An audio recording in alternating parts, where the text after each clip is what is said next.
Hi, my name is Papa Meat, and today we're going to be drawing lewd characters with my new VTuber avatar. I'm Tina Georgia.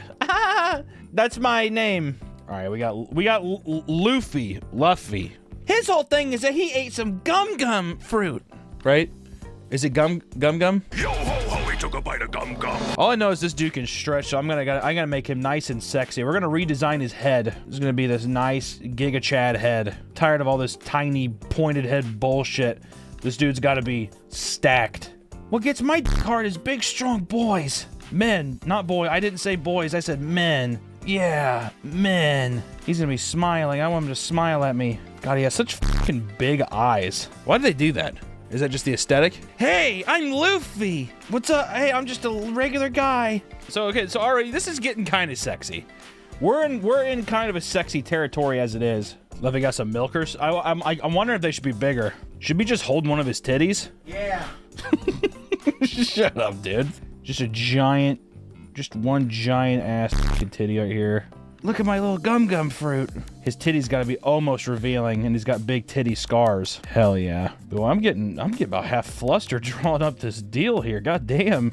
He's just gotta be way thicker. This just isn't thick enough, dude. This isn't thick enough. Like, my dick is not hard at all. I do like the face, though. The face is fun. Let me see. Yeah, there we go. Now we're getting into territories that I think this is really what's gonna set us apart. Yeah, this is it, Chad. Don't tell anybody our secrets. This is very sexy. My boy gummed up though. Sheesh, good lord. We're getting somewhere with this, good lord. I gotta guess, he's gotta have big old thighs though, dude. I'm talking some legit thighs on this old boy. He's sitting there and he's just got some dumpies on him. Woohoo! Yeah! Oh yeah. This is looking great! Dude, who here's hard? Be honest if you're hard! And I'm gonna give him some Daisy Dukes too. I know he has some regular deal. I'm gonna give this boy some split open Daisy Dukes, dude. I'm gonna make him do like a little with his finger up here. Yeah, like his hand is up here. And he's doing like a little, I don't know, I'm just being bashful. I hope no one gets my gum fruit. You know what? Because I like bigger women, I like bigger men. And throw a nice little couple stretch marks on his thighs. Hey Nick, can you go inside and get me a nice ice cold glass of water or something, dude? I'm heated. I'm so hot right now. I don't know. The thing about this is that honestly it doesn't look too bad. I like his cutesy little hand going down his thighs. He's just like, I don't know, I guess we're gonna look for treasure. My dream is to be the biggest pirate ever. I just want to be the best pirate imaginable. Oh my gosh. Perfect. Absolutely. I mean, just like, what a doll, dude. I hope my son or daughter cosplays as this when they're older. Sweetie, would you like to dress up as sexy Luffy for daddy? Okay, I said that and I immediately, I regretted saying that. What do we think about these big old titties and this scar, dude? Nick, how hard are you right now? I'm about to bust. Well, let me tell you something. I can see why people like drawing the lewd stuff, you know? I'm not good at drawing like lewd stuff, but let me tell you something. Drawing big old titties and stuff, why not, you know? Tina Georgia's my name. Making animated is the game. You probably gotta bleep that. Tina Georgia's the name. Making people really hard online is the game. Oh my god, I want her gum all in my mouth. God, you're such a beautiful princess. I can't wait to send this to my dad when I'm done with it. Daddy, look what I just made. Oh my god, son, that's some great Luffy Rule 34. I can't wait till you come back and visit me so we can watch One Piece together. Okay, Dad, thanks.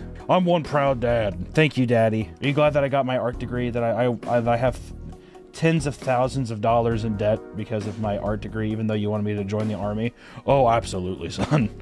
Dude, our first one down. Look at this. With ease, dude. With ease! Today's video is sponsored by PayPal Honey.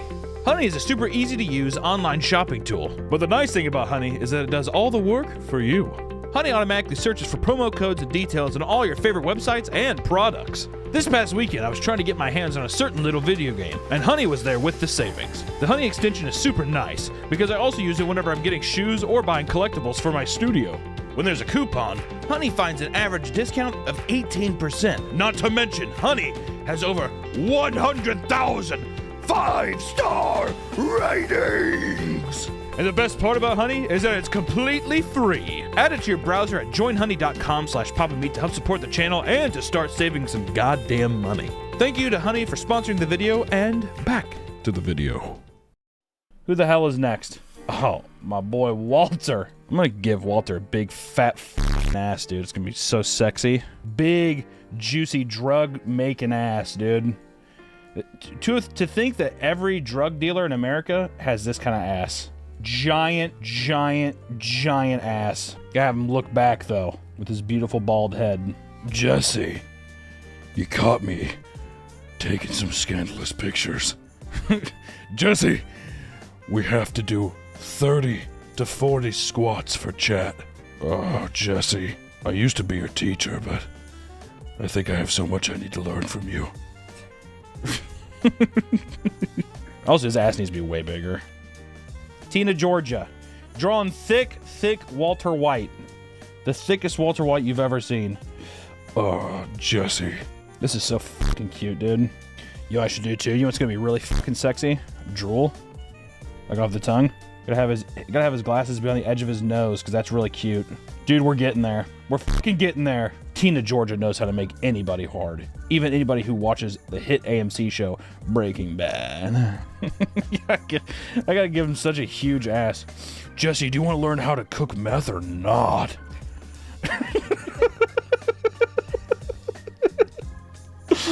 Yeah, Jesse, stop looking at my ass. We've got to cook. My boy 19Joe95 says, I hate how fucking hard this is making me. Nice. And then Walter's got to be holding a, he's got to be holding just like a giant blue crystal. Purest crystal that's ever been made, Jesse. It's because I'm a goddamn genius. What should his outfit be? Just the apron? Dude, if it was just the apron, you'd see the fucking goat's head coming out the back and between his legs here. You can't do that. The little goat brain, you know what I'm talking about? This is so stupid. Jesse, I've never shown Skylar this. This is just between me and you, okay? Mr. White, what the fuck are you talking about? I'm about ready to show a side of myself that I never thought I would. Mr. White, what is going on? Mr. White, please. My pants can't get any more stiff, Mr. White. Jesse. Walt Jr. walks in. Dad, look what I found online. It's like a lewd picture of Walter with like him like gripping his nuts as hard as he can. His nuts are like basically purple. He's like, Dad, I got hard over your picture online. Of course you did, son. Of course you did. It's only natural. Have you seen these thighs? Yeah, dude, this is a cute anime Walter White if I've ever seen one. I wish we got an episode where Walter's son has a pregnancy scare with a girl. Dad, I gotta talk to you about something. What is it? I'm busy. This dumb bitch. He's like, I f***ed this bitch at school and she's trying to not kill this little baby. She's trying to keep the little motherfucker. What are you talking about, son? What do you mean? I got my Jimmy got wet and I got this bitch knocked up, Dad. Okay, let Daddy take care of it. Don't worry, son. Daddy will take care of this. Shows up to the girl's house. So, you want to just have my son's baby? Yeah, I love him. I think it's going to be good for us. You don't really know what's good for you right now. You're 16, and you just had sex with a kid with polio or something. Doesn't even know his own son's, like, ailment. I'm pretty sure he has, like, polio or something. Okay, well, I'm going to have the baby anyways. Do you know who I am? You're like the chemistry teacher. Oh, shit, that's right, you know me. Never mind. All I'm saying is maybe reconsider or something. Hell yeah. Walter, sit on my face, Walter. Come on, Walter. Walter, listen. I do find you attractive, Walter. I find you very attractive, Walter. I'll be honest. Stop looking at my ass, Jesse. Jesse, we have to cook. Who do we got next here? Good old Peggy. Probably one of the most evil, sadistic people to ever be written on television. Let's be honest. She's got those big ass feet, too. My God, Peggy, you've enhanced yourself. God damn it, Peggy. You're starting to turn me on. Well, Hank, I just thought you'd like it. Dad, why is Mom all of a sudden making me hard?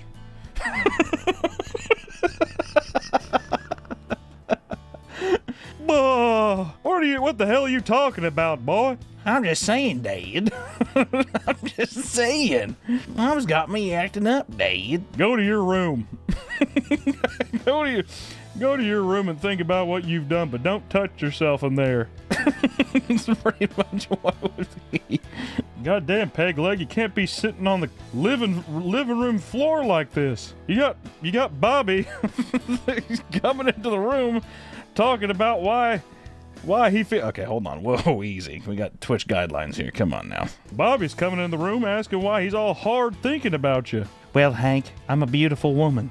You spent $63,000 on cosmetic surgeries across the state border, Peg Leg. I don't think this is a good idea. What the fuck is this drawing, dude? Gonna have a big old tank of propane right here.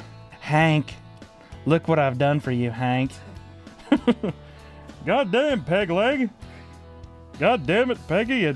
You took the junior propane tank and you made it all moist on the other side. Now it's not able to, let out enough butane. Where the fuck it's gonna be. I feel like I want Peggy to have a big old pair of balls, dude. I want Peggy to have a big nut sack is what I want her to have. Hank, what do you think of this? Bah, Peggy, what in the world? It's just like a fucking animal here. How you liking this pose so far, dude? Do you like this? Are they too? Is her titties too droopy? There's no such thing as too droopy titties. So it said, yeah, yes. Yes, please, they're too droopy. This looks so stupid. Peg Leg, what the hell are you doing? Come on, Hank, dive on in. The water's just fine. I should make her. She's gonna have big balls right here, dude. This is gonna look really odd. I'm just gonna try it though.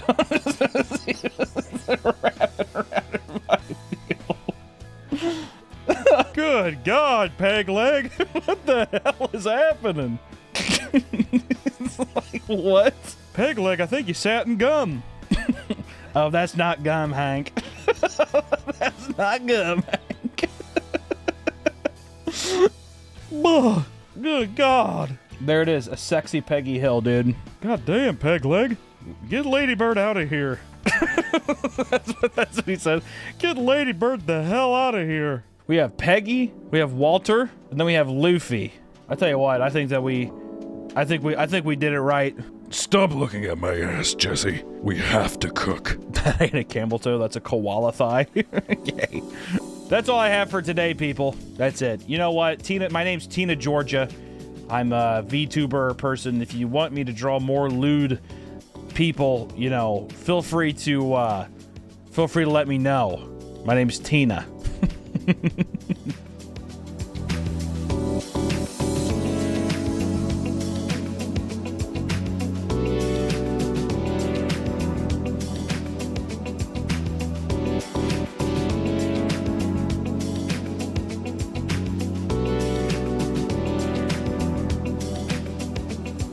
Plans changed. I couldn't hold back. Freddy explained, watching his tears prick Tom's eyes at the searing burn of his stinky feet.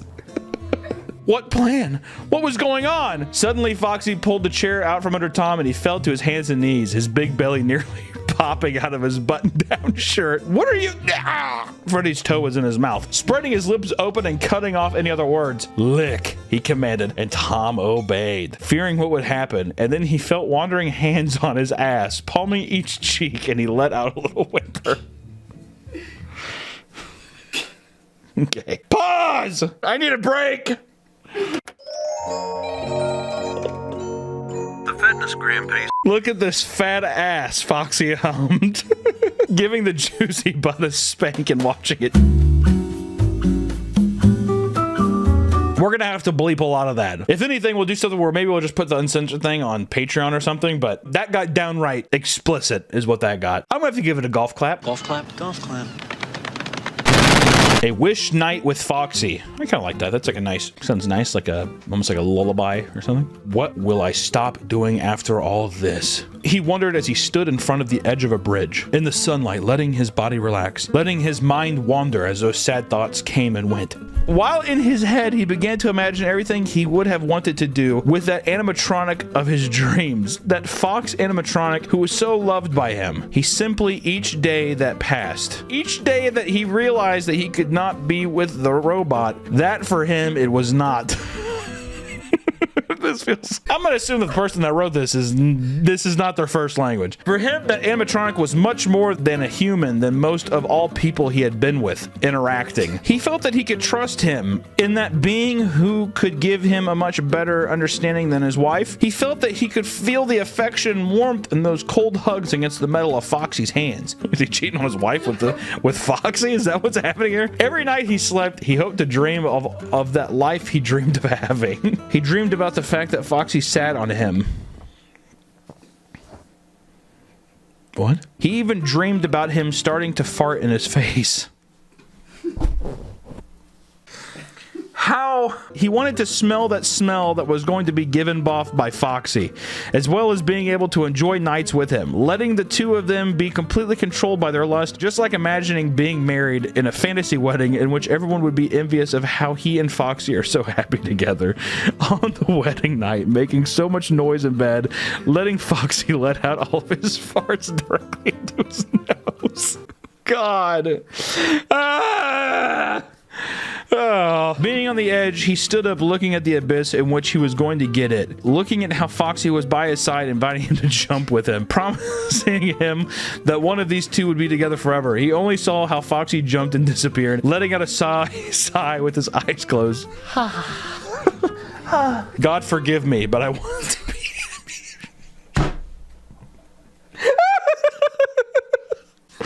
God forgive me, but I want to be happy. And with a smile on his face, he continued along with Foxy. The sky was filled with a figure of the two of them hugging.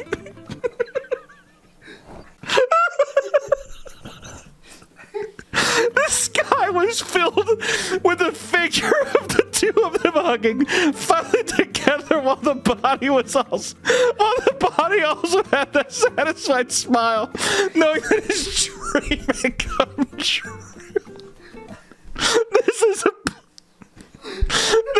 a pro-suicide story. This is a pro-fart corn suicide story.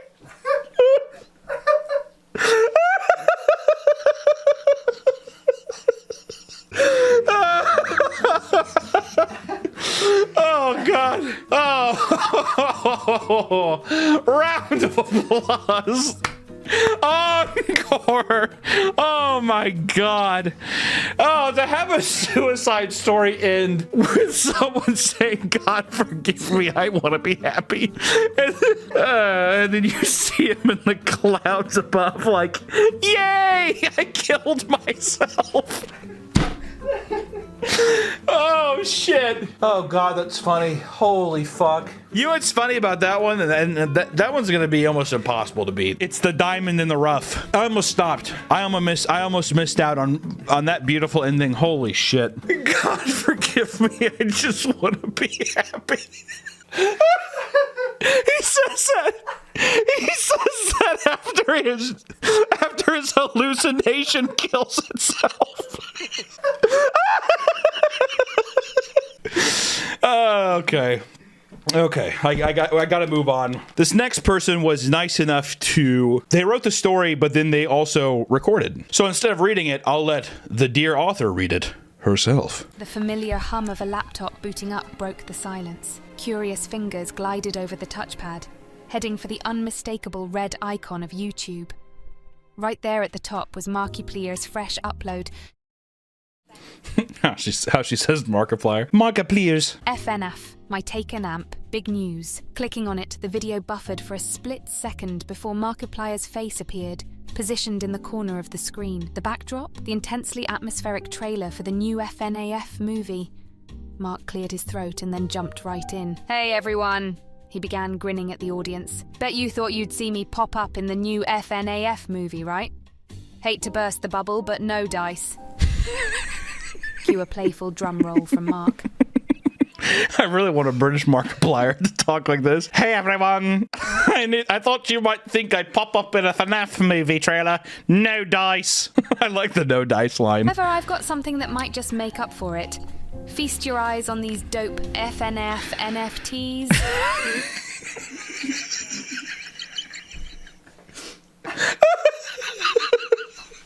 I forgot about the Markiplier FNAF NFTs. Check out these dope FNAF NFTs. Animated images of Freddy and the crew terrorized humans in darkened rooms. And the big question, where's the money from these bad boys headed? Where's the money from these bad boys heading? We're setting our sights on ending world hunger.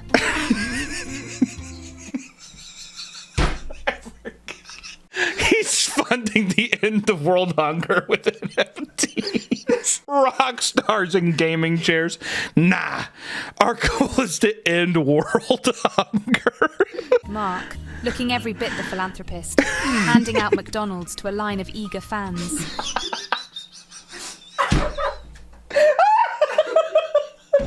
Markiplier handing out McDonald's to his fans. With whatever spare change we've got from the NFT venture, we're diving headfirst into producing 4 more FNAF movies. First up, maybe hiring Ryan Reynolds to replace Hunger Games, and after that, with the profits we have left over from solving world hunger, we're gonna start a FNAF franchise. wrapping things up, Mark grew a bit more sincere. To be real, I did wish I was in the FNAF movie.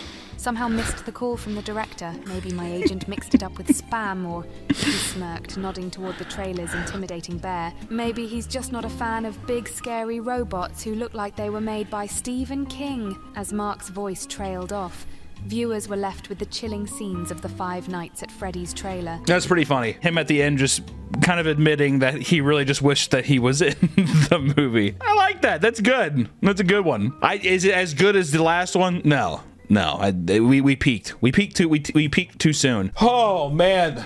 Wow, I don't know. Actually, I am curious which one of the stories was your favorite below. Did I overhype the one that I liked too much? I don't think so, and if you think differently, you can go fuck yourself. I hope the FNAF movie's good. What am I doing? Or is this video over? Well, this video's done. Fuck you. Okay.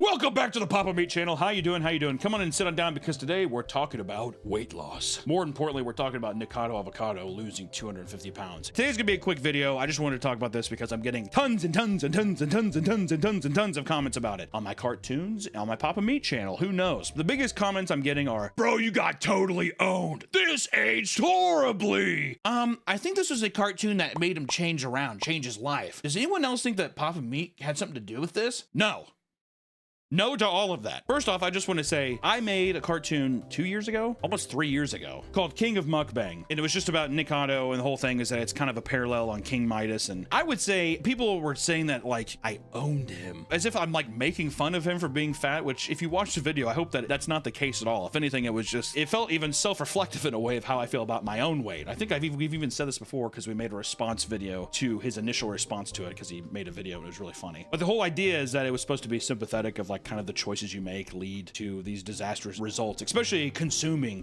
disgusting stuff. And especially the way that he put himself out there was rage baiting people. A lot of his content years ago, by this point now, was him saying like breaking up with his husband and all this kind of toxic stuff that he put out there. It was very rage bait kind of stuff. The idea that I had was just trying to put sympathy to it. I felt bad for Nick, and luckily I got to meet him. It was amazing. I was glad I got to meet him because the whole thing, we even said this in the video, was that I know that it's an act. I mean, it's rage bait. It's clip farming before clip farming, pretty much. I got to meet Nick, luckily, because he was doing stuff with Oompaville at the time, and I got to drive down and meet him. And it was like one of the only times in my life I've ever been starstruck by something. Let me give you a brief rundown of what it was like. I got to sit in an Oompa's kitchen, and all of a sudden I heard the scraping of plastic wheels across the floor, and a rascal coming around the corner. And sure enough, Nikocado came around the corner in his rascal, and he says, "Oh, it's you. And it was like, it felt like Christmas morning. It felt like, I was like, this is unbelievable. And we had such an amazing day of just hanging out. I got to meet him. He was the sweetest guy. I mean, completely opposite to what you see online. Couldn't have been sweeter. Maybe he feels differently about the cartoon, but it seemed like he, I don't know, enjoyed it or got that it wasn't supposed to be spiteful by any means. But we did it like a mukbang together with me, Oompa, and him. And the recording of it is so funny. But if you guys could have seen the behind the scenes, I don't know if there's any behind the scenes stuff. It was so funny. It was so much fun. That dude's farts smell rancid. It was disgusting. Oop, I have to fart. Brace! Brace! on. Brace! No, don't fart. Brace! Brace! But it was a lot of fun. And the big thing now I want to say is, one, I just want to say I saw the video. Weird video with the panda head, and he does this kind of like weird Joker thing about how he's 2 steps ahead and how this has been some giant social experiment. I feel as if I'm monitoring ants on an ant farm, thirsty for a distraction from time unspent. It's mesmerizing. It's spellbinding. Which, it fits in great with the kind of trajectory of content that he made before. I think it's funny. Don't know how you're 2 steps ahead. 2 steps ahead. I am always 2 steps ahead. The 2 steps ahead thing I think is really funny. I laughed pretty hard when I saw that, because how the f do you put your asshole out online? Your asshole becomes a meme. You gain 250 pounds and you're rage baiting people, acting like you're 2 steps ahead of what? I don't understand. I'm not watching Queen's Gambit. I don't know what kind of chess game you're playing, but if you outwardly put out that you're this sadistic, crazy guy, of course people are going to believe it. I don't know what kind of wool you're pulling over someone's head just because you lost weight. And I want to say, I am so happy for the guy. I saw the pictures and I was like, it's very heartwarming. Like I was so happy. And I just want to say, first and foremost, because I don't want my words to get twisted, I am so happy for the guy. It's unbelievable, especially getting to meet him once. I'm not trying to be under the impression that we talk all the time or anything like that, but couldn't be happier for the guy. When I met him, he was the sweetest guy ever. And to see him fully transform in this way, the amount of work, dedication that would take, even if it was a bit, would be insane. Fucking insane. And he looks incredible too. Like hardly any skin, like loose skin or anything. I thought that was really impressive. It's amazing. And I loved after his weird Joker bit at the beginning of the video, it goes into him of something that's extremely reminiscent of his early years. These are my favorite spicy noodles of all time. If I had to choose one, it would be black bean noodles, wouldn't it, Mr. Noodle? Him being with his bird and eating food and stuff, but he just looks happy, and he's kind of like, he's taken on this whole new persona, and I'm under the impression of, I just want to know what's next. I don't feel like we've seen the end of this thing. I feel like the guy has shown that he can be a calculated killer. 2 steps ahead.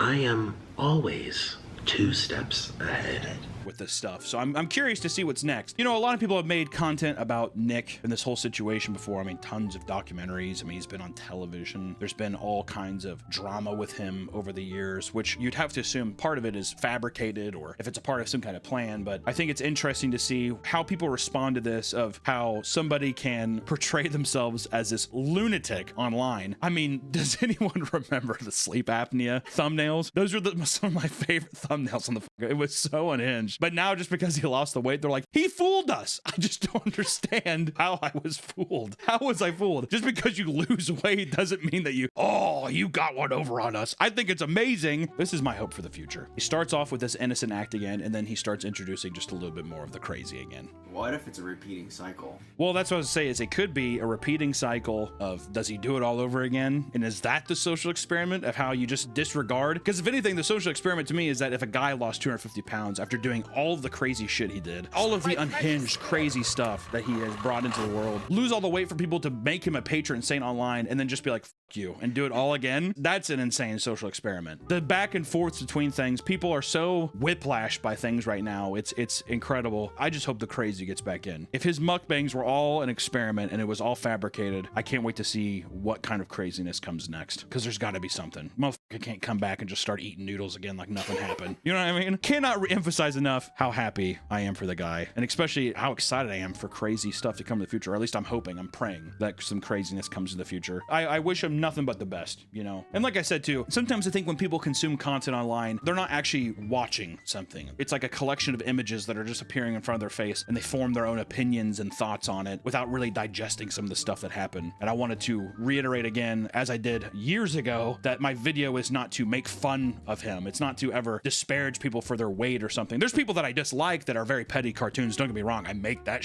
drawing Logan Paul with his giant fucking nipples and stuff. Is that necessary? No, it's not necessary. And yeah, you could be like, well, you drew him so big, he's so fat. It's like, as a cartoonishly large-sized monster that he's become, yes, I think it helps fit the narrative of what's going on. And I also just released a video, a cartoon of him coming out. It was very liberating getting to do that and draw skinny Nikado. I thought that one thing I never thought I would do in my life. But I think it's interesting to note people's intentions online, people's intentions with content online. Are people really being as nasty and manipulative as you think? I don't think so. I think a lot of the times people that you think and perceive and you hate online, or that you are disgusted by, or you can, this person's, I hate him, man. I imagine any one of those people, if you met him in a coffee shop or a bar, you would easily get a drink with them and you'd be like, yeah, they were cool. Because let me tell you firsthand, if you ever have those experiences, or if you had those thoughts with Nick, I got to have that experience in real life and it was awesome. Even though, like I said, even since the beginning, I've said that it's a bit or whatever, but I understand that it's a bit. The dedication to this bit is legendary. to see these people and to have them not just be this fictitious character online, it's mind-boggling. So I guess I would just say this: if you see something online, especially something that's been going on for years and years and years, like a Nikado thing, I would say maybe cut people some slack. You never know where people are at in their life. I would say it's another thing. You never know what people are going through, what they're doing, what's real, what's fake. Live in La Vida Loca, dude. I'm gonna kill somebody and I'm gonna lose weight and then no one will care. That's what I do. I'm gonna rob a bank and then I'm gonna lose all of this weight here and no one will care. But it is a funny thing to think that I am now fatter than Nikado Avocado, which I don't even think he was that much. I don't think he was that much bigger than me beforehand. Look at the side by side. You think he was? I don't know. It's a crazy thing to say that you're fatter than Nikado Avocado, but I would say 90% of us are now. So rejoice in that fun feeling of maybe this will motivate more people to get in shape or do something like that as well, because hell has officially frozen over, I think, to some people. But just a little quick little thought thing. I'm tired of seeing in my comments. Let's move on. Let's move on. I love you all. I'll see you in the next one. Bye-bye. There's no way I'm gonna wear a red shirt as a fat guy right now to accentuate every fucking role I have. So if anything, editor, put a red shirt on me and just make me skinny real quick. I wish it was that easy, dude. That'd be so sick. Before my life. It's unbelievable. Unbelievable. And that's a strike. Lo siento. Ready and waiting. No one gets Thank past God. I thought she was these gonna drop kids. that for a second. Whimsical Press wonder, any space to pleasures? slide? Just after that. Good luck. You can press space to slide in this game? What? A Really? valiant swing, but no Also, dice. goddamn, we got this old girl with the hogs out. We got the Birkenstocks on. She's like, you might not believe it, but I'm a lesbian. I'm like, no, really? That'll end this No, come on. What? With the Birkenstocks on? No way. The living legend. Here he Carlos is. Sanchez is here to Here show he us is. how it's done. Here we go. Here we go. Hasta la vista. And throw Oh, get down, you bitch. back first. Hey, Hunter, I wanted to say I love your Papa Me content. I always looking forward to the next video. You're the best. And what are your top 3 favorite commanders? Mine are Umbris, Gimbal, none of them. Actually, Mothman. Mothman's the only one that I've ever been like, I like that. Solid. Oh! Oh, get it, Gaguchi! Get your ass to second. Just kidding. Go back. Go back! Oh my God, turn around! God! Did you see the way that he turned around this game? Oh my God. Play the hits. My God, the way they make a child in a wheelchair turn around this game is horrible. A little outside. Abhorrent. Ball one. My God, what kind of eldritch creature did he turn into? They're like, that's how people turn around in wheelchairs. A long Get down, fly. get down! Straight Oh to my second. God. Well, he's in a wheelchair, guys. Okay, yeah, let's pick on the handicapped kids. Let's just pick on the handicapped kids. That sounds fun. All right, Ernie. Big earn. Big earn. That one's driven deep. Ahmed, get there! Sprint! Oh, thank God. Runners on Attaboy, first Ernie. and second. Attaboy. Taking the mound today. This batter is Oh my cleaning God. the bases. Game time. They call this little boy itty bitty pieces. My boy graduated from DeVry.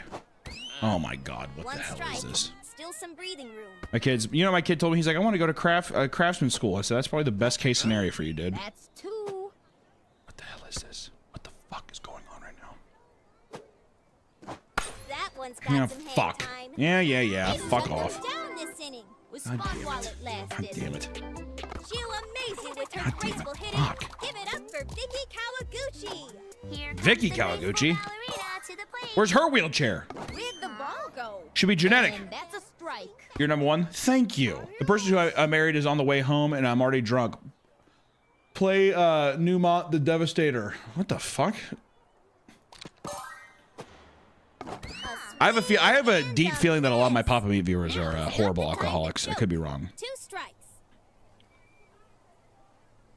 The festering seed, hold the bat. Hey, my beautiful obese wife gave birth to that little seed.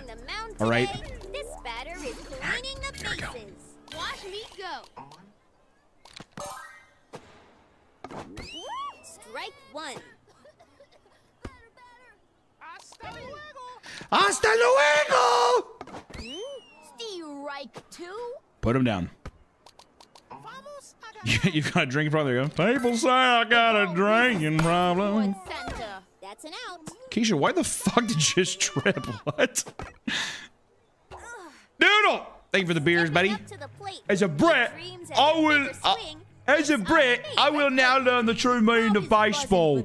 Love you, meaty pulper, and you tell kids, hey, bada swing. Thank you.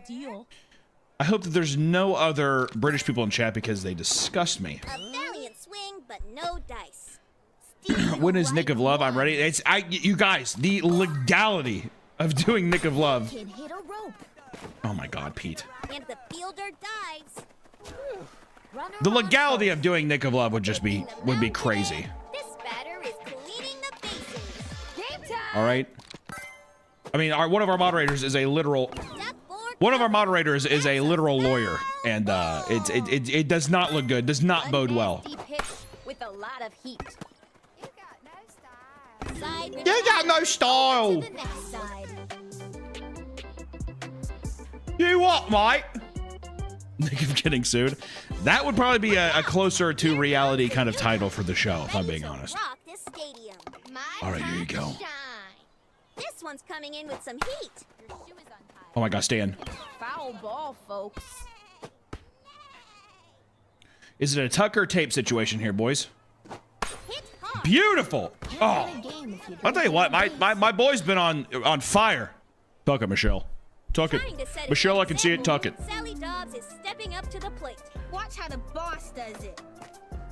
Let's see. Are you going to Crypticon, Casey, this year? When is it? Is it soon? What? A swing and a miss. One managed to slip through.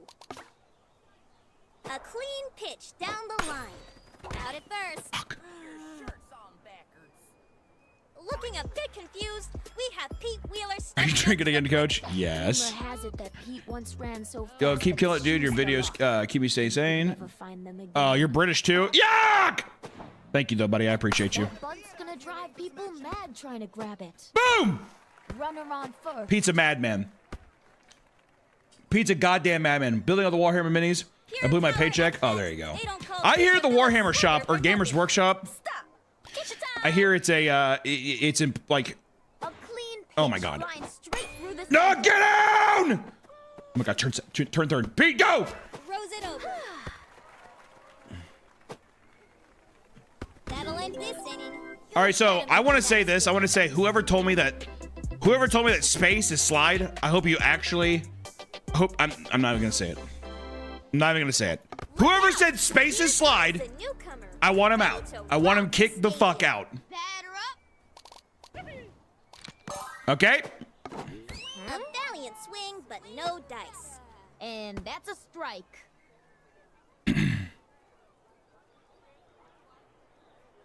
What is Nick's YouTube channel? It's called Game Theory. Those fielders are gonna need to man a blink to catch that one. And there. Why did we get a crazy frog? We got crazy frog for some reason. My bro and I are big fans. Can you say hey, Daddy, please? Hey, Daddy. A solid pitch with personality. One strike. Still some breathing room. Where's the BBL Sasquatch? She just showed up, dude. Come on, fucking get it together here. That kid is gonna need a plane ticket to catch. Attaboy, Ahmed. One hell of a glove. See the heartbreak in their eyes. Let's fucking go, Modine. Absolutely. Absolutely. To rock this stadium. Come here. Smokes that one. Oh my God, that was. Banana. Aren't you glad I didn't say banana? We've got a runner on first. One hell of a hit. I'll be honest, one hell of a hit. How's the weather in Anchorage? Here comes Humid, the muggy, newcomer, bad, ready to rock sticky, the yucky, stadium. poo-poo, yucky time. Rounder through the gap. Everyone's watching. Boom! Well, and this That's ain't 3. That's a wrap, folks. It's the To be fair, outside an all grass volleyball. field for a kid in a wheelchair would be Sanchez very walking hard, up the bat. if I'm being honest. Ooh, I want to play baseball! not what they were hoping for. Yeah, I think that looked like it bounced off the ground. Hello? It's K-Man the Speed Demon up to bat. They say he's a speed demon. Oh, let's see. Is he actually? Is he supposed to be fast? Go, can he roll?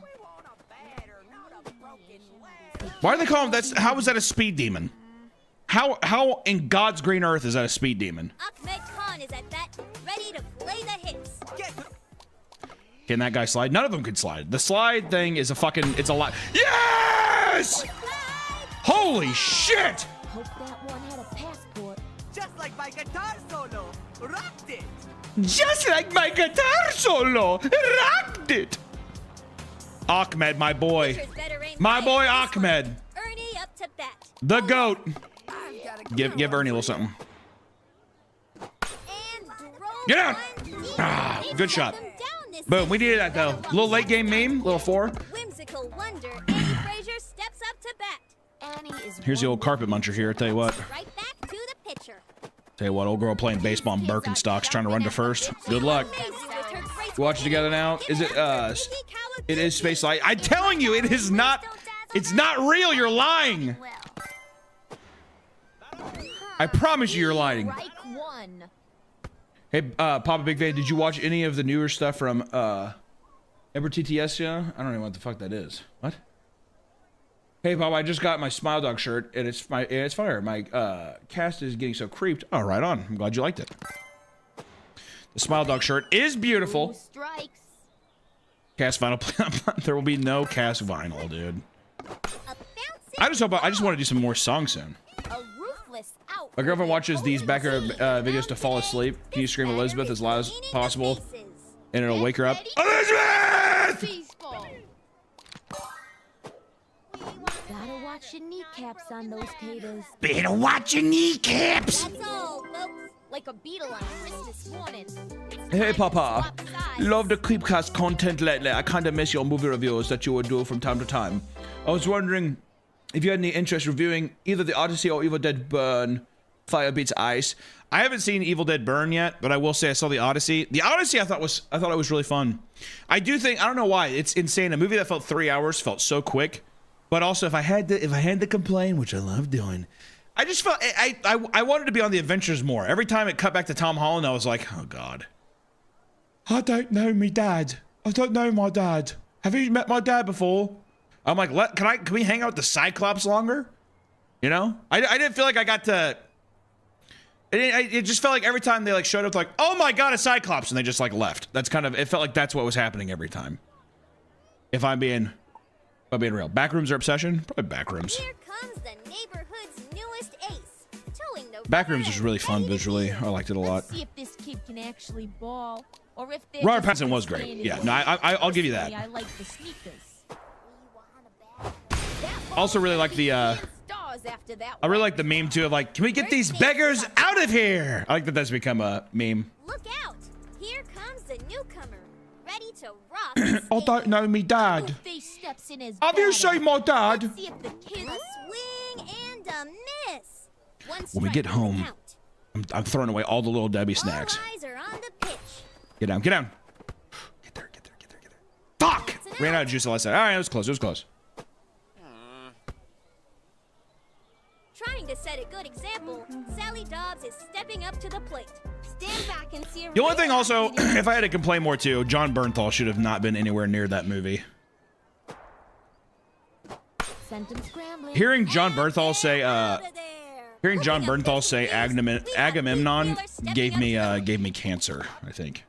He's like, yeah, so you know my brother Agamemnon? A valiant swing, but no. So what, you know, hey, so you know my brother Agamemnon? Yeah, the war was fucking brutal, bro. What a hell of a hit, Pete. Holy shit. Runners on first and second. Yeah, I don't know, like, fucking... Yeah, I don't know what the fuck happened to your dad there, kid, but it's kind of fucked up. If you see my wife, she's all fucked up in the face now. Yeah, that's what it was like.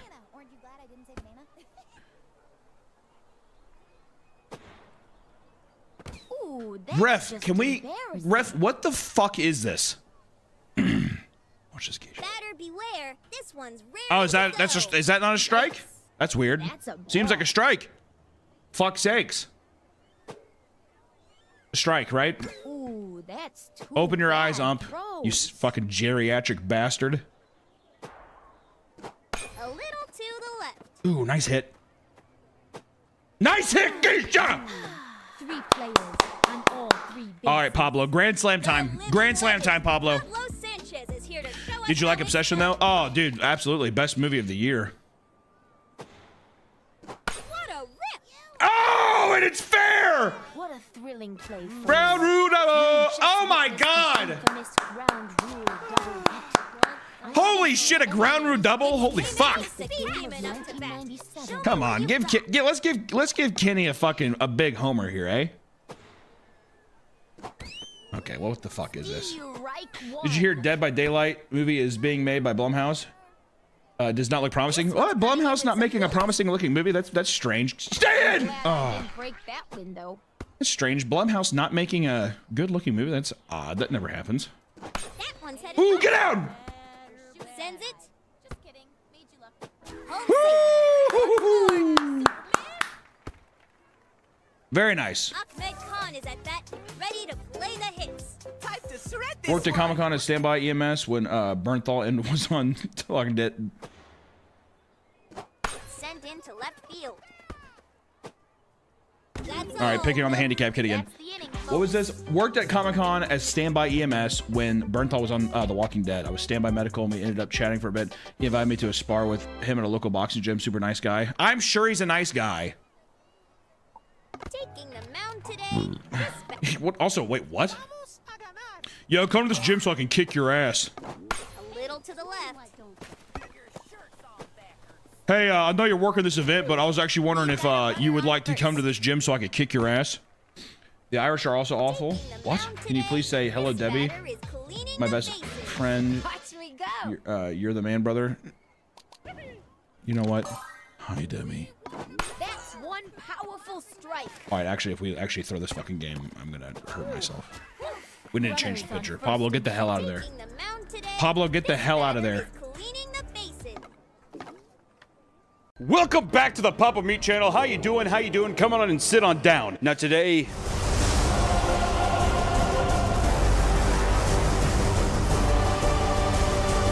I'm putting on my investigative hat. Nice fedora you got there, brah. Because there is something truly horrible going on, which is the rise of Stanley Cups. These kinds of things happen all the time. Big products that aren't hip, they rise up out of the ashes like a phoenix, and they sweep people over. Like this is the Stanley Cup, which was traditionally like a worker man's thermos that you'd use for coffee, now has become something that little girls and little boys are getting swept up into school like a cult. If you don't have it, people are getting bullied. Are you cool? Are you hip? Kind of reminds you of the era of did you have Crocs, Ugg boots, and North Face jacket? Carhartt now is a status symbol for streetwear. I remember my grandma used to wear New Balances back in the day because her old crooked ass back hurt. Now it's cool to wear New Balances. These all come in waves. But right now, Stanley Cups are taking over, but it's aggressive. It's too goddamn aggressive. The most controversial cup known to man, the Stanley Cup thermos handle cup.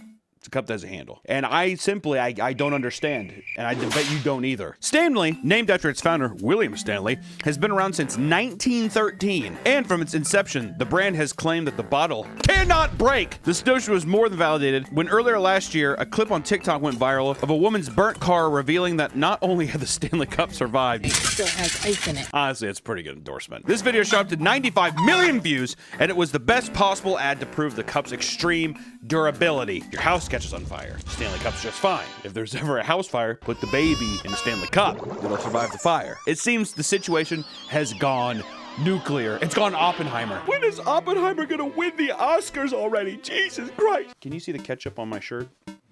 I need to have this is ketchup on my shirt. I look like a disgusting bum. It feels very funny that I'm pointing the finger at people when I look like this. But I'm glad you're able to see the fucking disgusting mess on my shirt. Anyways, you probably think that's just random. These things just happen. No one orchestrates this, right? Wrong! We have to talk about Terrence Riley, the ex-chief marketing officer for Crocs. Back in the fucking early 2000s, people used to get bullied the fuck out of for wearing those stupid ass shoes. Now all of a sudden, Terrence Riley comes in, transforms the whole game. Now Post Malone's wearing Crocs. Now Post Malone's dropping Crocs. Now it's cool to wear Crocs. Terrence Riley has now gotten promoted to the chief marketing officer for Stanley, and he's doing it all over again. My man cannot be stopped. He could take a fucking brick and make it something that 12-year-old girls would want. Riley was appointed in 2020. He has replaced all of his time watching the market by following TikTok. Motherfucker is looking at TikTok trends, and he does this. I have this old company, a Stanley Cup that your grandpa has one of those probably in his kitchen. How the f do we make this shit profitable? And he watched TikTok, and he's like, this is dribble to basketball. He said, Terrence for 3 again. Pop! Riley has changed the brand, once beloved by trade workers, into a fervently craved collectible for Gen Z and millennial moms alike. He says, you want to make this, you want to get some money, get these dusty old bones to stop buying our fucking cup and let the Gen Z women and millennial moms come in and really make this a little pay pig, dude. We're going to smack this little pay pig's ass. He's not only making a product, he's making culture. He's making people talk about it. He's making content. People are making content, and Terrence is the one involved. A recent collab with country singer and songwriter Lainey Wilson, don't know who that is, sold out in 11 minutes for a Quencher cup. Can we just take a second to take Lainey Wilson's exclusive cup and show it right here? Sold out in 11 minutes. Today's video is sponsored by BetterHelp. The beginning of the new year can be stressful. I mean, you're back to work, the break's over, you know, everything starts piling on, and it can get extremely stressful. Whether it's stress or a long-standing problem, BetterHelp's therapy is here to help you. And if you use this link right here, you'll get 10% off your first month of BetterHelp. BetterHelp makes therapy so much easier and a lot less intimidating. You can have sessions as a phone call, as a video chat, or even just messaging back and forth. Whichever way that is most comfortable for you is the way that BetterHelp wants to work. Since BetterHelp's benefits are virtual, you can match with over 30,000 therapists based on your needs and preferences and find the perfect therapist for you. Depending on where you live, you may only have a few options around town, and you might have to drive miles and miles to sit on a little stiff couch. Instead, deal with your personal problems from comfort of your home with BetterHelp. In most cases, people who join BetterHelp get matched within 48 hours. And to lighten the stress even further, you don't have to worry about the awkwardness of breaking up with your therapist. If you feel like someone isn't a great fit, you can switch at any time with the click of a button for free. Join over 4 million people who've used BetterHelp to start living a healthier, happier life. Click the link in the description or visit betterhelp.com/papameat to get started. Thank you to BetterHelp for sponsoring this video, and back to the video. Prior to Riley's arrival, Stanley was around, but not the top of everyone's list, and its sales have only started to climb around 2017 when it was featured on the Buy Guide. People get in line for all kinds of things, but I'm putting my fist down on this because it's a goddamn cup. It's a cup. Roll the first video, dude. Come with me to get the Stanley X Starbucks cup. Arrived at 4:40 a.m. There was like 3 other people who we actually met in line during the Valentine's Stanley drop. People are just starting to roll in now. You know what? I can't really fault this person too much. I remember one time I camped out at Best Buy for a $250 Vizio TV. Lines. How many of these I'll get? I wouldn't tell you either. I'd be like, don't even worry about it. You have to like have an actual ticket to buy a cup. But I want to see it get real here, dude. Which is the mobs begin to form in public. The dash for the Stanley Cups. I mean, look at this, dude. Imagine speed walking or jogging. It's sad. Homie looks like he's fucking in pain. The way he's walking out kind of looks like he has a chapped ass, dude. I've had that walk many times before in my life. Don't know if you wipe good enough or something like that. You got that, like, some cheeks hurt. He's doing like little duck waddle over there. Look at that. That looks like a chapped ass man if I've ever seen. Little kid wants a Stanley Cup for Christmas. Oh, it's this young of a kid. I mean, that's just sweet. That's adorable. The juxtaposition between a little girl being happy over a gift, the love between a father and a little girl, is a lot more wholesome than like a 22-year-old who's just like, in line since 4:40 in the morning. I have all of them, and I've been waiting in line for so long. Oh my God, we got one. I want to see some people stealing the and fighting each other here. That's all I like to see. This is about to be ready to get some fucking chaos. God, the girl in Ugg boots. I thought Ugg boots were gone. I am out of the loop. God, look at these. There's nothing more disgusting than suburban moms just like ransacking a Target. If there's any of our viewers who work at Target, I'm sorry. Pushing some girl all the way, grabbing her ears. Does that hurt? Does that hurt? Guy jumps over counter at Starbucks to steal a whole box of limited edition Daily Cups. All the girls like, no! Oh, he's on a rampage. I don't think he's making it out of the store. I can tell you that much. No? Oh! What the fuck?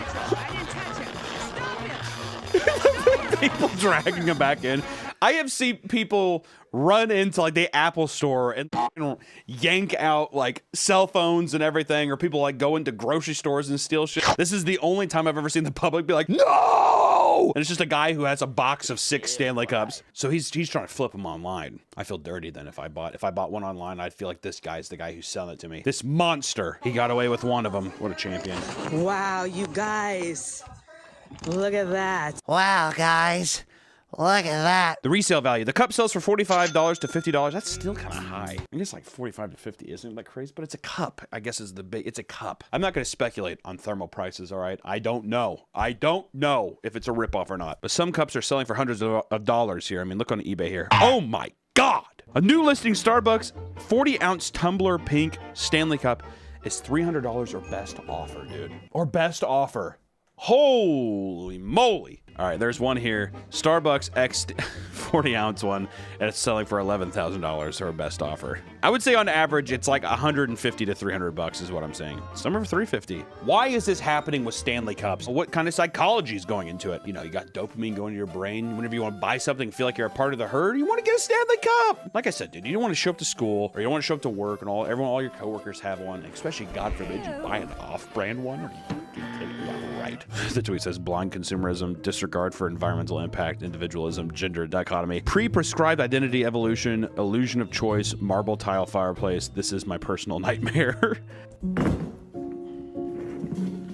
You know, it's fucked up. I look at this and I'm like, what a lovely family. I think my biggest gripe, because I see these kids and stuff, I'm like, a family can enjoy a cup. And right here, it's like, is there anything wrong with people having apple slices and drawing on their living room floor? I don't think so. You can give me a Stanley Cup and a nice loving family. Maybe I want that in my life, dude. House fire. Holy shit. Stanley Cup looks so good there. Your house burns down. All of your actual real life possessions that matter to you, like family photos, the place, I mean, like protected you from harsh weather, everything that you've ever known and loved, and the only thing left is a fucking like stack of like multicolored Stanley Cups. What if that's a nightmare? You know what I mean? And then the fad's gonna be over in 7 weeks, so you're just like, you gotta sell them now or, you know, never. Who knows? Our car set on fire. And this Yeti cup.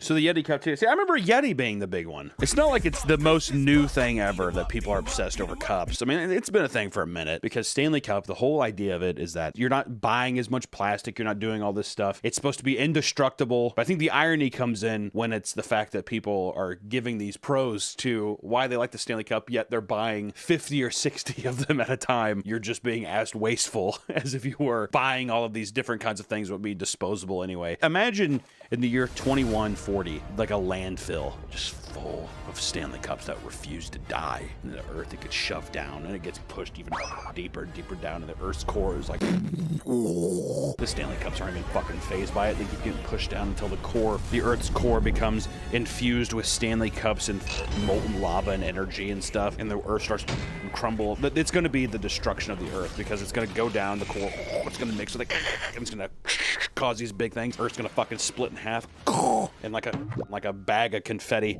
you're just gonna see all these like billions of Stanley Cups just floating around in space as everyone just starts to choke and die. That's what I think of is gonna happen in the future, but probably not, right? Probably not. It becomes like a saying, right? Stanley Cups are the NFTs for white women, Taylor Swift fans. White women, can they get a break? Are they the most oppressed people on earth? They might be. We probably had 50 cups put out before open, and the minute the store opened, people were rushing in to grab them. We even had a single order with like 20 plus cups. Why in the world will someone need so many cups? More importantly, what is their job? Unless them be able to afford this. $1,000 in Stanley Cups, Target order? God damn, dude. Got cussed out by people camping outside for Stanley Cups. Pulled up 10 minutes early for my opening shift to people lined up outside. 2 women were literally hovering over the door while we walked in. One of the women made a comment about, they must hate their lives. I don't think that's very funny. Slapping their knees and sucking their Stanley Cups. Before I locked the door, we got only 2 of the Stanley Cups, and partners bought them right open. The woman came in, asked for them. We told them we didn't have any more. She demanded to know where they were because she came last night to bother partners setting up, and has also been walking around the building shining her flashlight through the windows. She's like looking for the Stanley Cups. She lost it when she was told the cups were purchased by partners. Told us she talked to our sales manager and that she was told she was guaranteed the cups. That obviously never happened. And she was reporting our SSV to corporate and left the building with a "Good luck keeping your job." Flipping over off as she like walks out. "Go f yourself, whore!" A 9-year-old was bullied after bringing a fake Stanley Cup to school. What a fucking loser, dude. Don't show up to school with that. Are you kidding me? Mom has a message for our fellow partners after daughter was bullied over Stanley Cup's knockoff. This is the cup that we got our daughter for Christmas. This is not a Stanley. This is a $9.98 Walmart cup. Way to totally jeopardize your kid like that, dude. All the other girls in her grade, I'm not saying all, maybe she said 9, 10 of them, all got Stanleys for Christmas. And they made sure to let her know that this is not a real Stanley, that this is fake, and it's not as cool. Kids are honestly so cruel, aren't they? Yeah, that's not a Stanley. Also, kids would look so obnoxious with that big cup, you know what I mean? Imagine like a little like 7-year-old girl holding like that massive cup. Do I think that a 9-year-old needs a Stanley? No. Do I have one? Yes. Do I think a 9-year-old needs one? No. Do I have one? Absolutely. I have to have one for the culture at work. But she doesn't need to know that because she's 9 years old. So we went and bought her a 30-ounce Stanley. In our area, at our local Ace Hardware, these are $35. Can we afford to buy her a Stanley? Yes. I feel like you could just make a video being like, it's not fucking cool, but I did it to make my daughter feel better. I don't think that's it. There's nothing wrong with that. There's so much justification that she's like, you know, justifying every little action she's doing. When all actuality, be like, I'm not gonna have my kid feel like left out. I got her a $35 cup. People do that shit all the time with like shoes, jackets. I mean, there's worse things you could get. Apparently I've been proven wrong by the children in our school that are making fun of her for not having a real name brand Stanley. But this doesn't start with the kids. This starts with us. This starts with parents. When you go to school, be sure and point at the other girls who don't have Stanleys. Tell them that they're poor and that they have no taste. All right, sweetie, have a fun day at school.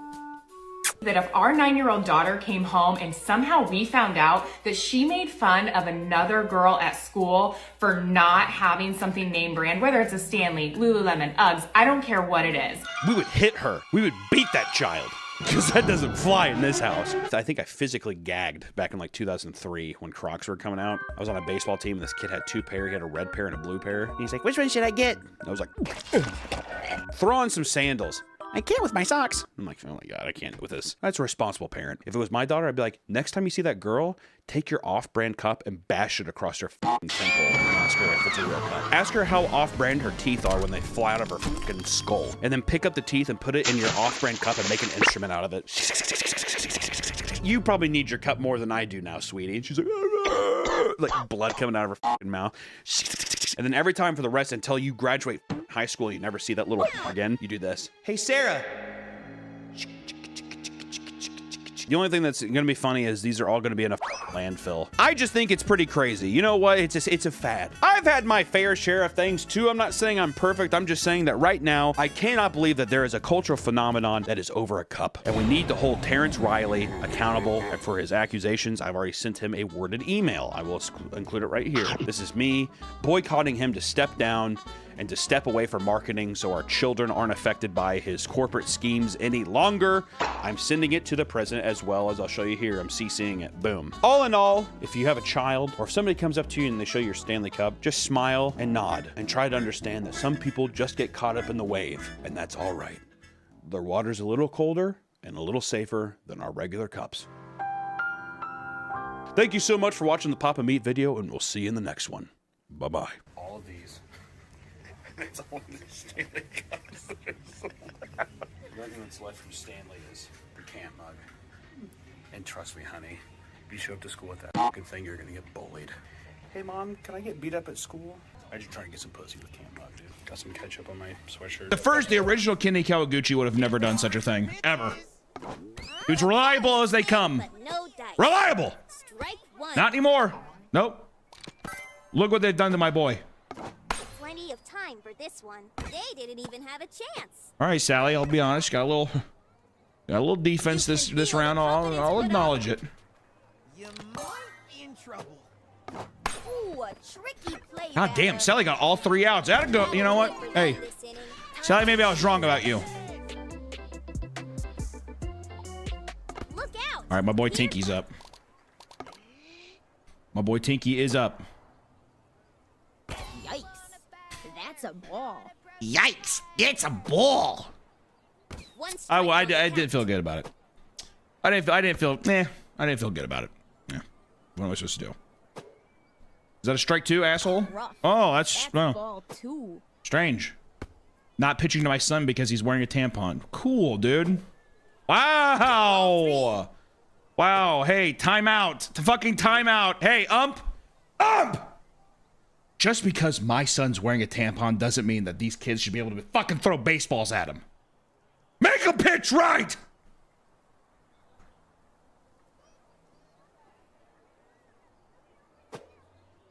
Where'd the ball go? That's strike 2. A full count. 3 balls, 2 strikes. Ooh, that pitch is sure to twist him up. Go, Jen! Take two. Fuck it.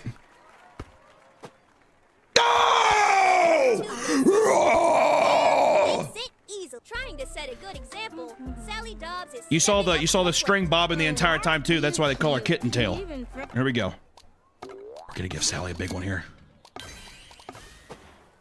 That kid must be eating extra veggies. Get there. Quick throw. Get there. Fuck it. Run. You have the power. Yes! Mark the board. Attaboy, Kitten Tail. Looking a bit confused. Attaboy, Kitten Tail. Meow. Pete!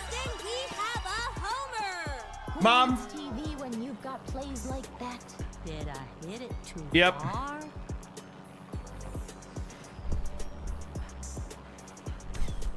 My son in the game just got a home run, and it was disgusting.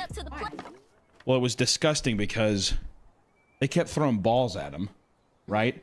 And it's just because my son wears a tampon, and yeah, the string sticks out, and they call him Kitten Tail.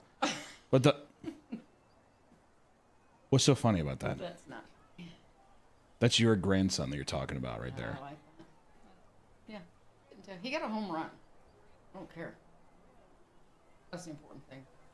They were throwing balls at him all day, and it's just unbelievable. It's ridiculous how they're treating him. I just wanted you to know that's how your grandson's doing. Well, regardless, he got a home run. Let's stick to the... Your other grandson, Modine, on the mound here, Oh, my God. they call him Spit Bib and Hard Hat because he's a little slower than the rest of the boys, but that's okay. Modine's always been special. We're gonna swap him out though, I think. Oh, you got to do it. For who? I like Ernie. We don't have a lot of pitching power on our team. Actually, you know what? Franklin. My best friend Franklin. We'll do that. See, this is see. All right. Keisha. Switch that around. Here's Keisha. One strike. Still some breathing room. I know this 11-year-old with a fucking major league curve. Okay. Yeah, both ways. That ball Oh, is get down! so Get down! high, I've got time to do my taxes. Good hits come and go, but the dugout will always be Well, there for that's you. no. All right, here's Pablo Sanchez. Pablo arriba! And the ball Down! goes soaring through the sky. What do you mean no? I thought she was gonna get it. Runner on first. It's K-Man the Speed Demon up to bat. Kenny's been doing terrible. He's made me. I've lost all faith in handicapped people because this little son of a bitch. See, look. Oh wow. Let's give Kenny, I don't know. I think he might make God, look at him changing up his batting positions here. He and here's the thing. You know what's the cute thing about Kenny? He can never hit the ball inbounds. That's not cute, Kenny. Oh wow! Foul! Please, Kenny, inbounds one time. There it is. We all experience heartbreak one day or Kenny, another. yeah. Have a seat. That was ugly. Ahmed Khan is at Here's Ahmed Khan. He's my boy. He has sensory deprivation headphones. That was late. I shouldn't have swung that late. because Kenny's all power. Get out! That's the inning, Well, look at how my teams are performing. 7, 2, 3, 3, 3. 18-2 right now. What happened? What do you mean? What happened?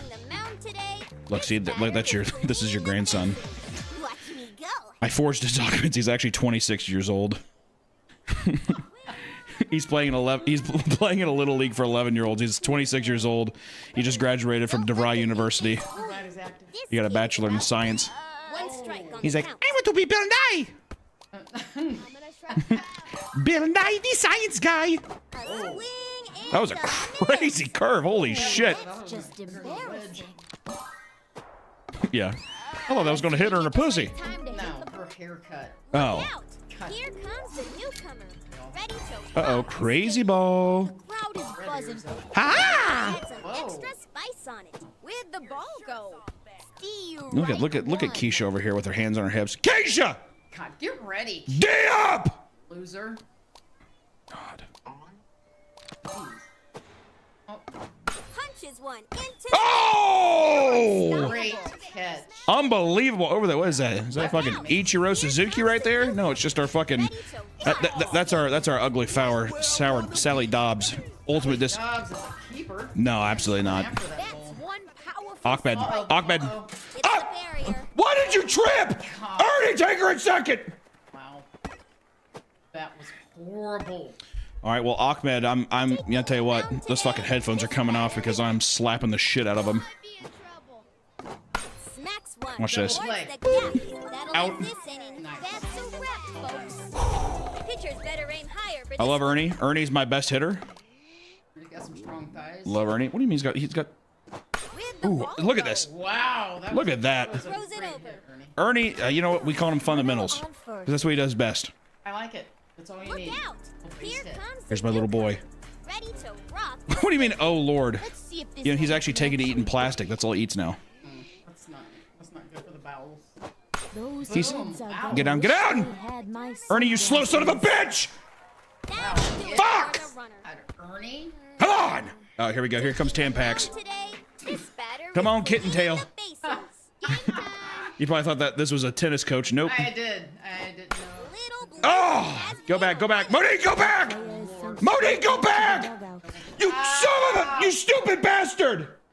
Side retires. Was fun while it lasted. Terrible.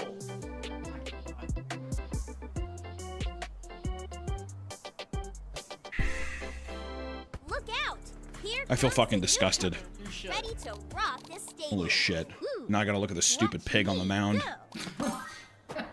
I'm fucking locking this little son of a bitch in the basement. That's what I'm doing. I'm locking this little son of a bitch in the basement and he's gonna get nothing but 3 teaspoons of mustard every day. I agree. He says, Daddy, what is this? I say apple cider vinegar. It's good for you. It's good for your stomach. And I grab that little kid's fat stomach. I say, this is wrong. Do one of those. That's good. That's good. That's good for the mental health. Yeah. A new face steps in as batter. That one gets through. And guess what? Game. They've shut them down this inning. Better luck next time, kid. Oh wait, no. Sorry, one morning. Okay. Set a good example. Oh God, Sally. Here we go. Here, Sally. You said a bunt earlier. Watch this. Look how slow this bitch is. Can't even hit it. And that's I hate. Do you see how she looked away from it? Good fucking Lord. Good God. Don't swing at it. It's a ball. That's a ball, folks. Sally. God, you stupid bitch. That weave probably weighs a ton on her head. Swing goes the batter. All right, was one hell of a. All right, hey, she pulled a little Sweeney Todd right there. That's what that was. Swing your razors. He's really going to knock No, I said a Sweeney Todd. Did you say smoking cod? No, cod. Fastest Like a member fish. on the team. Bunted. Get there, Pete. Look how slow this stupid bitch is. Good Lord. My God. It's the weave. It slows her down. Pure power at bat. They don't call I like Keisha her Phillips. haircut. Also, I like Keisha's haircut a lot too. Aluminum Power. Watch this shit, Mom. Uh-oh. Bye. Woo! Woo! BBL Sasquatch, love her. Yes, into the... Itu Pablo! Arriba! Yeah, that's what he does better. He did fine last time. He's 4 for 6 today. Okay. Gotta hold Beautiful. Fuck! And that's an out. All right, well, to be fair, it's a deep field. It's a deep field. Fuck. Look at that big ass head and that tiny body. I'll see you guys next time! Okay, pitcher, give me one right over the center. He's been doing terrible. He's horrible. Horrible. Line one. That'll end this inning. Immediately. We're done. I'm tired. I'm about ready to fucking take this little motherfucker into a rainstorm and rust up those wheels if he doesn't start figuring it out. Hit hard. Sally, you stupid bitch. God damn it. Runner on first. What the fuck is happening? What is this? I don't know. Good God. You Good can God. feel the confidence put up. On the heat. You might be in trouble.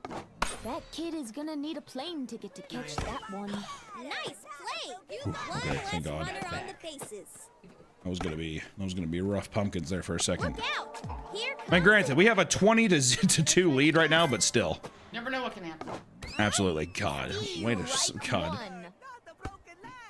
Hey, Tinky. That's my son's name. Tinky.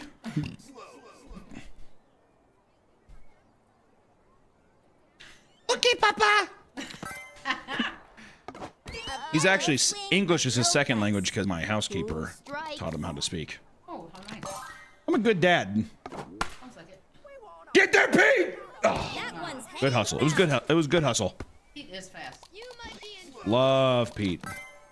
Sit her down. makes a dive at it. Get him at 2. Get him at 2! A hard-earned out. There we go. Taking One the more. mound today. This I'm gonna strike you out. Ooh, a tricky Get her, Sally. playback. Sally, are you fucking kidding me? Are you a joke? Wait, go to third. Go to third. Uh-oh. Uh-oh. 2! 3! Runners on What the Taking the mound today. This Tanky, if you get it, it's a base hit here. I'm fucking blistering that ass. ball whizzes down towards center. Yikes. That's a ball. Unfucking-believable. I mean, I get them all kinds of like sensory deprivation fucking headphones and stuff, and it doesn't do anything. Please, Ernie. that'll end this. Ernie. Fun while it lasted. Ernie saved the day. Hard fight. If I had a hat, I'd throw it so high it wouldn't come Look down at Pete. until That's our MVP. There's a reason they play all summer. Well Because a done. team And like super that, fast. you know, that game was neck and neck. But Where we at Super here? What is the Duper standings? came out on top. 6 and 2. At least one team showed up for this game. My old team, the Red Rockets, are See you next in game. second.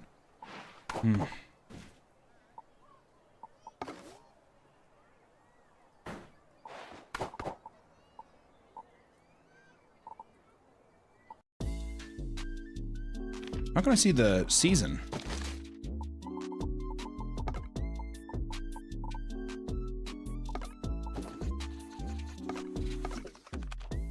We're doing pretty good. Oh, nice. We're almost into the playoffs. Very nice. Okay. 6 and 2 is not bad. I feel pretty good with 6 and 2, if I'm being honest. I feel pretty good about that. Also, are they being rude to my mom? Don't do that. She's not very bright. You have to be nice to her. Does Nick have false teeth? Yes, they're made of balsa wood.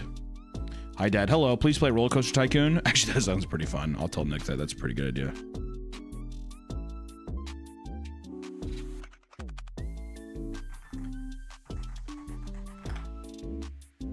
I'll write that down. She takes after her son. My mom takes after me. That makes sense, dumbass. LeBron James hairline. I have a great hairline, dude. Look at this. This is a beautiful fucking hairline. Look at this. Huh? Beautiful, flawless. You bald bitches wish you had this hairline. Straight as an arrow? Absolutely. Absolutely.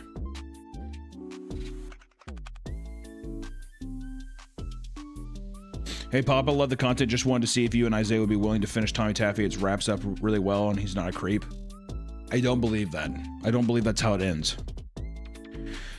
It's, you know, listen, guys, 2 deals. We should be getting into the playoffs here pretty soon. We'll have to get back into it. Enjoy your weekend. I'm going to hop off here. Just wanted to play a couple games. Appreciate you guys for stopping by. Hugs and kisses. I love you. I love... Welcome back to the Papa Meat channel. How you doing? How you doing? Come on and sit down because today we're going to be talking about food hacks. When it comes to getting a little more bang for your buck at a restaurant, you'll hear a whole lot of relatively innocent methods like ordering from kids menus, adding homemade guac to your Chipotle, or taking advantage of fast food mobile app coupons, right? All pretty harmless shit. These methods are fine if you're trying to keep it safe and legal, but most people aren't aware that they're leaving tons of money on the table. I'm talking about unethical food hacks. If you're willing to sacrifice your humanity for a free meal, there's truly no limit to the ways you can fleece a restaurant. Disclaimer, this is wrong. Disclaimer, this is wrong. No, this is how to. We're trying to give people tips on how to. No. I don't agree with this. You might be saying that you're shoving it to a man, but, treat your waitresses kindly. People who are working there, fucking don't put their jobs at risk, right? Disclaimer. This is a joke video. We're just showing you this is just what people do. There's a lot of which also I'll tell you this. Whenever we get into it, you'll see there's a lot of scummy people out there, right? Disclaimer. I'm just gonna throw it there again, all right? So now people can't get mad at us for being like, okay, well, you're a piece of shit. Well, if people want the real hacks, go to my YouTube channel. My backrooms washer. I got the pina colada and the banana backrooms. Nick does have a YouTube channel now. Editor, put it up here, and we'll put a link in the description as well. One of the easiest ways you can get free food is by simply pestering the workers until they break down and give in. In recent years, these multi-billion-dollar food chains have been slowly shrinking portion sizes and upping prices. As recently as last year, Chipotle CEO Scott Boatwright was under fire for his comments during earnings call, where he explained that 60% of their core customers earn over $100,000 a year, meaning they could confidently continue to raise prices year over year. Not a great thing to say. You know what I mean? But not everybody can be Costco, man. Not everybody can have the true grit of Costco being like, I don't fucking care. Hot dogs, $1.50. Hot dogs, $1.50, and I'll fucking roll over my grave. I have a feeling that when he dies, they're gonna change something. He's gonna haunt all of them. Yeah, he's gonna possess the new owners of stores, or he's gonna haunt the new owner of the company. Did you see it? He's gonna fucking... I think he's gonna haunt the hot dogs. You think you see the CEO's ghost is gonna haunt the hot dogs? Zach Baggins doing a ghost encounters though of Costco would be pretty sweet though, huh? I heard something on my EMF reader. The hot dog's like, what the f, dude? Come say that in my fucking face, man.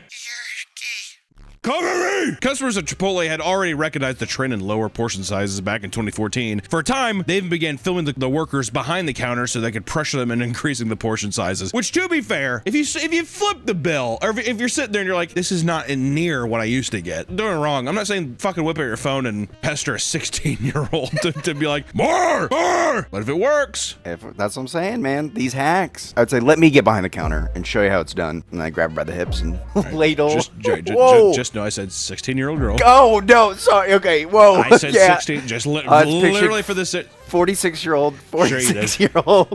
Yeah, I'm sure you did. 30 more years on her. The workers themselves hate having phones constantly in their faces, saying it only adds more unnecessary stress to the job. However, that means nothing to a person when a deal is on the table. Despite the visible discomfort in employees, people would continue filming workers and uploading videos to social media to document the results. Stuff like this. Damn. Can I get some more? Is that true? Does that seem fun? If I'm behind somebody, even as a customer, I'd be like, now I have to be like, doing great. No, see, I feel like I'd have to be like, what a dick, right? I have to side with the person because I'm like, okay, well now I'm getting the aftermath of that fucking tornado. They're pissed off. What a jerk. What a grade A bully that guy was, right? Also, I hate that if I go up and I don't say anything or acknowledge it, they're gonna be mad at me. I would just try to Mondays, am I right? You hit him with a Garfield? Yeah.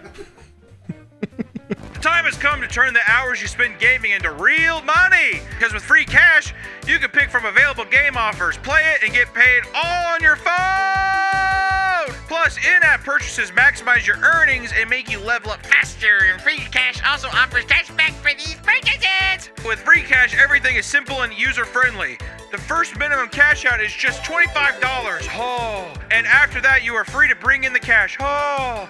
With over 280,000 reviews and 4.7 rating on Trustpilot, it's easy to see why free cash has the highest payouts compared to other platforms. And the best part is, I didn't have to change how much I'm on my phone. I just changed what I do on it from time to time. Did I like who I was before? Not really. Do I like who I am now? I don't know. and you're not using free cash to replace your job, it's just a good way to make some extra money on your side since we're all on our phones anyway. Might as well make some cash while we can. Free cash. So click my link or scan the QR code to sign up on freecash.com and start earning some extra cash today. And everyone who signs up on free cash with my link or QR code will get $10 as a bonus when they complete their first offer, baby. Thank you to Free Cash for sponsoring the video. See you later. People took things to the extremes and began bringing in entire film crews, complete with professional cameras, boom mics, and lighting, which is kind of fun. Another common method is to simply complain about your food, and for some places, the age-old rule of the customer is always right can lead to restaurants bending over backwards for even the most obnoxious guests. This is likely because the restaurants want to avoid getting negative reviews from petty customers, which can lead to lower revenue as a whole, and many older people admit to taking advantage of this by consistently making a scene about the quality of their food to get their meals comped. I've seen people do that before, but I also don't like this thing. I hate the idea that you're like, I ordered something, it's wrong, and I should just deal with it. You know what I mean? I've gotten shamed before. It's fine, just deal with it. Like a completely different item. Like, don't get me wrong, if you're like, I just don't want any lettuce on it, and it comes to lettuce, just take the fucking lettuce. It's not the end of the world. I'm saying that, like, hey, can I have a sirloin and I get fish and chips? And they're like, there you go. I mean, and I'm like, they're like, just, it's fine. It's good. I'm like, that's not what I ordered. Like, is this not, like, come on. When I was working at Papa Murphy's, this haunts me. One time I wondered if I accidentally served a pizza that fell on the floor to someone. I don't know. How did you mix that? You would tell. You would be able to know, even if it's a frozen pizza, Nick. Or actually, it's a you would be like, okay, well, it's all smeared. The ingredients don't look right. It's all unorganized. Is that the one that... Also, what establishment are you running where you're taking the pizza off the floor and putting it back on a prep area for it to... Why did it not just go from the floor into the trash? Oh, so what happened was I was holding it in one hand and I pulled out the wrapping paper and it like fell. And I don't know on the floor. I don't know if it fell on the floor or on the table. I don't remember. So you're changing your story already. Was there weight and all of a sudden the pizza got lighter?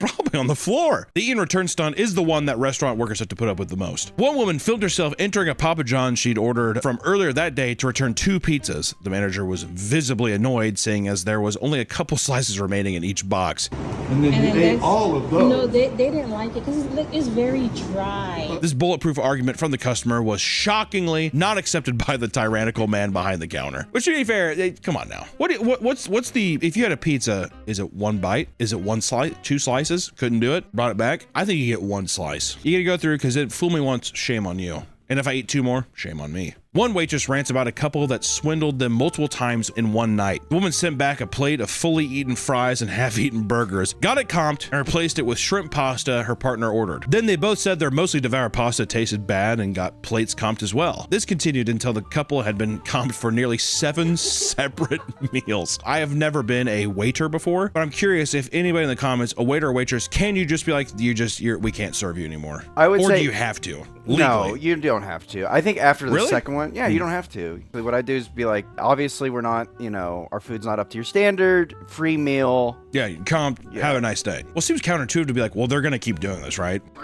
To me, this seems that the 7 meal deal, that seems like a manager who is like a power hungry manager. Why aren't you doing this right? And he's the one who's like, one man in China put cockroaches in his mouth and blackmailed a restaurant, demanding a large sum of money and a carton of cigarettes, or else he would post a video claiming the bugs were found inside the food. The carton of cigarettes is really the add-on there. And 1 carton of cigarettes. Also, like, not that crazy. Don't get me wrong, it's stupid, but I'm like, I feel like you could have asked for anything, right? Having to pay every time you go out to eat can slowly add up over time. That's why people have started coming up with dating schemes to get others to pay for their meals instead. I have fully believed that women do this. I fully believe that like any woman could have free meals for the rest of her life, especially with the dating apps. If she being like Monday, Tuesday, I have every day of the week, it's lined up. I'm just going out to dinner. I legitimately believe there's people out there that do that. Oh yeah, they were. Yeah. And if I was a woman, I might consider it. You're the cheapest person I know. 100%. A female, actually, maybe a female version of you would be, because your male version, I'll tell you what, the girls out there, you guys gotta calm down these comments. I'm telling you, like, holy shit.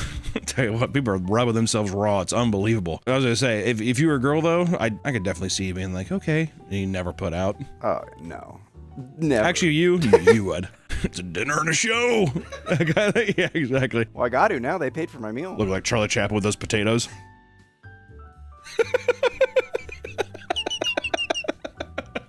45-year-old Paul Guadalupe Gonzalez was reported to the police by numerous women for ditching them on dates to get free meals. According to his dates, Paul would meet at a restaurant, order large meals with expensive items like steak and shrimp, suck them down, and then say he had to use the restroom or had forgotten something in his car before disappearing. Which I will say, the reason you always picture a guy like, oh, wait, 1 second, and he's like running at the restaurant is always pathetic. The reason you girls don't is that you're like you just know you're getting the meal, so then you can be like, oh, I had a fun night tonight. I hope we could do this again sometime. And that's the only thing you have to do that's awkward. Oh, definitely that kind of thing. You know what I mean? I'm actually bulletproof surprised plan. it's a guy. That's me too. Yeah. To see that, Nick, you do it? How many? Do you do on a lot of online online dates? Not recently, but I used to. Yeah. I was gonna say there for a bit. I feel like it was a tear. I feel like I've been on maybe 50. How many of those did you say that you split the bill? You didn't even pay for it, you just split it. Surprisingly, a lot of them. I love the tagged on surprising. You know, surprisingly, it was quite a few. A lot of the cool chicks were like, oh, no, we'll get half. And I've had some that be like, a lot of the cool chicks.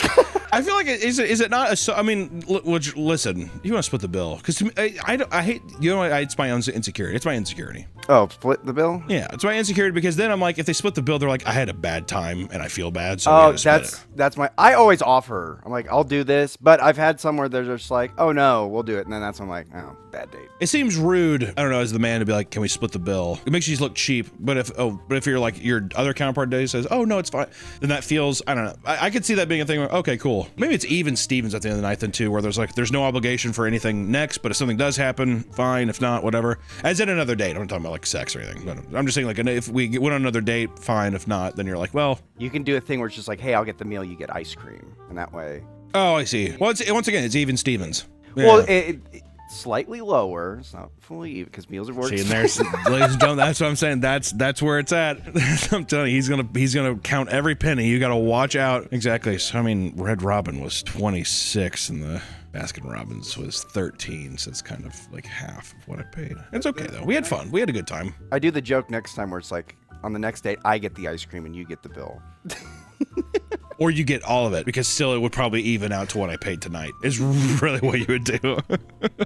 There was still the girl. She do not bring thing. I don't think we've told on the channel. We're not telling it now. We are not telling that now. That is a secret. That's going to be an inside story. This practice is extremely common and dubbed the foodie call. Some even claim they've lived off food scored from the Strat for several weeks at a time. To justify their actions, people will say they go on these foodie calls as a means of survival because of the ever-struggling economy. If you can't find someone to take you on a date, don't fret. There are other ways to score free food from strangers. Another far less common technique is going into restaurants with the express purpose of finding someone to flirt with so they can pay for your meal. That's got to be a role though. It's like somebody did that to you and you're like, it's never happening. You're just getting them chubbed up, but man, he's gonna walk out and be like, thank you. What was your name again? I'd love to watch Stalker with you. She's like, what? Never mind. No, go ahead. I was gonna say on this one date. What's that Spotless Mind movie? Eternal Sunshine for the Spotless Mind. That was our first date movie, and it was really depressing. So I was just like, I'm just gonna make out with her. And then what an awesome move. How do I switch up this plan? That movie's also like, hey, we were together for a long time or we're broken up now. This is our first date movie. You can watch sad movies aren't terrible. Wish I would have never fucked around. Why not, dude? I like how you kind of squinted like you were like, no! When I saw the pics of you and her, I felt the knife twist. Karma's a bitch, and she's with you right now. You know what it is? She cheated on the girl. The girl left her for another person. It checks out, dude. It's a catchy ass song. I'm supposed to tell you. We've seen other child stars attempt the quote-unquote go bad and break free from the childhood image, right? Miley Cyrus did the same back in 2013. Britney Spears, Christina Aguilera, Olivia Rodrigo. Olivia Rodrigo is even dipping a toe towards being edgy with her songs about breaking up with boys and wanting to be with the girls and being free. Yeah, that's why if I were a kid, I'm just like, we're not even gonna start with all this pussy shit, dude. We're going straight to the source. Have my kid do lines and lines of coke. Start singing about that. And start boxing, cockfighting, fight some chickens, fight a baby, and fight a lethal rooster. I don't think the baby wins that. A baby versus a rooster? Yeah. Yeah, a baby versus a rooster and a cockfighting rooster. That rooster will tear that. You don't think you think so? Yeah. Okay, what if it's a 1-year-old Would a 1-year-old beat a cockfighting rooster? Does the 1-year-old also have like those little punching bags? Just their hands. I'm thinking that a child could not beat a rooster until they were 5, but my kid will be able to beat a rooster whenever they're 3. You'll be training them. Yes, and they'll sing about it, and that's will be their first. That'll be their first hit, cockfight. But it's just about having the gall to be able to grab that little muff by the throat, stop him, and it's probably gonna claw at you. This is a thread made many moons ago in 2012 about how Pamper Chew goes and how he gets his diapers, which is a great look into the mind of a mentally disturbed person, so I thought it'd be fun to include here. This is a thread about people asking how they go about getting diapers. We have a user, Charles, saying, I can't buy diaper, so I just go Trouth Track to find some. What the fuck is Trouth Track? I would love to buy some, but I can't. I just wear them 5 minutes. It feels like a waste of a perfectly good diaper for me. I'm at least glad that he's like, I mean, I might as well get a used one because I'm only gonna wear it for 5 minutes. And that's when our trusty hero Pamper Chew comes in and says, very safe and can be reused, but poopy diapers can make you sick, so just be careful. I have saved wet and poopy diapers from dumpsters for over 10 years, and I've never been sick. I love the smell of old diapers and love getting them for free out of the garbage. You can microwave them really hot and kill off any bacteria and germs, then let them cool down before wearing them, or you will burn yourself. And he put a little like, you know, ow, and hate that. Everyone seems so grossed out from used diapers on this site. If you like dumpster diapers, go for it. Just be careful. Perfectly rational. He's giving you all the tips and tricks here. Wet diapers, which I think he means piss diapers. Piss diapers, they're the best. Poopy diapers will get you sick, but you microwave them. That's what people say. I dropped my food on the ground. 10-second rule, throw it on the skillet. Perfectly good to eat. Same with a diaper. Bye-bye bacteria. It doesn't feel like it would actually cook the bacteria. I feel like it would like mutate it and it would grow to be something even worse. I have a sneaking suspicion that he got sick. Just going to give you the warning that you can contract diseases through urine, and your advice is also very dangerous to the OP.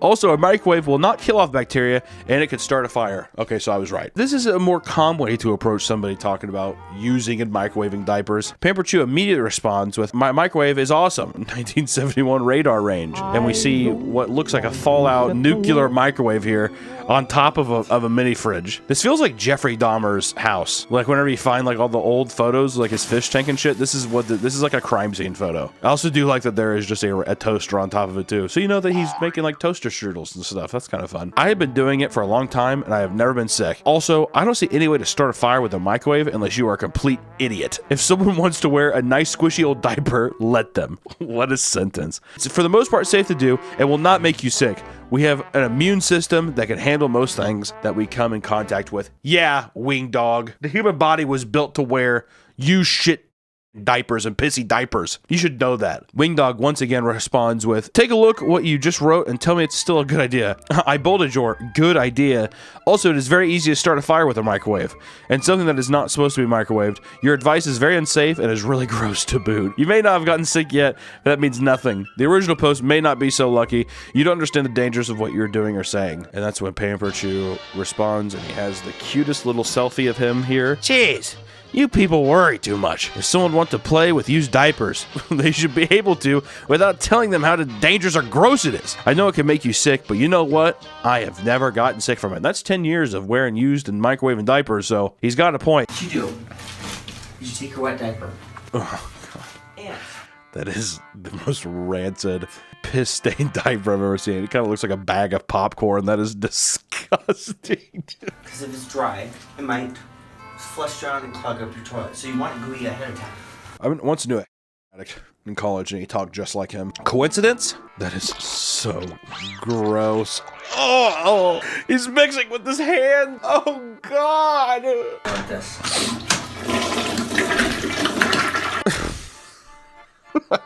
God. Human itch mites. What a fucking disgusting name. Look at this thing. Like an alien. It does look like a fucking alien. My God. The human itch mite is a parasite responsible for causing scabies. My doctor thought I had scabies on my penis because I put ancient Chinese medicine from Amazon on it. Harry, get Nick out of here. Ancient Chinese medicine from Amazon? Pet play is a form of role-playing where participants take on the persona of animals while engaging in behaviors and activities associated with their chosen animal. You ever want to be a dog? Actually, yeah. When I was in 8th grade. You wanted to be a dog when you were 8th grade? I didn't want to go to school. So I was like, I'm going to be a dog. Some who participate in pet play find it a form of stress relief, a way to explore identity, and simply, it's just a playful activity. It's not sexual.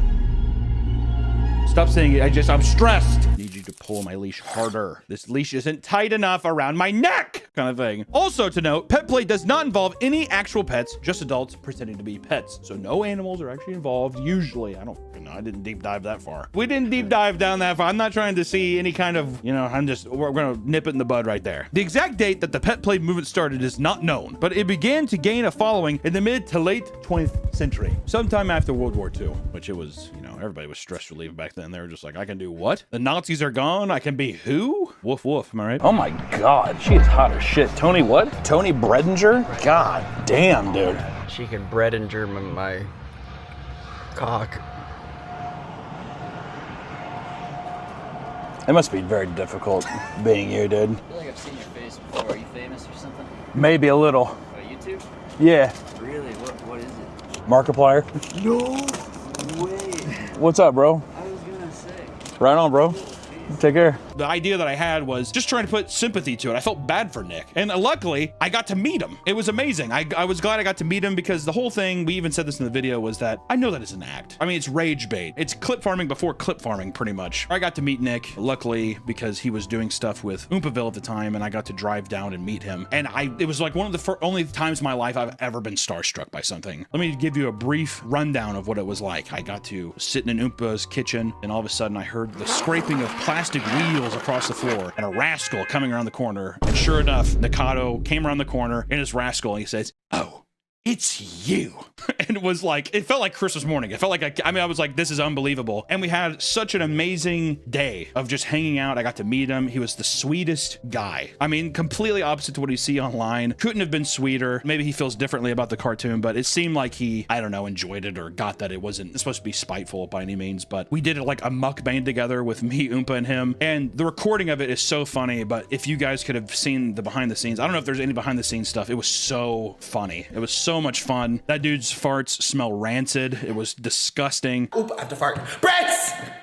Brace! on! Brace! No, don't fart! Brace! Brace!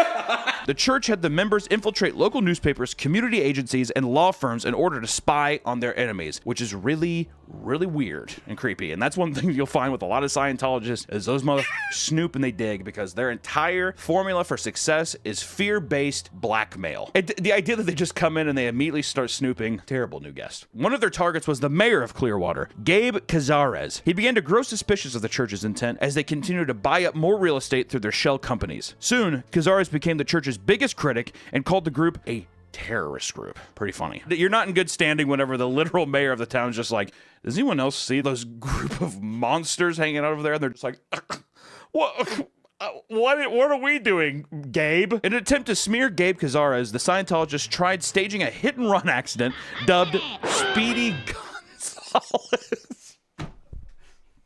What? That is so racist, dude. Did they have a manila envelope that said Speedy Gonzales on it? And falsely made allegations that the mayor had a second wife in Mexico, similarly dubbed Mayor Cazares Handling Project. There was also Project Taco Less, which again was another operation to ruin his career. Just racist campaign against this mayor. What's so weird is that it feels so juvenile. Speedy Gonzales. How about we name this one Project Taco Less? Patients were separated into 3 groups at Litchworth when all 3 terms were used in a clinical setting for psychological classifications and were defined with a well-defined set of limitations and abilities. These are the 3 group of sectors that go as followed. Idiots, okay, which was the mental capacity will never exceed that of a 2-year-old. That's apparently the definition of an idiot. Imbecile, between idiot and maximum mental capacity of a 7-year-old, and a moron, somewhere above imbecile, but will not exceed the mental capacity of a 12-year-old. And these were used by doctors, too. Well, Bryce over here, he's an imbecile. Well, Greg, you're not going home because you're a moron. You have like a clipboard. Let me look through the manila folder here. You're a whack job. That's the medical terms at Harvard. You will not be seeing your family ever again. Have fun. Also, someone's going to be giving a series of vaccines to you even though you're not sick.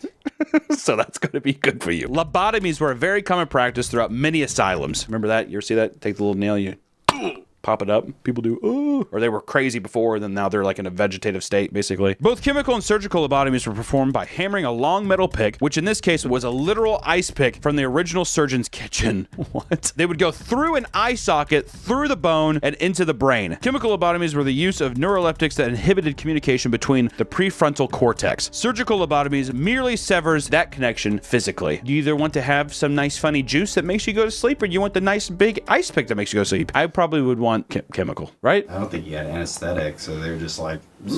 Yeah, they're like, can I have numbing cream? They're like, nah, just could put it up right there. That, which I guess with one hit, you'd be, you know. And there's been times where like they hit. They do. And then you'd fall down. Yeah. That would be terrible. A teenager was charged with 2 felonies for derailing a train in Nebraska for his content, for his YouTube channel. Isn't that fun? I love content creators. They're special. Capital City Rail Production is a very small channel that focuses on filming train content in and around his town. Not anywhere else, just in his town, okay? 3 months ago, he posted a video on his channel titled, Most Insane Video I've Ever Taken! The video shows a train crashing into an empty train car, causing it to derail. Okay, so this arbor just hit a defective car, apparently, and is now on the ground. And this accident resulted in $350,000 in damages. If you're a small boy in Nebraska filming train content, that's a lot of money. The owner of the channel claims he just so happened to witness the accident while filming, but when investigators questioned how the incident could have occurred, the YouTuber responded with, Well, obviously a switch was turned the wrong way. Which made everybody extremely suspicious towards that guy. Authorities later went through the surveillance video from the area and discovered his vehicle and a lone driver traveling around the area before the derailment. Which the switch box he's talking about, which is causing so much suspicion, is hidden. So it's like, how would you have known where the switch box was, and how would you have known that it was switched the wrong way? Which led him to be a prime suspect, probably the only suspect, and he is now awaiting trial, but he could pay a fine of $15,000 and up to 7 years in prison for each felony count that they charge him with. Are the views worth it? I don't know. Or in 2011, 20 people were pepper sprayed by a crazy woman in LA. A woman in a black hoodie decided to wave out and spray at the same time some pepper spray. All right, now we're kind of getting back into the mojo that I like to see here. At Walmart, a woman entered the store in hopes of buying a discounted Xbox 360. Not a bad pickup in 2011. You gotta buy your son a Christmas gift. A little late for the Xbox though, I think, right? When did the Xbox drop? 2009? Discounted in. They're already discounted. It's been a minute. Couple of years, right? She had bought pepper spray for this event in order to beat the rival shoppers getting in her way. Did she say that? Yeah. She visited several aisles of the stores, spraying crowds of people. Some were hit directly, others were affected by the substance lingering in the air. Among the 20 people caught in the crossfire, some were young children, and amongst the panic, some people were trampled by the surrounding crowds. The woman was able to pay for her gaming console and exit the store scot-free, and the police officers noted that there was so much mayhem in the store that they could not identify her. After she pepper sprayed even children inside the store trying to get to this Xbox 360 that they didn't know who did what, and she was able to get to the register. She was able to check out and get the Xbox 360 at half price. It's what she really wanted. Wait. Did they even catch her? No. Oh my God. So this is all just surveillance footage of this going on. What a strategy. Honestly, she just walks in and she's just like, it's like, I don't give a shit. Boop. Okay, cool. See ya. It's like 2008 and 2011. That's the hot years, the most violent years of Black Friday. Patients under his care suffered severe complications, ranging from nerve damage to paralysis and even death. Some of the notable cases from his malpractices were these patients. Jerry Summers. Dunch operated on Summers, a close friend, leaving him a quadriplegic. Summers' surgery was riddled with errors, including the improper placement of spinal hardware and excessive blood loss. This was his homie. Well, that's exactly. His buddy's just like, see you on the other side, buddy. And you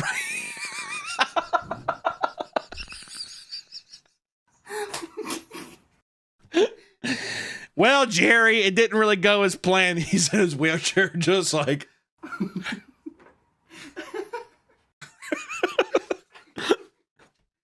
That's insane. I like how excessive blood loss too. Oh shit, I should not have cut that. God damn it. Is this even a serial killer? Or is this just a bad doctor? It's just a bad doctor. To get the title Dr. Death and it's just from your own incompetency is so funny.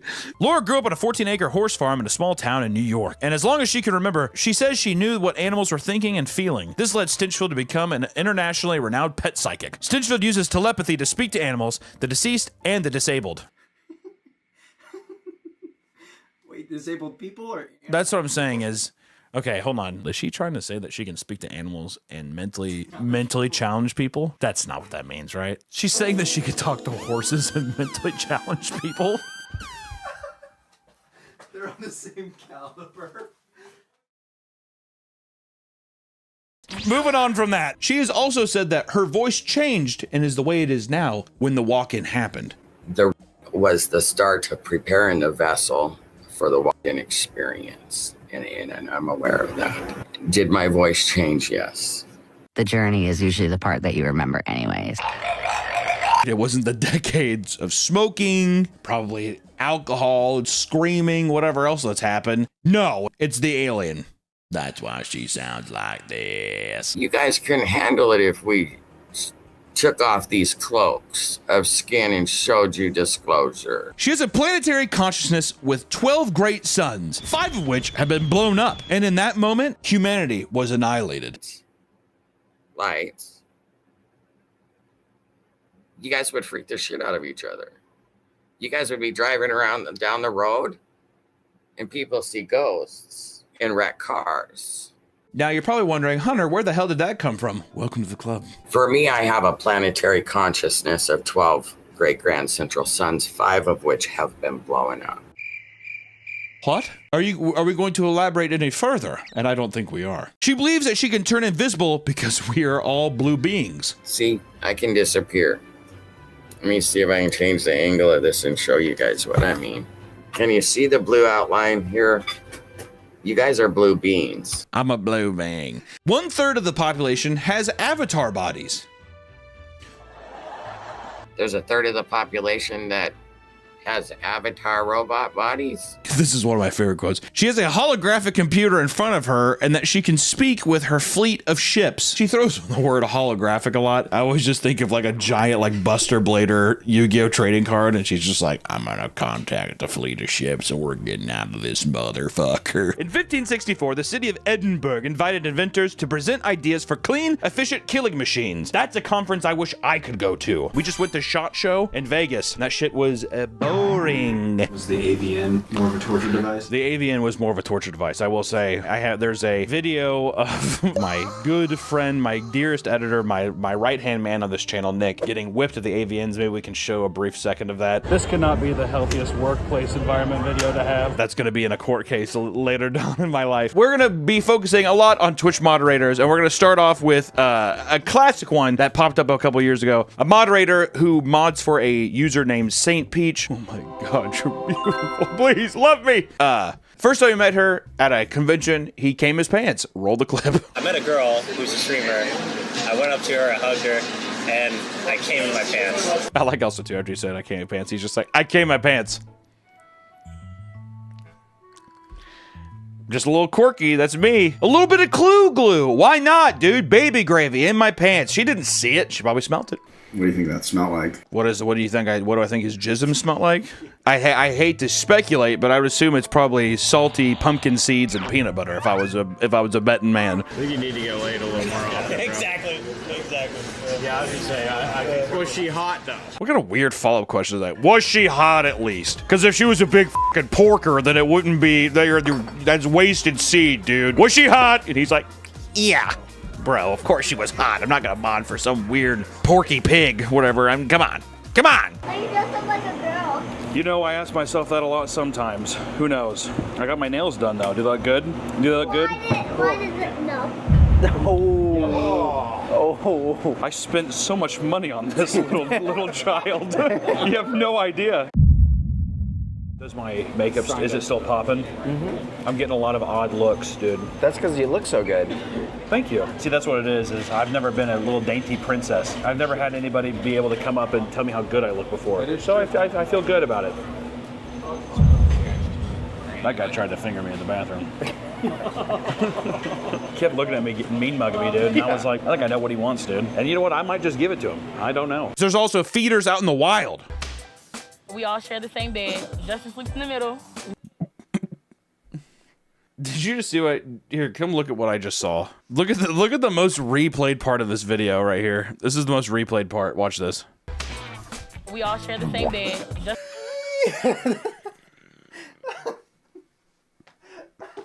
I saw someone doing that at Disneyland in the Indiana Jones. I saw that, the video of it, whatever. No, you saw it in person? Oh my God. I was in 8th grade, and this couple, the guy was putting his hand like in her ass, down the pants. It was an hour wait too. I like how you said it was an hour wait too. And that's not even the worst part. The line was an hour long.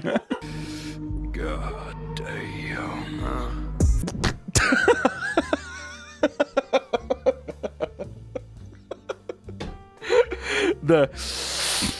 God damn. That actually being used there is so good. It flows in. Why did that hit so hard? Why does it hit so hard? God damn. God damn. It is kind of crazy hearing this shit go into it. I have J. Cole on my playlist with, like, you know, Sir, Nicholas F, and other shit like that. And selfishly, yes, I did. I put the song on my playlist because I'm a narcissistic piece of shit. Let's keep going. He keeps killing us, Father. He keeps taking and taking. Oh, do you think he actually knows? Do you think he's actually seen this video? Because I will say, just full transparency, a producer did hit me up being like, hey, do you care if we use this? And I was like, I don't give a shit, dude. You can do whatever the fuck you want. And, you know, they were like, we could pay you or we do whatever. And I was like, nah, it's a deleted YouTube video. Like, it's a YouTube cartoon. I don't give a shit. I wonder how much J. Cole, Jermaine, I wonder how much he actually, if he's a big fan. I'd like to think he's a huge fan. Jermaine Lamar Cole. I don't know. Dude, let me know. Look at you, son. Look at what you've become. That's how it is. Having Rice Pirates deal there. Look at you, son. Look what you've become. That's so fucking sick there, too. Dude, wouldn't it have been sick if J. Cole would have used that? You got a tight little man on you, don't you? Oh, it stinks. Nice and good. That would have been so sick. Some of the most popular coins created on Pump Fun are Peanut the Squirrel, which has a market cap of $1.4 billion. Peanut the Squirrel. Peanut coin. The guy also just said he's making his own Justice coin today. So people are like, what? You're not making Peanut coin? He's making his own coin. There you go. Also, with the newest meme, Just a Chill Guy, it has a market cap of $451 million. That meme was just created like 3 weeks ago. My God. There's also Moodang Coin, which has a $400 million market cap. $400 million market cap evaluation for the Moodang Coin, the abused tiny hippo in a Taiwanese zoo. There's also the Sigma Coin with a $64 million cap, or Mother Iggy Coin at a $50 million cap. Be a good boy and listen to your mother. Wow. Which apparently that one is based around the Iggy Azalea's ass for some reason. Someone just uploaded a photo of Iggy Azalea's ass, and that's just the main coin. Do you think she gets a cut of that? Doubt it. Mother's mothering. Mother's mothering. I'm serving right now. I hate that when people say that. She's serving. I usually don't get offended by the word, but in that context. You look like you'd be someone who gets offended by the word. You look like the person that would get offended by the word. You'd also be like, when people say, what do you do? Ooh. In 6th grade, that was me. I hate. Ooh, don't say that. The most like symbiotic, beautiful. I feel so grateful to have done this with her. Sorry. It's just. What happened? I legitimately think that Cynthia had to ward off some kind of entity or something. If she wasn't there, we'd all be dead. It's also my first time ever doing a jump. You have been the light of the day. You are truly- such a gift. You brought such light into the room. Thank you very much. We appreciate for coming you. into this room today. We needed. F***ing creepy, man. Even as it sounds like they're like robots. And you know, it's not even just Cynthia and Ariana. I mean, you're talking about the director gets into fits of tears. I'm not gonna cry because that's their job to cry. I'm just gonna describe the moment. So. We can cry together if you We can- want. Wicked. The Wizard of Oz prequel.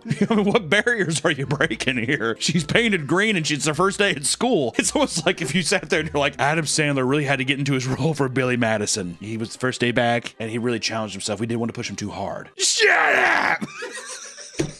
You did the Adam Sandler thing. Have you ever drugged your friends? No.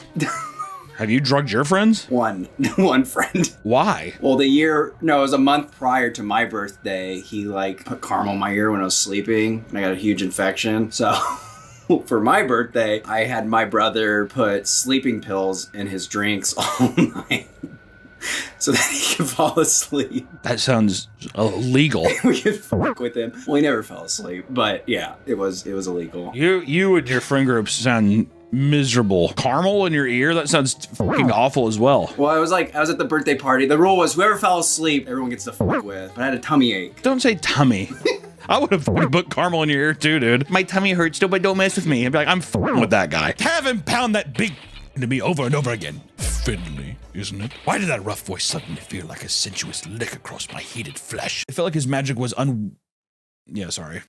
The pest guy's gonna come in here and spray for rats in a second. I'm like, he's walking by with a huge spraying for Hello. Heard you guys been hearing sounds at? Could you tell me possibly where it's been? Yeah. Yeah. I'll show you. As I said that, the pest guy came in. He did. I heard you guys are getting rats in your walls. We were just like...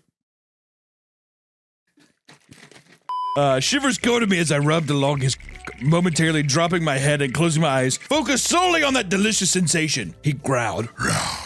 His free hand gripping my hip and keeping me still while he rocked, the glorious friction dripping the liquid fire into my desperate...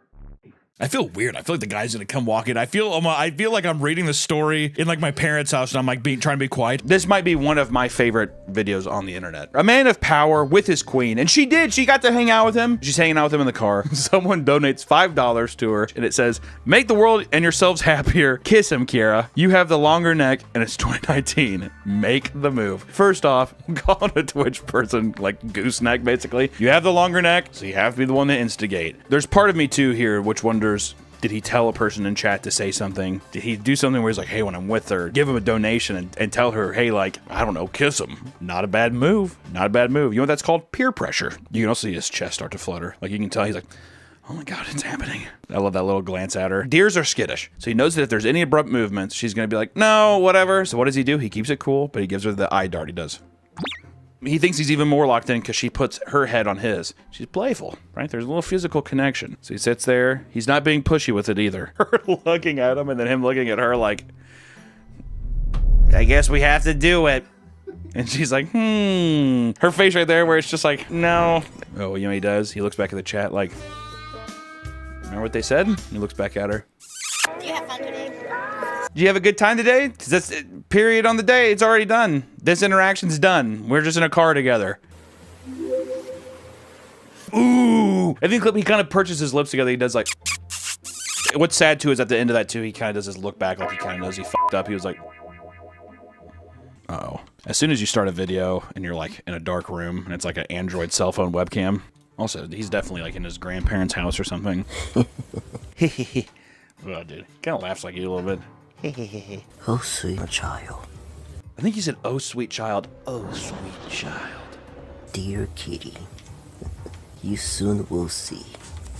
That's fucked up to watch that one last because now it gives the context to everything. I mean, I'm sure he's trying to be romantic or like anime, kind of like, you'll soon see. But it just reads like a serial killer. And also had the same color grading as the Jeffrey Dahmer show with Evan Peters. Shout out to my girl Kiara Kitty. So this user is well known in many communities on Twitch, apparently. He stream type user Unicorn and appeared on her stream. Oh, look at that. Dude, little gremlin in the back. Oh, no! This led her to meet an autistic man named Nicholas Gojon. My name's Nicholas. Your name is Nicholas, and you might be f***ing autistic, dude. He was from Big Bend, Wisconsin, and had an IQ of 82. 21? You stupid. and he believed that he was a 500-year-old vampire. Forgot to tell you that. She was on a vampire dating website. It probably feels normal compared to the life that she lives, so I don't know. I mean, have a fucking little old vampire give me hickeys on my neck and shit. A little dating website. I probably would have been down with that back in like 2012. He was also arrested for masturbating in a McDonald's parking lot. I just wanted to throw that in there, just to really slip that under you. It was the McRib, baby. The McRib is back. What are you supposed to do? My favorite rule, though, is no scattering of ashes. The amount of people who have died on their deathbed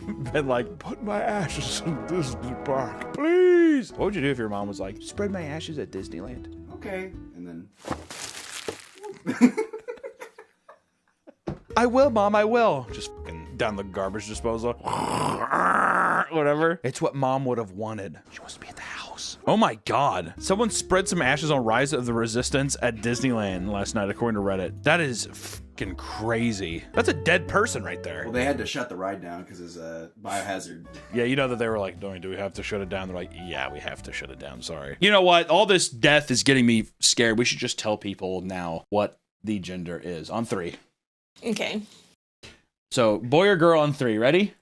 1, 2, 3. Boy! Oh, It's a boy!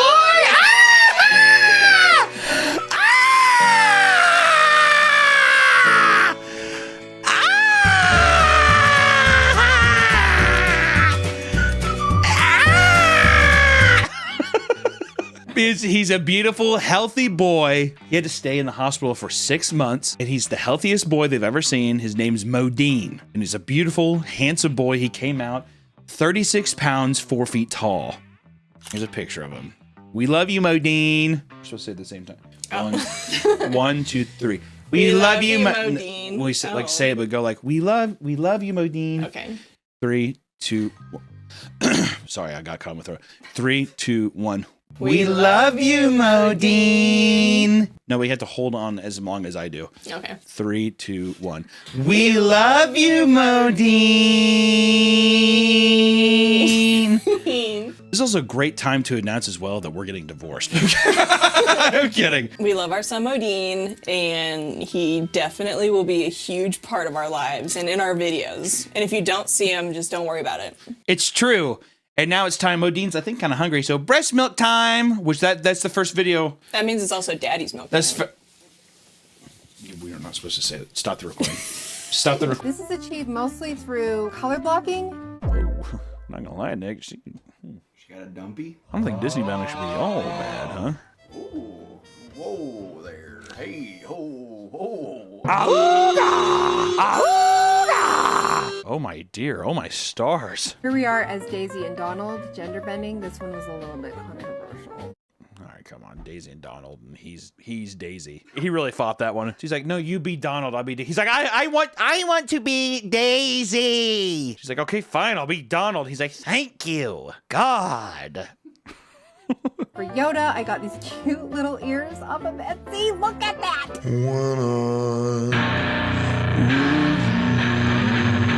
The kids are just like watching kick streamers and stuff, and they're just like, why the fuck do I have to go to Disneyland, dude? I just want to watch a guy play blackjack for 7 hours. You Disney bounded before. Yeah, the Renaissance Festival. Yeah, I was a giant baby Yoda, which it was supposed to be ironic, though, dude. You had fun. No. You had a good time. No, I didn't. I was hot the entire time. I walked around like a baby. I didn't like it. I was green. I didn't like being green the whole time. Allowed, you kind of had me a little bit with pineapple, because my favorite, pizza, like if I'm doing like Pizza Hut or like if I'm ordering it, it's got to be pepperoni, pineapple, jalapeno. It's just too good. It's just simply too good. That pitcher has been lifting weights. And that's a My son Colin has been, since he was born, to as far as smiles and laughs every time you come on TV. Oh, thanks, man. I'm competing with Mrs. Rachel. I've heard that name before, but I don't know the content. That's all, boom! Folks. Better luck next time, kid. Hot honey on pizza. There was a place in Kansas City that used to do that too. It's called Joe's Pizza. You can get like a hot honey and put it on like the crust and stuff. It was really good. What the fuck is this? You should rank prison food. What's the difference between regular food and prison food? Unless you're just talking about like those dishes that people make where it's like, hey Bunky, you want granola bars? I got you. Whatever the fuck it is. The guy who does those videos. just crushes up ramen and all that shit. One strike on the count. Man of flavor? Oh, absolutely. Smokes that one. Oh, that was fair. Somebody get a Bad people broom. talking about food. We've got a sweep That's my down life, the baby. stands. Beautiful hit. Goes the batter. Throws it over. Beautiful hit. Runner on first. Ahmed Khan is at bat. Ready? My boy Modine doing well? Oh, absolutely. Those kids Get down, get are down. gonna wish they had my Oh my God, Kenny. sunglasses.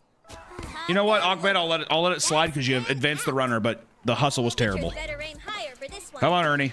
This is my big man. Big man, Ernie. That one finds the gap. Oh my God, what a fucking hit. Huge heater. Chucks it over. Oh my God, Kenny. Kenny! Sliding in safely. You can Damn, I was gonna say I was about to have to put his happy ass back on the handicap bus. My God, holy shit. a bunt. Save! Oh! Runners on first and second. Oh, thank God.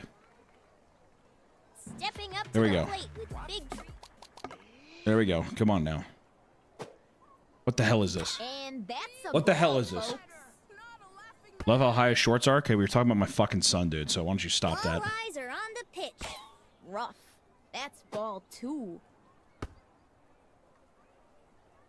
The ball whizzes down towards center. Favorite wings? The Peanut. Kansas City. Best wings on earth, I'll say it. Every time.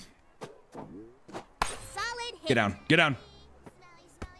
Tosses it over We're there. the second.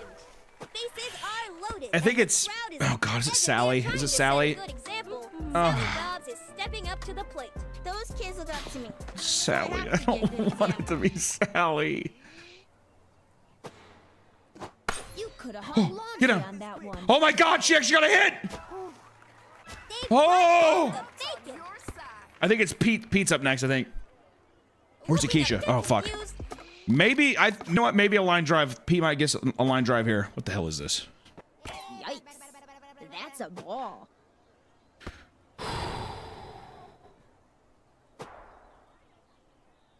That's ball 2.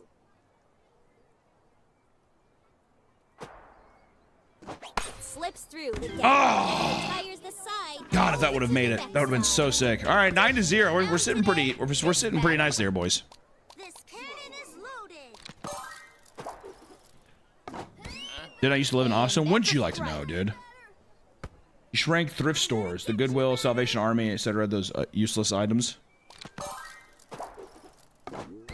A lot of people love the Goodwill outlet stores, dude. When we did the video on that, that was fucking crazy. People will straight up camp out at those stores. Blooper sent him running. People will be there all day, sifting through pockets, everything. It's fucking wild. Look out! Here comes the newcomer, ready to rock this stadium. Get ready to see some baseball. What a hit! Your shirt's all backwards. Runner on first. Look out! Here comes the newcomer. Keep your eye on the ball. That one gets through.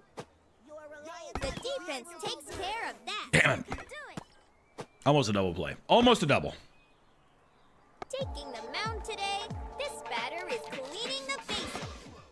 I think my fastball is 112 miles Ooh. an hour. One strike, still some breathing room. Damn it. I want to turn a double play so bad. Fuck. Chopper to third.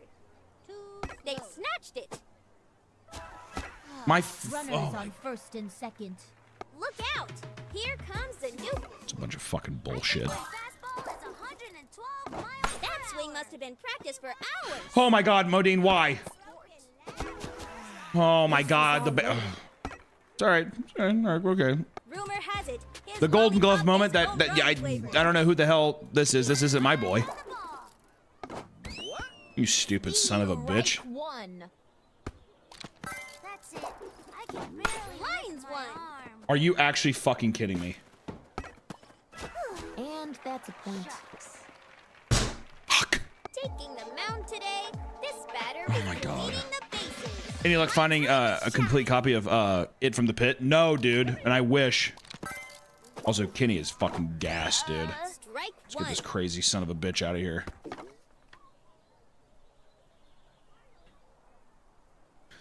I love baseball! An absolute wild card on the mound today. A clean pitch flying straight through the center. I'm in hell. This is my hell. Cross the plate. Safe and sound. On 2 outs, too. What the fuck are we doing? Look out. Here comes... You might be in trouble. Ooh, What kind of fucking anime ass line was that? Tag, you're out. See you later, pig. I love calling these little children pigs. It's very satisfying. Oh, absolutely. Yeah! God damn it! Oh. Another one bites the dust.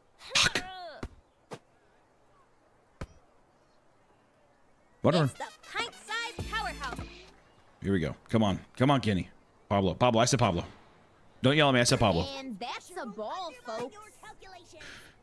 Please. Please, God. Please. Please. Gotta hold Beautiful hit. Oh! Turn 2. Just kidding. Just kidding. Just kidding. Go back. Go back. Sometimes he's like, I don't understand how you build speed. It's all right. It's okay. It's K-Man the Speed Demon up to bat. Here comes the power. Here comes the power. Oh my God, And Kenny. that's a strike. Kind of want to give him one of these. Just kidding. No, no, power. Oh my God, Hunter. Hunter, what are we doing? Hunter, what are we saying here, boys? What the fuck is this? Please. Get down. Get down, Pablo. You gotta run faster. That'll send him back to the dugout. Ahmed Khan is at bat. Ahmed has been known to fuck some stuff up here. A solid pitch with personality. Oh, you bastards. Throws it to second. Runners on first and second. Damn it! For slam dunks or homers, Ernie's Come on, Ern. Oh, beautiful hit. Ahmed, get there. Nice! Ernie is my all-star now. I swear to God. Ernie is unfucking real, man. All right, here we go. My little man. My little Tampax king. It's headed Oh! straight back to the Oh! What a hit! It over to second. Run, Ahmed. 2! To the scoreboard. Unbelievable. Beautiful. Oh. Look out. Here comes Uh-oh, here we go. What a hit. Oh my God, another beautiful Ernie! Turn it, Ernie, go home! Bases are loaded. What an incredible play. That's right. Those are my sons bringing in points. Oh, it's Sally. Oh, good. Have fun. Standing in its side Okay, well, Sally, never mind. You're dead to me. You're dead to me, Sally. taking the mound today. This batter is cleaning the bases. This batter is cleaning the bases. A little early there, dipshit. Hey, whose blind son is this? Why don't you give him a fucking walking cane while you're at it? You like that joke, son? Yikes. All right. That's a All right, for him to actually like watch and get a whatever. 2 strikes. Pressure's on. Hey, son. Hey, put this fucking idiot down. Ba-bing! Ooh, that's 2 bad throws. Right under it. A hard-earned out. Oot! Oot! One out. Mound today. One out. This batter is cleaning. I'm going to strike A nasty pitch with a lot of heat. Unbelievable. Send the batter back to the dugout. My son's got his little bucket hat on. Look at him. This batter I love to play baseball, Papa. It's game time. Lined it to left. Foul. Okay. That ball had the That could have been even worse. Ooh, that was close. That was a close one. Did I make you proud, Papa? Get ready for some pitches. Chicken to China, the Chinese chicken. Hammered down the middle. Okay, awkward. We've got a runner on first. Look out! Why do they keep calling the handicap John slow? I'm telling you, they want to really lay it in thick this time around. Oh my God! All right, well, thank God we, okay.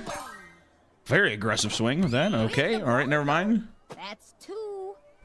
Put her one, just throw one right at her fucking face there, buddy. There you go. A little bit of chin music, you never know. You might be in trouble. You might be in trouble. Just fucking chases him down, is so funny. Someone on the field that sounds like a anime character, and I can't remember which one it is, but it's driving me fucking nuts. That bunt's gonna drive people mad trying to grab it. You might want to watch what I'm doing. You might want to watch what you're doing. They don't call Keisha Phillips slugger. All right, Keisha, come on. Come on, girl. Oh! Beautiful hit. Beautiful. Unbelievable. We've got a runner on first and second. Beautiful. If Pete wasn't gassed, I think he could have taken. I think he could have taken it to third, if I'm being honest. That ball hit Get down! Get down! Get down! Get down! Pete!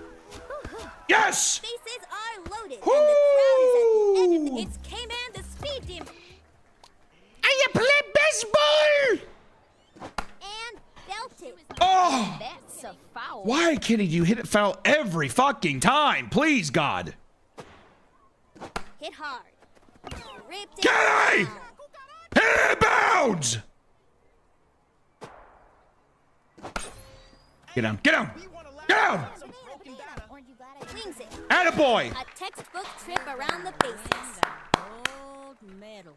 Oh. Ahmed Khan is at bat. So, whoever says press space to slide, I'm driving my fist to my fucking monitor next time it's said. In what world? Ahmed, I wouldn't have swung at it either. In what fucking world? Can I challenge?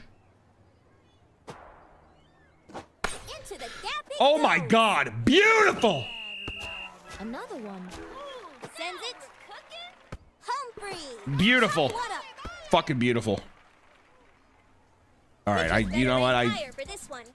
You guys are just trying to hurt my feelings. I'm not even gonna look at the chat anymore.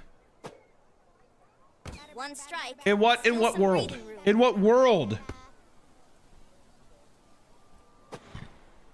There we go. Nice eye, Ernie. Ernie is batting perfect today, by the way. 3 for 3. What a skillful throw. Ball 2. Good eye. Is your Nepo baby still on the team? Okay. First off, my 2 Nepo babies are on the team, yes. Those fielders Oh, Ernie, nice hit, buddy. Oh! That one. Oh my God. Fuck you, dude. Fuck you, game. What are you doing, Kenny? This is hard. Ahmed, go back! It's caught in a pickle. What the fuck was going on? Oh my God. I did not touch anything there. That kid is gonna God damn it. Go back. catch that one. Kenny, you stupid bastard! I legitimately, I've lost my faith in the handicapped people. And I hate to even say that out loud. It's not anything I really wanted to say, but I've lost faith in the handicapped people. Into the gap it goes. Unbelievable. Unbelievable. In the first game, the desperate moan echoes around the room.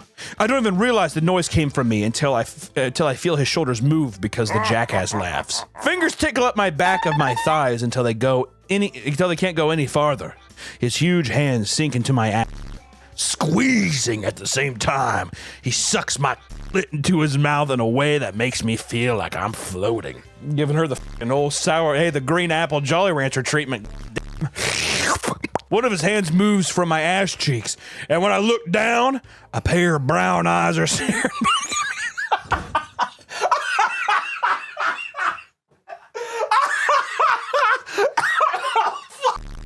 What the f? It's like a fucking it's like an eyewitness animal documentary. Remember that song?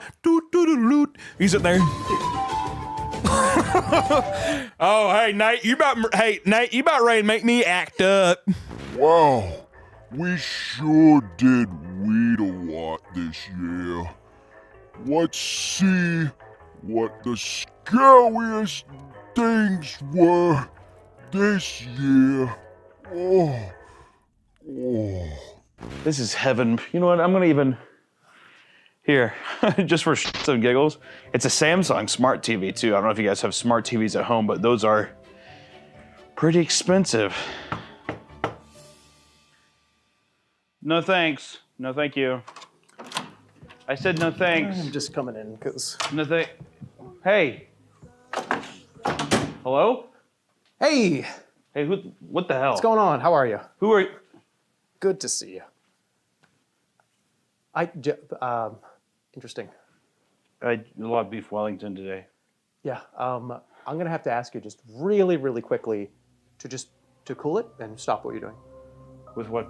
You know, you don't know me. I don't know you, but you got to stop. Stop what? Stop what you're doing right now. With the TV or which part? That's not what I mean. Stop what you're doing right now. Wait, did Gordon send you? No. Did Gordon send you? Be honest. Really? I came of my own volition, okay? I'm just telling you to stop. Stop what? The Gordon Ramsay thing? Did Gordon send you? You did. I've never met you before in my life. Stop. Hey, buddy, what the hell is this? You have any money? For me to give you? I don't have any money. Yeah, just like a... No, I don't have any money. You don't... Really? For what? What do you have to... It's a nice hotel room. You don't have money? It's a very mediocre hotel room.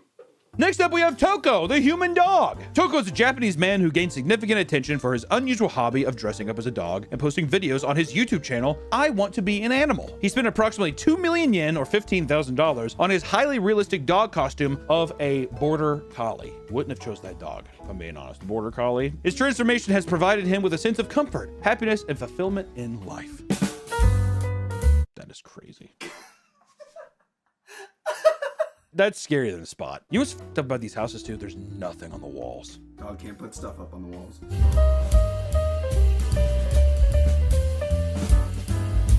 This is legit like something like a horror movie. This is fucking. I'm unironically unsettled. Like I'm like a bit flustered. I'm kind of like, oh my god, dude. It's like, it kind of feels like if somebody had a dog, it died, and then they made it into an animatronic, is what it feels like now. It's because there's no life in the face at all. It's so unbelievably uncanny. Oh, missed the paper the first time there. He's like, I will play tennis today. That wave could not have looked more human.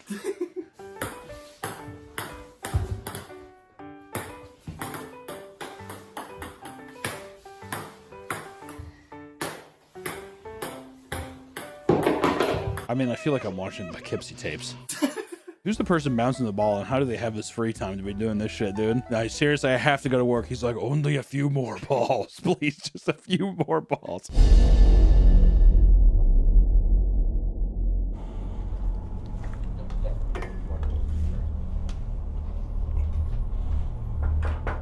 Hunter? Yeah. Buddy? You okay in there? Just taking a shit. Okay. Alright, that's fine. You wouldn't be taking one because you got scared, would you? No, the fajita bowl. Fajita bowl? Yeah, fajita bowl. Fajita bowl, okay. Alright. Well, that's understandable, I guess. Okay. Hey, Hunter? Hey, Hunter? I love you, buddy. Thank you. Okay.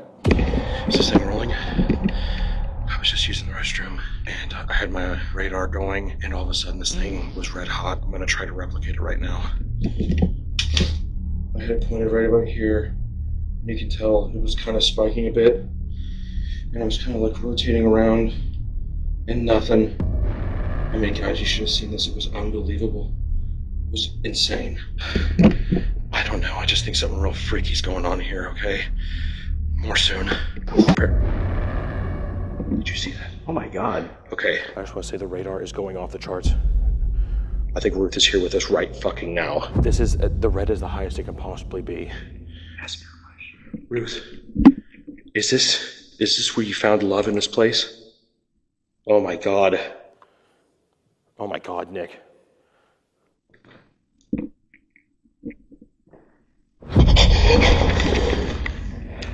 I just felt something on my back. I'm gonna put this down. I need space. Notice how it's only one light now? It's only one light, Nick. That's odd. When I was holding it and asking it questions, you saw it, folks. That's proof. It was off the radar. We got a huge peak of paranormal phenomenon right there. And I hate to say it, there's really no way for me to tell this, but I did feel a little tickle on my back. The same kind of indication she used to give Thomas Listerstein when he was up here just before his big meetings to give the signal to their secret love. I think we might be overstaying our welcome.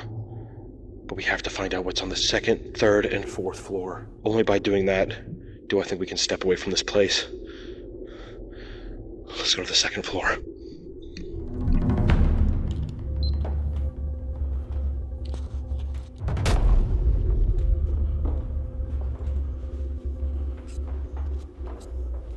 We're moving out of the science wing. That janitor's looking at us. Oh my God. What does he know that we don't know? Listen, the people that brought us here, they were lying. I don't think the people are telling us the full truth. And now I can't. Nick, careful.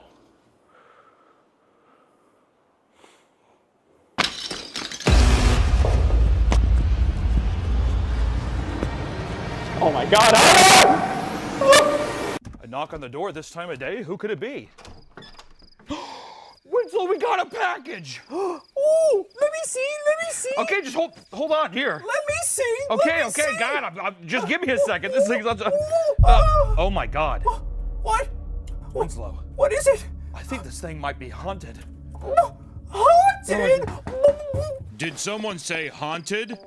Hey, who the hell are you? I'm Zach Baggins, ghost hunter extraordinaire. Oh, is this spooky? Here, let me see that. Don't touch my box, man. Get off me, man. Come on. Zach Baggins? What are you doing here? I'm here to see if there's any ghost in your house, along with any other haunted objects. Hunter, I hate ghosts, please. Yeah, I mean... What about you, friend? You must be haunted. Look at you. No, You look don't like a touch little Winslow. freak. He's not haunted. Winslow, Don't touch me! Winslow, Touch me! Get your baby out! No, he's not haunted, I swear. Oh my God. Stop it! Wait. Get out of here! I'm just gonna... You fucking asshole! I'm just gonna, open this box upstairs.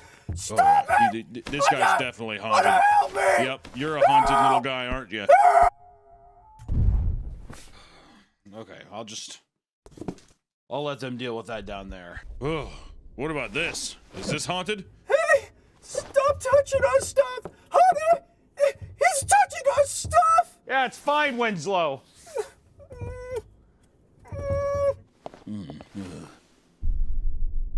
What about this? Is this haunted?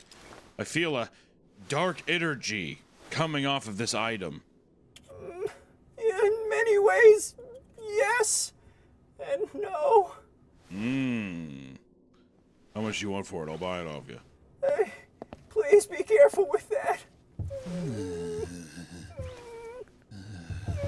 Winslow, stop doing that. I'm scared! He's scaring me!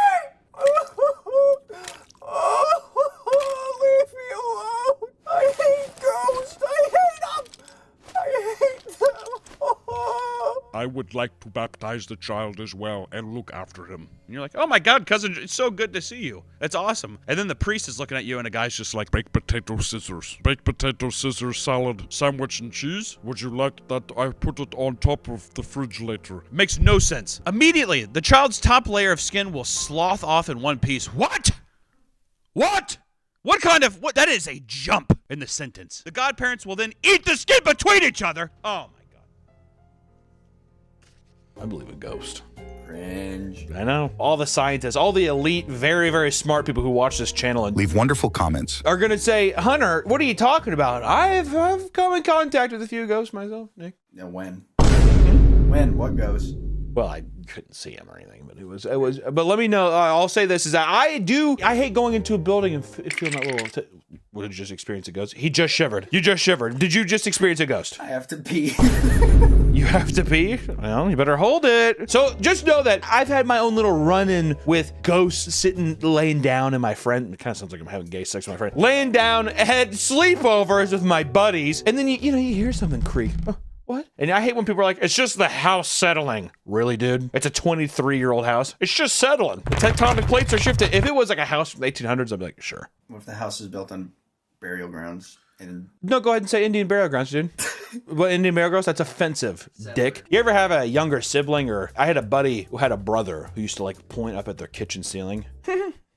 He'd clap. And we'd be like, dude, stop! What are you looking at? And he's like, my friend. That kind of I hate that. I don't give a fuck if you're a believer or not. A little kid, like, he's like, we're going to our hiding place. Like that. Orphanage. Jesus. I don't give a fuck. If my child did that, fostering him up. Send him up the hill to the orphanage, dude. He can clap up there. All the kids who are cool, who aren't fucking psychopaths with imaginary friends, you get to stay. Not you, little Missy.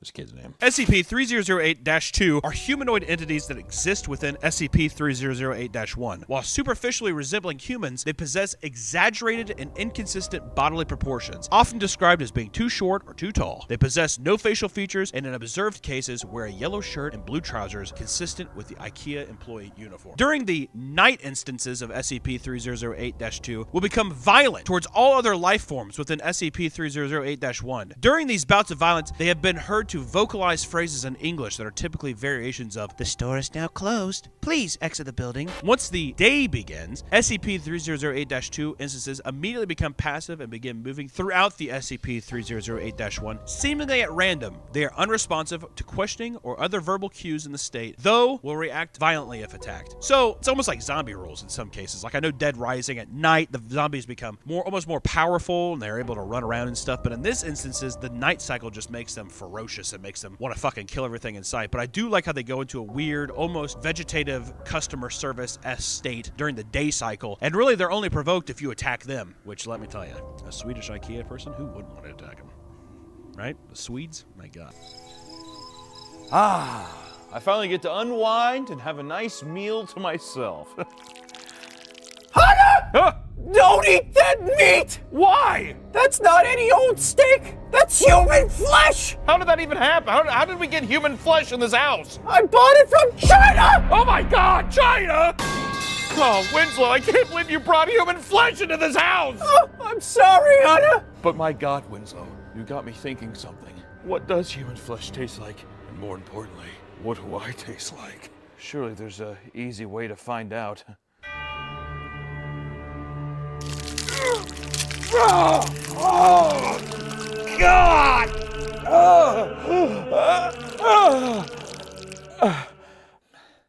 Hamburgers and fries? That's not gonna do. Damn it. They're all good cereal. I would recommend any of these cereals, but Cocoa Pebbles, it's got a place in my heart. It's got to take number one. Why don't you go upstairs and read the fucking people a poem, dude? You goon. You fucking loser. Oh, you had to strike a chord with me, didn't you? Okay, well, maybe I will go upstairs and read a fucking poem, you son of a bitch. I do feel bad because they're going to go up and they're going to kill. Oh.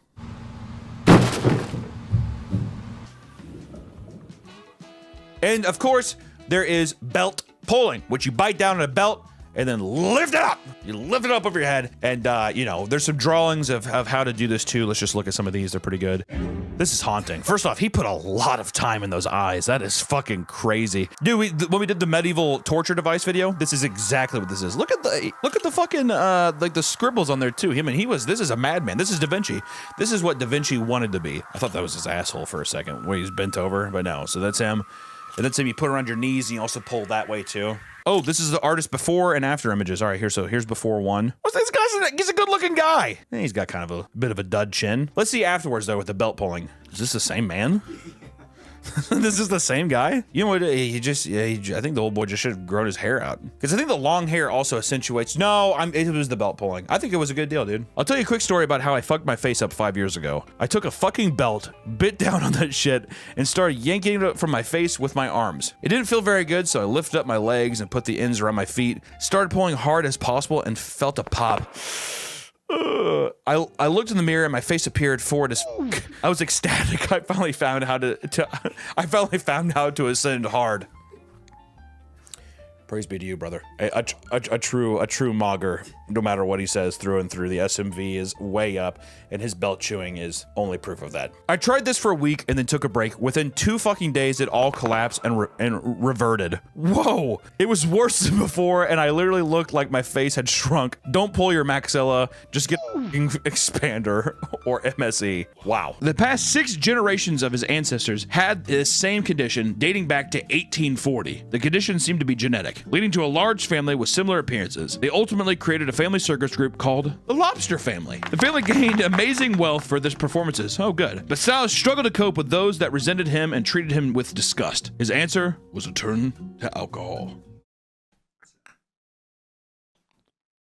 Don't put that in. This would manifest into anger and violence, which came to haunt Mary Teresa, a carnival grifter that he fell in love with and eventually married. At one point, Styles allegedly ripped his wife's IUD out of her body during a heated exchange before using his claw-shaped hand to choke her. Oh my god! An IUD? That's to prevent pregnancies. So you went up there.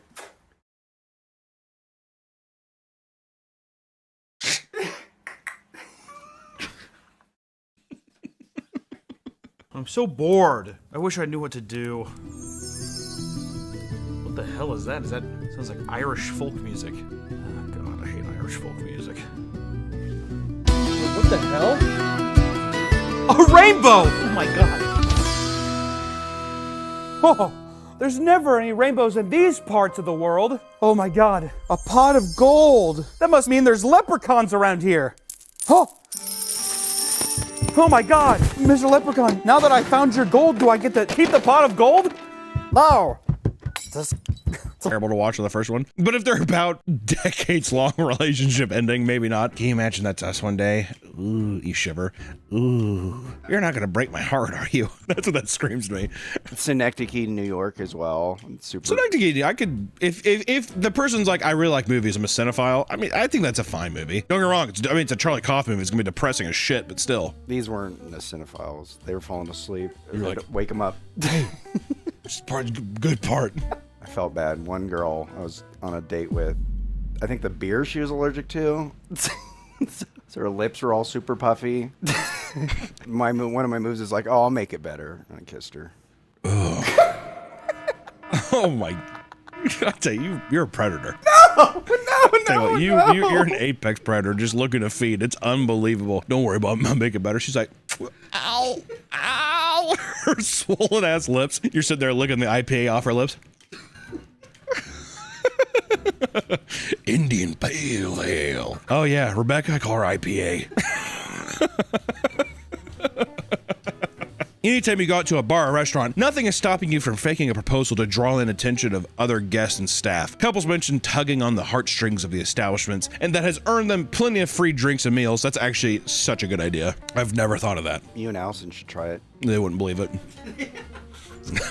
They wouldn't believe it. Ma'am, is he hurting you? He's offering you a ring pop. Do you know this man?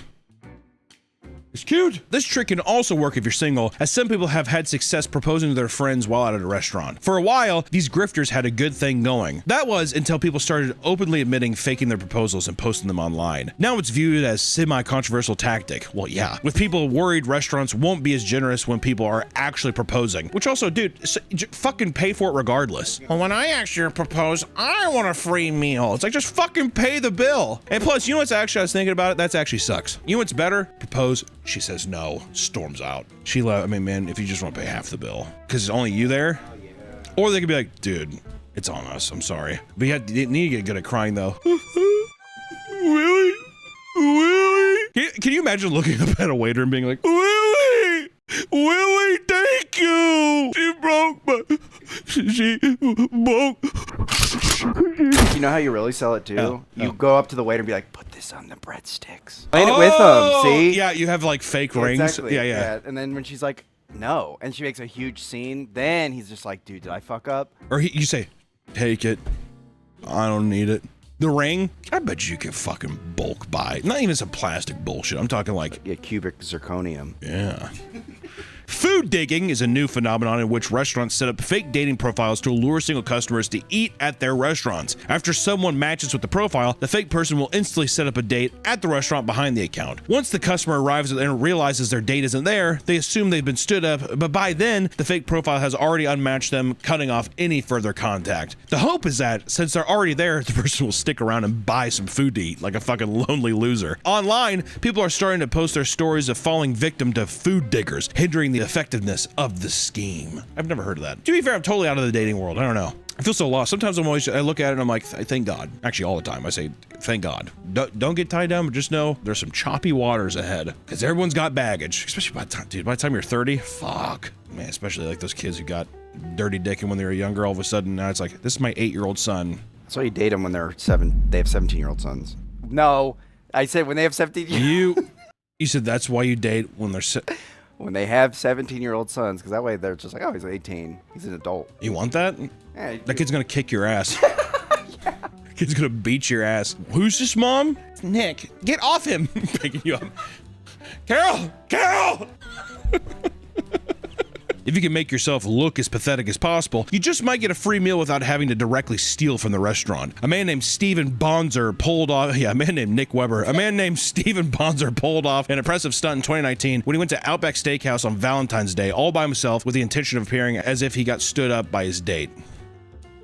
Dressed in his suit jacket, Steven sat down at a table for two during a packed night, telling the workers that his date was just running late. He even put together a fake gift he intended to give his imaginary date so waiters would think it was a more special occasion. After he sat alone for some time, he strategically left a pretend voicemail as a waiter passed saying, I'm here. Let me know when you're on your way. Over time, Steven quietly ate loaves of complimentary bread by himself. It was getting late. 15 minutes before closing, Steven started amping things up by drinking his wine in fast gulps as if he was depressed when workers would pass by. When he ordered his steak, he claimed the waiter was on eggshells because he felt bad for him. He made enough of a scene that a neighboring table started to stare. Determined to get a free meal, he loudly left another voicemail. This time, he pathetically explains that the kitchen's about to close and that he's worried something must have happened to her. I'm taking it that you're probably not going to make it. So, I guess I'll talk to you later. His steak arrived, but he only stared at it patiently as if he was waiting for his date to arrive. Then he started pretending to cry. At this point, the restaurant had been closed for 25 minutes. A passing couple eventually felt bad enough that they paid for his meal, letting him take a near untouched spread home with him. As he was leaving, a waiter who was cleaning tables put his hand on Steven's shoulder and told him, take care of yourself. Don't let them get you down. And as a side note, he did tip the waiter $20 and also made a $50 donation to the American Civil Liberties Union, which I'm guessing that he probably felt kind of bad. But I will say that's not worth it. Also, too, I think it's a thing when you're trying to like get one over on these establishments, I feel like you got to play ball with the waiters at least. These aren't the only ways you can debase yourself for free grub. In fact, many restaurants have free food promotions that are easily worth it to select group of frugal people. A common promotion restaurants have used in the past is the one that offers free food for a year or more of those who tattoo their logo on their body. Many people have no qualms doing this, especially if it's just an inch or two of ink that they can hide somewhere. A big enough deal can lead people to truly desecrate their body, like a man who was after a lifetime of free Subway sandwiches. In 2022, oh god, 2022 Subway? If it was like the 90s when I was like, because I feel like I used to really like Subway, and I don't know. Have you felt that the quality is gone? I don't know. I still like it. Well, I mean, I think you'd eat anything. I was gonna say, I eat slop. You do. I mean, it's unbelievable. You put a slop bowl in front of me. You would deep fry a baby's diaper. As long as you had fucking some hot sauce, you'd be like, I don't know, it's okay. I've never heard you say it was bad. I've never once heard you say food was bad. She had like a little bit like some fuzzy mold and something. He's like, oh, it's fine. And then yeah, tummy hurts. Yeah, that's our favorite thing is we'll be like, I don't think you should eat it. He's like, no, it's fine. And then he'll be like, you audibly gasp a lot. Oh. In 2022, Subway held a promotion for their brand new Subway Series menu overhaul. Basically, the bigger the tattoo of their logo, the more free sandwiches a person could receive. James Kunz from Colorado decided that for a $50,000 gift card, he would gladly plaster a fully colored 12 by 12 inch logo across his back. Other embarrassing promotions including the 7-Eleven Bring Your Own Cup Day, where people are allowed to fill up any container they can bring with the Slurpee for just a few dollars. As you can imagine, people go out of their way to be as obnoxious as possible about it, which to me, it's fair game. Yeah, exactly. Yeah. It's fair game. It's whatever the machine, it's yours. You know, I've seen some crazy shit online. And over in Taiwan, a 2-day long promotion at a sushi chain called Sushiro claimed that anyone who officially changed their name to contain the characters for salmon would be rewarded with an all-you-can-eat sushi meal with as many as 6 friends. What followed was labeled by news stations as salmon chaos. This is because over 300 people rushed the government offices to follow through with the promotion, seeing as it only costed a few bucks to have your name changed at the time. Interviews would reveal that the name translated to things like explosive good-looking salmon, salmon prince, meteor salmon king, or simply just salmon. I will say, meteor salmon king is fucking sick. Salmon's not bad. That's not a bad name. A few people decided to change their names to entire run-on sentences, like one that roughly translated to Chen Redacted has a black dragon cannon and turned into Redacted on March 14th. 2021 is in a steady relationship with Redacted. Love you. You are my only love for the rest of my life. In this life, I want to eat salmon with you. I will say that's pretty romantic. Also, you could just what's your name? Ted. You know, well, my legal name is, that's a story. That's a conversation. Although, I want to see that guy's driver's license. People started eating hundreds of dollars worth of food, even coordinating in groups so they could eat morning to night. Many would simply eat the salmon and leave the rice underneath, resulting in piles of wasted rice scattered across tables. When celebrities go out to eat, it's not uncommon for their meals to be comps. Many so-called influencers believe they are on the same level as A-list celebrities and abuse their status to try to get free food. Ever since being a social media influencer blew up, restaurants have been basically harassed by nobodies demanding free food. I have XRSL followers. Do you not know who I am? Aurora Griffo posted a TikTok shaming and slandering her local bakery, claiming that they used fake ingredients. In response, the bakery owner posted their own TikTok showing Aurora in the DMs asking for a collab and free food. When the bakery rejected the request, she showed up and hit them with a negative review. In the same video, the owner went step by step through the baking process and showed off all of their ingredients, completely dismantling all of Aurora's claims. While the bakery's business soared, Aurora's social media was flooded with hateful comments and backlash, and she eventually apologized, saying she was sorry for the fake ingredients comments and that she wasn't trying to seek revenge after being rejected. You lying bitch. Yeah, right. Yourself.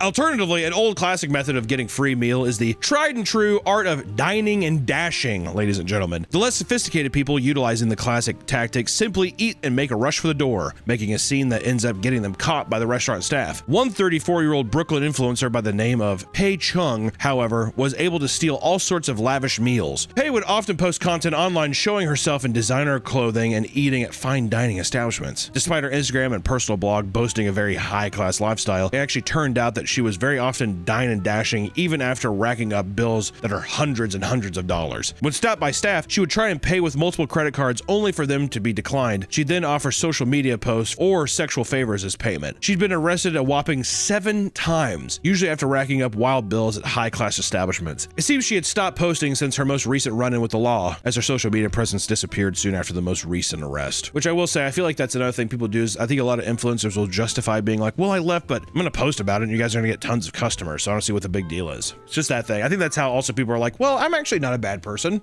I will say, we 100% take credit for Red Lobster being successful. Red Lobster coming back. I think that it wasn't all of us. It was their new CEO. He's a badass, but I will say, I like to think that we put out the good word. And also people who missed Red Lobster Day this year, how dare you? I saw a lot of people on Instagram tag me that they went to Red Lobster on Red Lobster Day. Put it up here. Please go next year. It's really good. We even went. These food hacks are downright fucking insane. But some people are attracted to free stuff like moss to a flame, right? I mean, if I can get some free food, why not? That's what people think. Well, you might be able to get away with a free meal here and there. Just know that each incredibly extreme attempt will ask you to further throw away your morals and potentially years of your life, right? Some prison or whatever. At the very least, maybe throw a tip to your waiter next time you ruin their day with a fake heart attack or prop cockroaches, right, guys? Or just pay for your meals and don't fucking do it. You know? I think discounts, not the full meal. I got a bug in here. 20% off? Be like Nick. Until next time, guys, we will see you in the next one. Bye-bye. Keep this pot of gold, you have to review all of the Leprechaun films. The horror films from the, like, what, the 90s and early 2000s? Yes, the ones with Warwick Davis. Warwick Davis. But it must be an honest review. No tricks. I don't know how I would trick you with it. I mean, yeah, I'll give you an honest review of the Leprechaun movies. But just to be sure, I'm going to watch these movies, I'm going to get this gold, right? Yeah. All right. Yeah, I'll do it. I had nothing else better to do today, so fine. Yeah, I mean, I'll do it. Whatever. Oh, honey, you look like shit. Yeah, I haven't been getting very good sleep. Oh, really? Have you been having nightmares or something? Actually, yeah, I have. The same one every night, which is weird. Oh, well, why don't you tell me about it? Well, it starts with a truck just on this dirt road.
I don't dream at all. Winslow, hold that thought.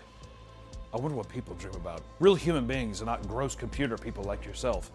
I bet people post it online all the time. I have to go find out. I hate you. Before we dive into all the internet's craziest nightmares here, I think it would be a good idea to have the man who runs the camera, the man behind the camera, he's laughs like an old woman. He's gonna come out and tell you some of his dreams, because if I have to endure it every day, so do you. So Nick, come on down.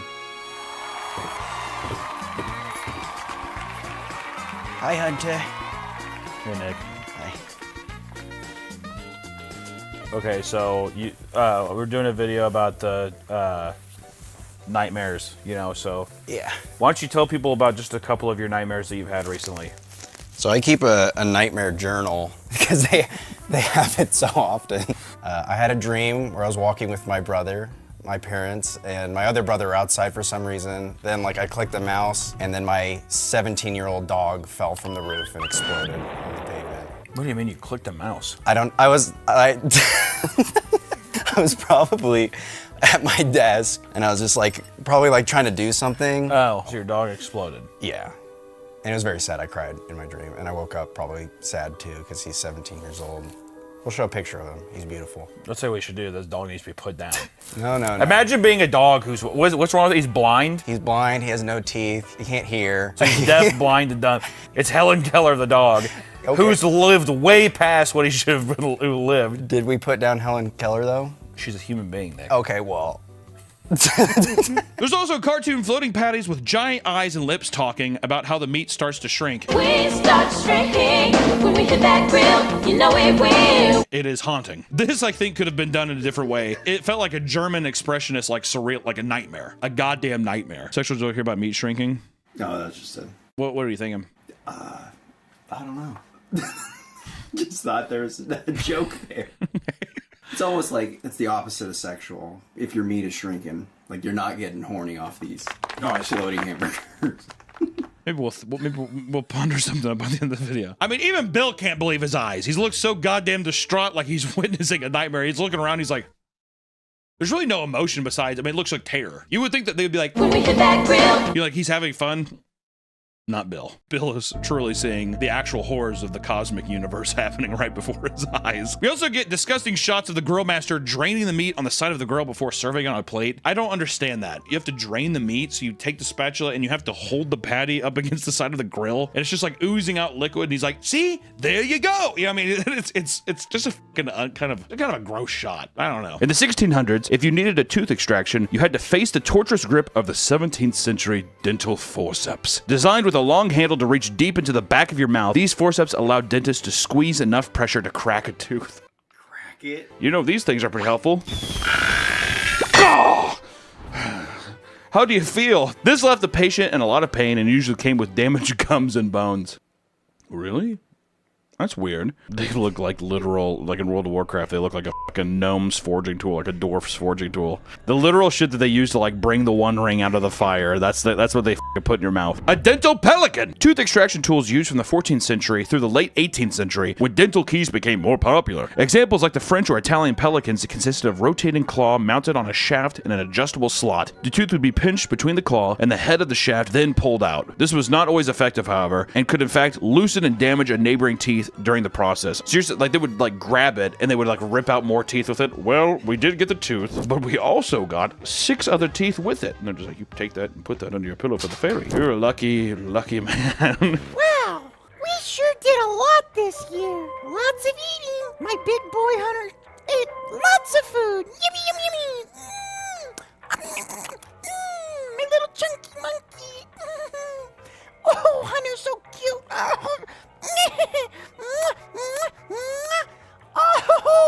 Oh, yay! So let's see, out of 10.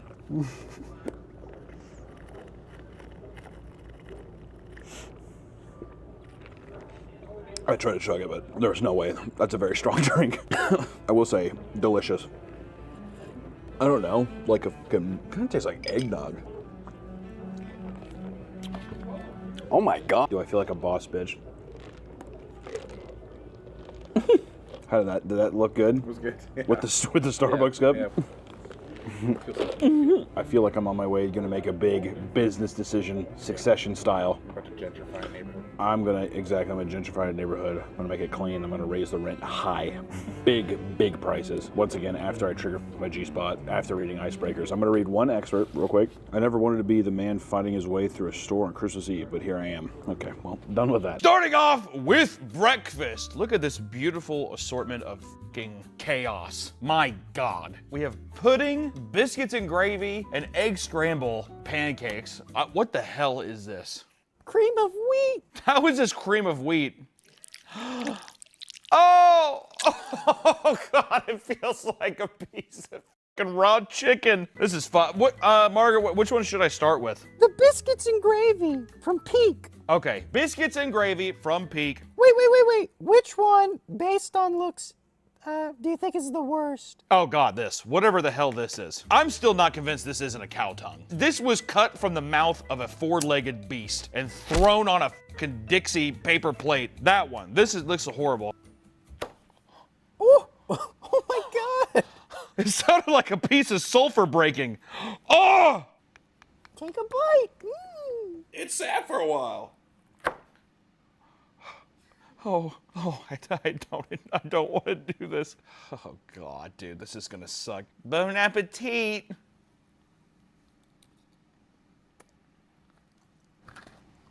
Oh, that's crunchy. Oh, dude, fuck. That is horrible. gravy itself tastes like? It has no taste. It's just a fucking biscuit.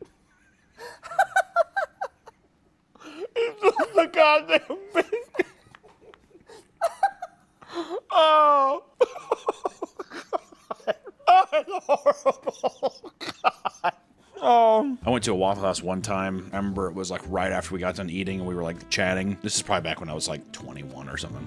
We were all laughing and he like, oh, you know, whatever. And then we noticed the guy at the grill was like, it was really busy in there. It was like probably like 11 at night. Not a lot of people working. And the guy working the grill was like going really fast. He was sweating profusely. And we noticed that his sweat was like dripping all over the shit. He was like flinging the stuff. I mean, like the fucking sweat was going down in the hash browns and stuff. And we all just like went outside and my friend was like, whoa!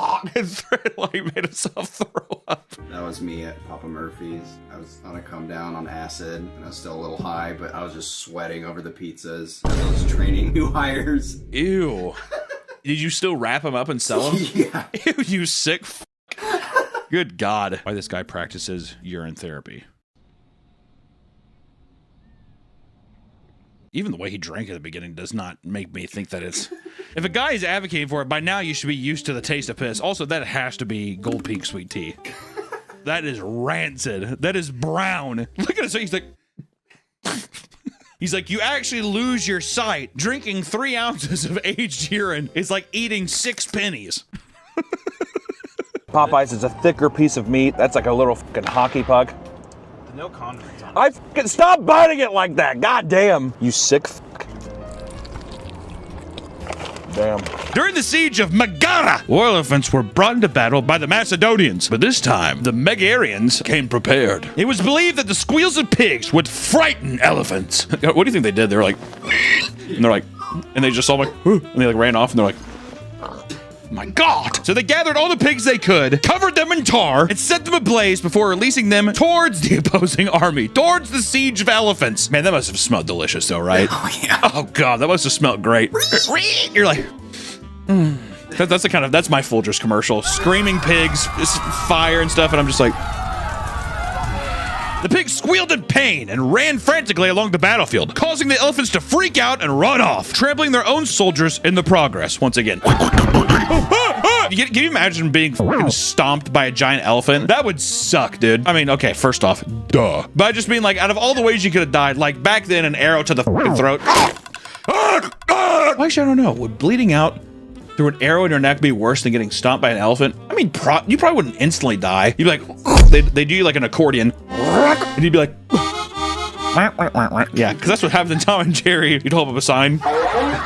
This seemed like an effective tactic, but oftentimes the flaming pigs were self-defeating as they would be lit only to immediately run frantically back to their own armies. They'd be like, and then they'd run back and people were like, no, no, and then they... Initially, he wanted to eat his own penis. You know, who doesn't, right? I look down at my little cock all the time and I think the exact same thing. Looks like a little corn dog. Very appetizing at times. But decided to serve them up himself, using the supervision of a chef. And he tweeted an invitation for the meal for €800, but decided to split the meal between 6 guests. And quote, he said, oh, God, no, come on in. Go ahead and say it yourself, dude. Jesus. Hello. I am offering my male genitals, full penis, the scrot, as a meal for 100,000 yen. €800. I am Japanese. I like how he clarified that he's Japanese at the end. You know, you're funny, dude. You know, he's got a kind of a crazy outfit. I don't know. Which you know. I was charged with indecent exposure for this, but... I'm not gonna lie, the last couple guests we've had in this house have been fucking excruciating. Would you like to see images of my of the meal?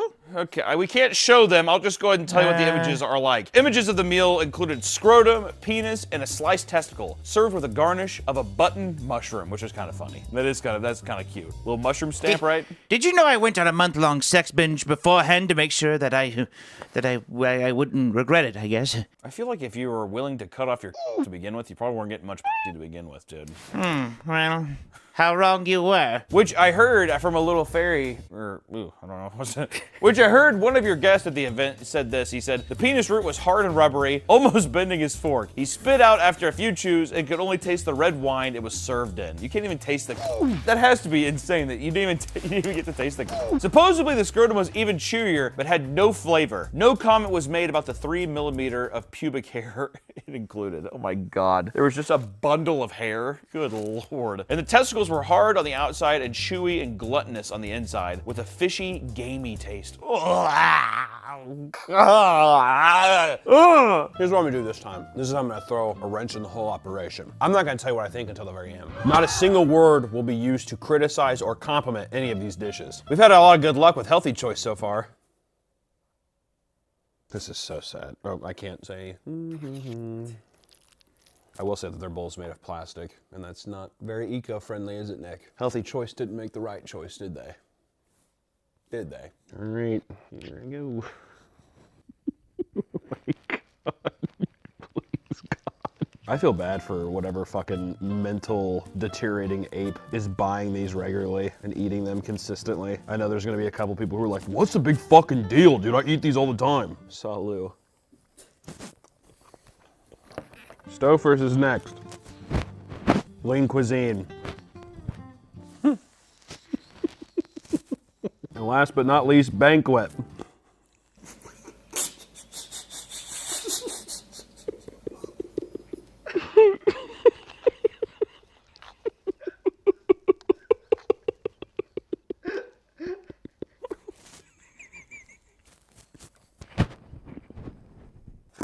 Healthy Choice. I didn't know pasta could have such a taste. The pasta with the meatballs, it kind of feels like drinking orange juice after brushing your teeth. It's harsh, it's unwelcoming, and it's simply just disappointing. Also, it comes in the most obnoxious fucking thick plastic bowl because you're supposed to mix your own sauce with it, which just feels like an extra step to having someone take a really solid turd and use it as lipstick on your mouth. That's how it feels. Stouffer's. Smells like eggs.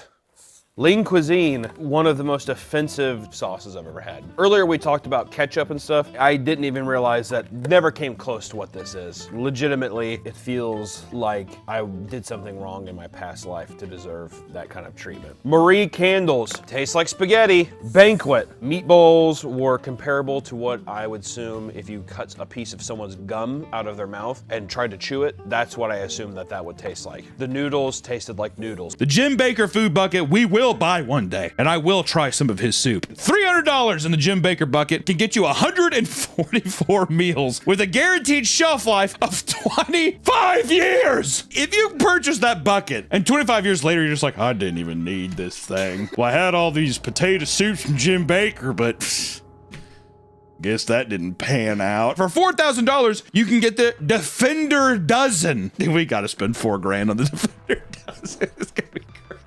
This gives you 2,448 total servings of food for $4,000 up front now. You're getting almost $2,500 servings of food. Does that seem like a lot? Across you and your family. Technically, like for a family of 6.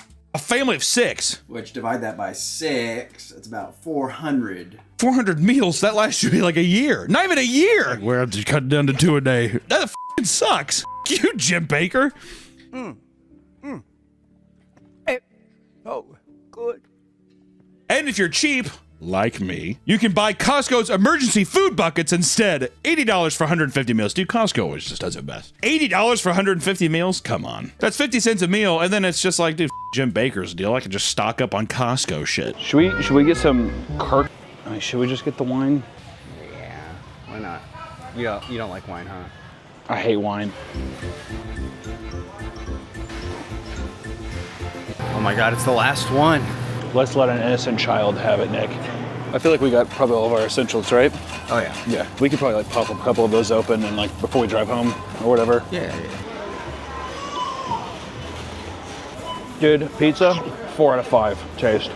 For a pizza that's $1.99 for a slice of it, big ass pizza, I'd give it 3 out of 5. I feel like if it was a solid dollar slice, it'd be hard to be like upset with that. That's obnoxious. Look at this fucking thing. Damn. It's like soft and shit in the middle. Gooey chocolate. Fuck, man. How much is the cookie? $2.49. In terms of a deal, $2. or 2. 2 out of 5. But the taste. I'd say 5. I would just recommend getting a hot dog and a soda. More, get it in there. Now smile. No, just with your mouth closed, and then do So those are our pizzas. What should be our first one we start off with? DiGiorno. Margaret, shut the f up and let me do it myself. It's gonna take me a while for me to be able to organic this. All right, fine. First, we'll start off with, it's not delivery, it's DiGiorno.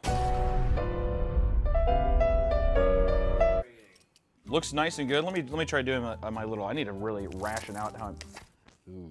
Don't know if I like the cutability on that. Kind of like, feels like I'm cutting into like a shoe. If I was cutting into the sole of a shoe, that's what it felt like there. These are going to be very baby pizzas. I'm going through 23 of them. I do need to get a little piece of, I do need to get a piece of pepperoni though. Why don't you just cut a regular slice and take one bite? Because it's funnier. What's funnier if I cut a tiny piece? I guess I should just cut a regular slice. How does it taste, Hannah? Oh God, dude. I don't know how I feel about that, man. That is doughy as fuck. Margaret, it's doughy as fuck. You cooked it like shit. What? You're insulting my cooking? You stupid bitch. Oh my God. Like, here's the thing. Dude, if I was with my boys and I popped out a couple of DiGiornos, I don't think anybody would complain. Do I think that it's the best frozen pizza? No. Jesus Christ, dude. Give me a slice, Hannah. That should be a part of the fucking, what are you saying? Give me a slice. F off, bitch. You actually want me to go over there and put it in your mouth? Yeah. Hey, Hannah, I want a slice. Give me a slice. Winslow, just give me a second. I'm cooking them. Jesus Christ. Yeah, shut up, Winslow. Drop test. Drop test. Oh yeah, drop test. How do we know what's good? I think it's the matter of like what book is comparable. Like if you went to Barnes & Noble and you dropped a book on the ground, what would this book be? The first Harry Potter. Oh my God, I was thinking the same thing. Harry Potter. Harry Potter, the same thing. Okay, so that'll be a barometer. Magic Treehouse. Magic Treehouse. No, it's too light. Shut the fuck up, Allison. All right, so what we got cooking here? So he's got some mini tortillas. He's got some weird heated milk. Some nice symptoms. Okay. All right, there is a bit of a... Oh, it's on the bowl! Oh, it's on the bowl! It's in the bowl! Oh! Oh, he's enjoyed it. Like, you know what's fucked up is, listen, I get that there's rats there. That's disgusting. There's probably rat shit all over the place. Watching that rat go up there like Ratatouille and just be munching down, and I'd be like, this shit's probably pretty fucking good. I mean, that little motherfucker looked like he was enjoying it. Look at him. Oh. Does look good. What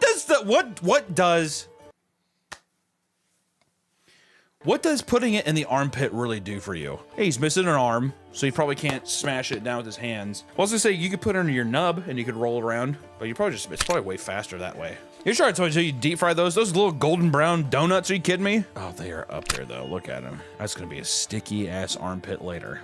All right, time to bust open the Lunchleys here. Ooh, it's reminiscent of opening an Amazon package. Ooh, Christmas, yay! Every day of the week is Christmas. Ooh, okay. I will full on admit this will be my first time ever drinking Prime. I've never had one. Margaret, have you ever had a Prime? Blech, gross. Have you ever had it? Yeah, gross. You didn't like it? No. No. Why don't you calm down, you crazy fucking bitch? Good God. It's gross. You're gross. Look at you. Look at you. Look at her hole. Look at that. What the hell is that? Is that a pussy or a belly button? It's my hole. Leave it alone. I don't like that. I don't like the sentence, it's my hole. I will say already, the front value of this, I feel like a little fancy girl. Leave no crumbs. I don't like that. Leave no crumbs? Jesus. What are you, a rat? Yeah, that's Logan says that. Leave no crumbs. He just fucking suplexes you into the ground. Maverick! Jimmy just shits himself because he has Crohn's disease. Okay, I'll be... Oh! Oh my God! Oh yeah, KSI, he definitely got that. He's like, hey, man, it's stinky! Here we go. Oh my. That is haunting. That is a haunting smell. Put it up to Frederick. Also... Oh! Oh, he did not like that at all. The nose's name, for anybody who didn't know, it's Frederick Maytag. Fred does not like the smell. Your husband does not like it. He's got a sensitive nose. And looking at the oh my God. What? There's cat hair! Oh my God!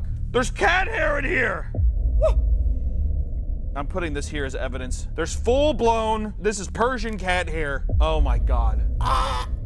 Don't throw up, Margaret. Don't throw up! Everybody's finding mold, and I'm the first person who finds cat hair. That's gotta be like a coincidence, right?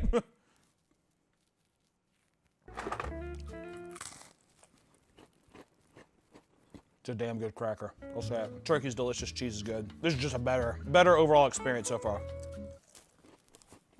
Damn. Let me wash this down. First time ever drinking Prime! And they're like Bomb Pop flavor. Oh my God. That does smell like a Bomb Pop though. They're just melting popsicles and putting them in a bottle? God damn. It'd be pretty good all day, wouldn't it? That was Mr. Beast. Oh God, that is sweet. Holy hell. Woo! There's 0 grams of sugar in this? What? Hold on. There's no fucking way. Hold on a second now. Whoa! I don't know what kind of plastic compound they're putting in that to make it. That is so sweet. Try this here. Say I've never tried it. Woo! Is that not? Yeah. There's no sugar in this. B vitamins. Why do they put that shit on there? Oh, good. Antioxidants and 400 milligrams of electrolytes. It's like, I have to imagine it's like drinking like your radiator coolant. That is sweet. That motherfucker is sweet. I have a feeling Jimmy's old chocolate bar is not even gonna come close to that fucking sweet scale. Ooh, I like how it says Feastables on top though, a little stamp. I like that. Tastes like chocolate. At least take a bite and see what you think. Okay.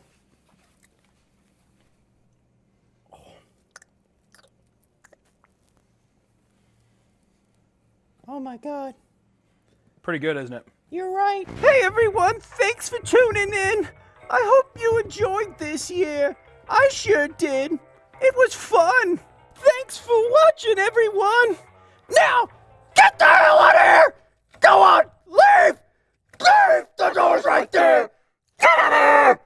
Get out of here! Get!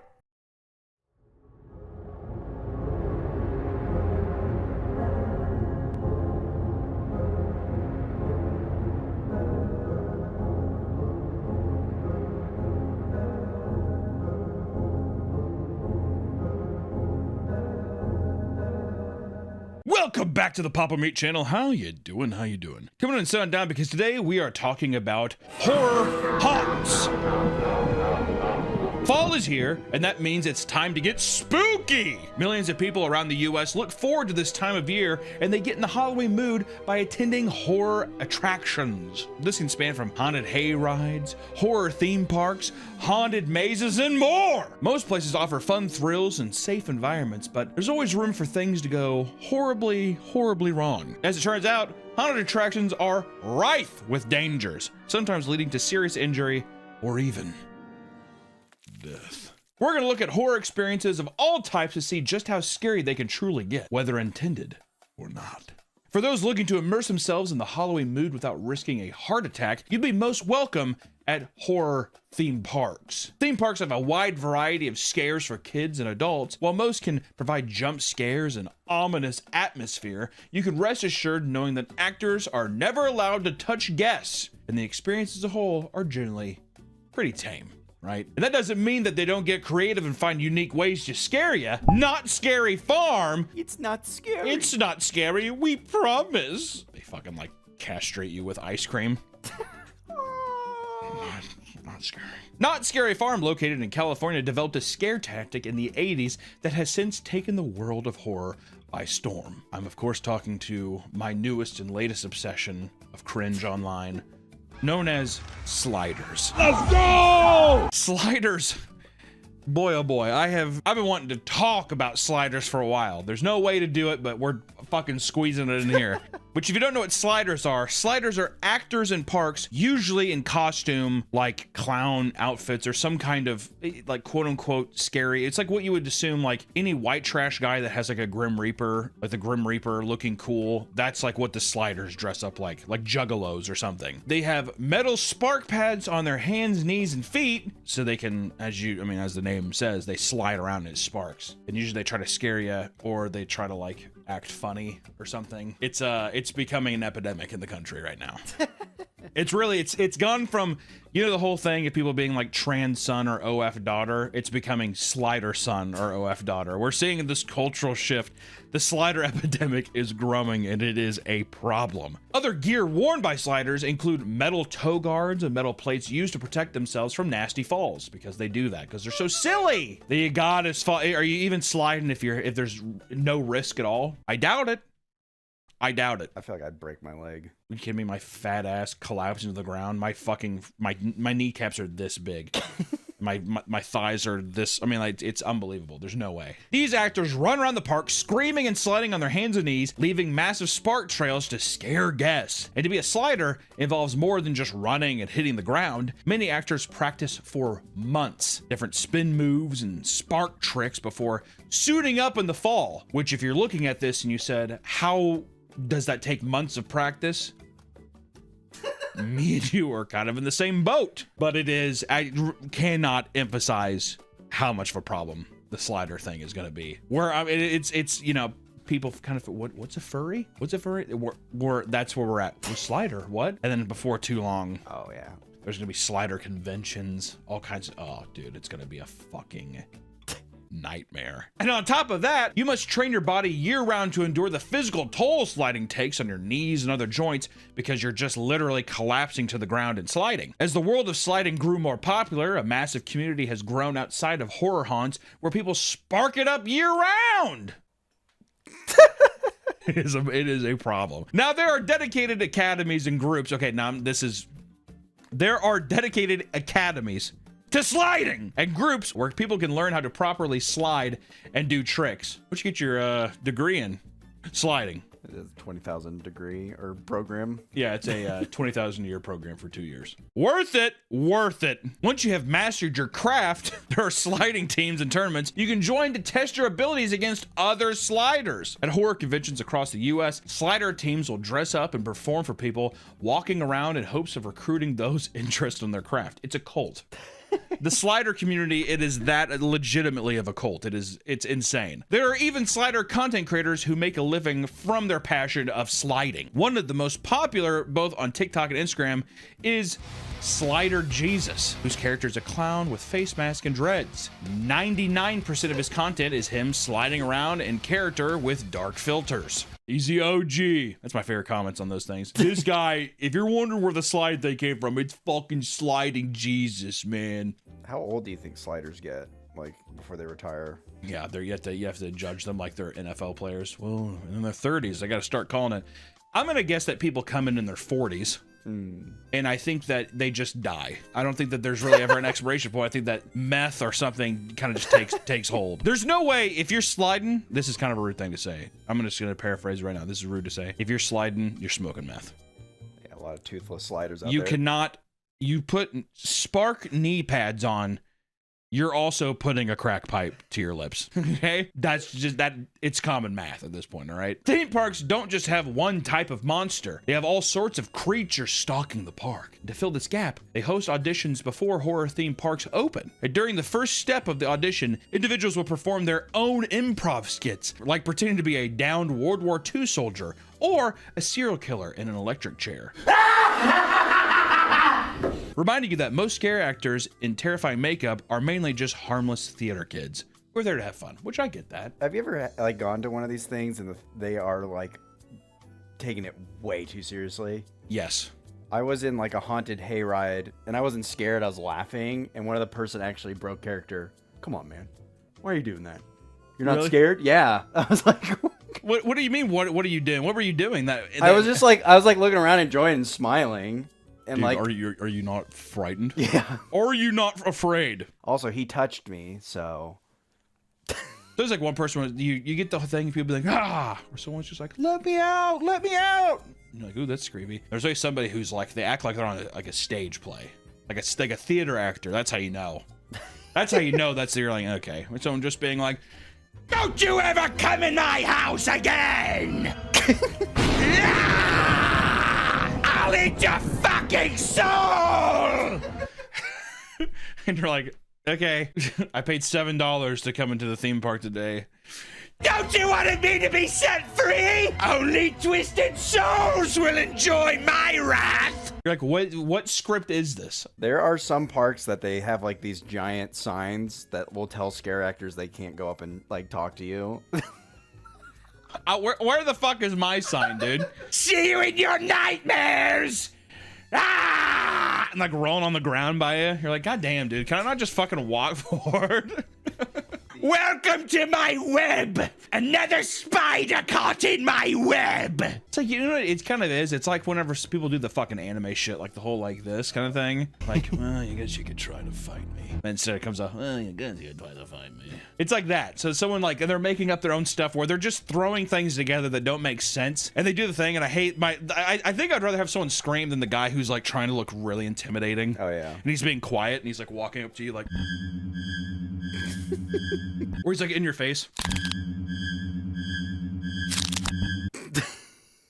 And you're like, okay. His character's mute. I think that the people that don't understand, I think people think that you being like, okay, thank you, thanks, is that you're afraid and you're trying to get out of the situation. Yeah, it's awkward. So whenever someone's like, okay, thanks. Yes, I'm just trying to walk forward. Thank you so much. And then they walk away, you know that they're just like, you walk past them and they're like, yeah, a little smirk. Mission accomplished. It's that. You know that they're like going home and they're just like, God, I'm good at this.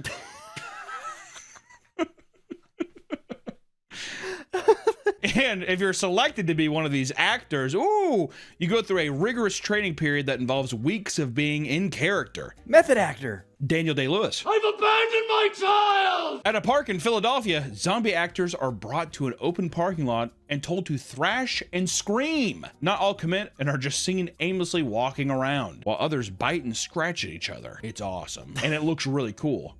Zombie practice. Move over, Daniel. You got competition. I say, if that's what you're getting hired to do, you better put 110%. If you're there and if you're like, hey, I enjoy acting, there's no point of pussyfooting around. Yeah, exactly. Right? Go all in. But I'm just saying that you also don't need match the performance so it's all cohesive. Don't try to be the star. Oh yeah, people trying to one up each other. That's what I'm trying to. Yeah. That's like, there's nothing wrong with people being like, you are getting, like, if somebody gets mad that they went inside, they're like, they scared me in there. You know, like, what did you pay to? It's the people who are so extra about it to where you're like, I'm now annoyed. Like this, I've become annoyed. Their main character energy. Yeah, main character syndrome for sure, yeah. That's exactly what it is. You know that there's a handful in every part. Today's episode sponsored by Gamer Subs! We have our own flavor, raw meat! Go drink raw meat right now! Do you like summer in a glass? Then drink raw meat! Gamer Subs, zero sugar, right? Nice caffeine. Or if you don't like caffeine, they have caffeine-free options! Raw meat!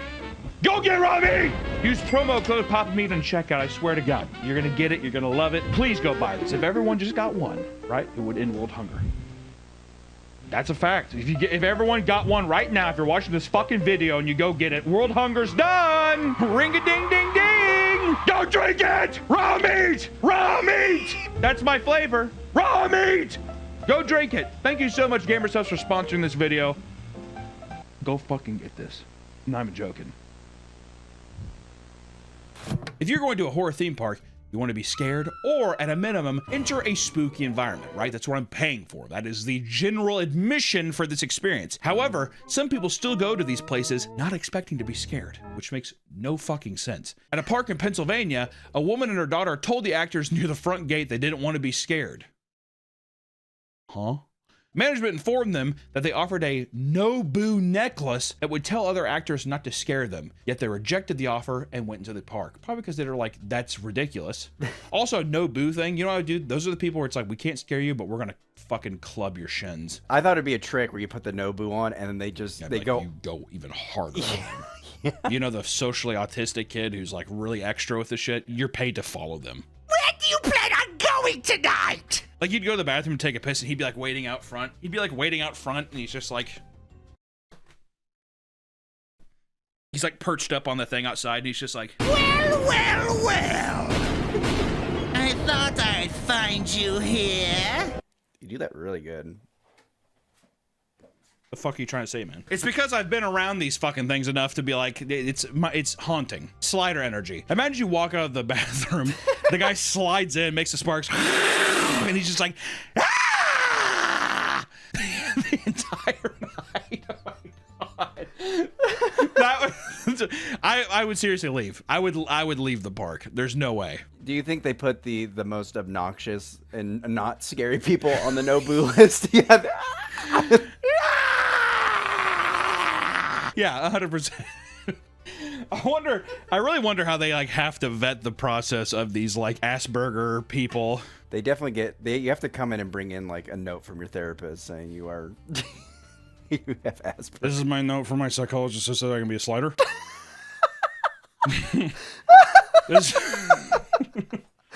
All right, perfect. Here's your knee pads.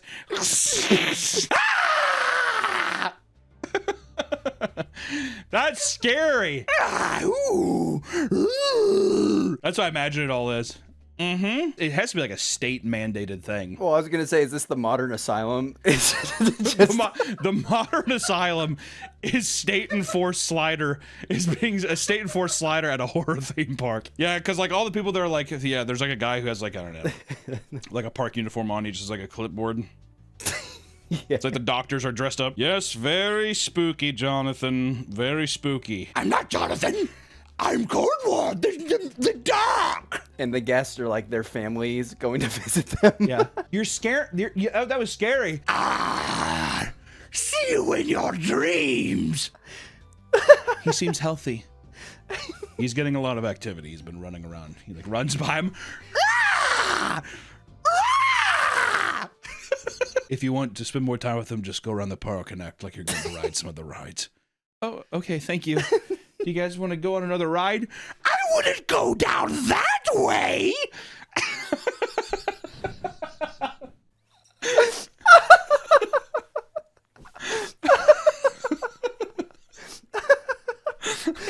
Could you imagine? That's like, what's that Leo DiCaprio movie? Shutter Island. That's like It's like Shutter Island, yeah.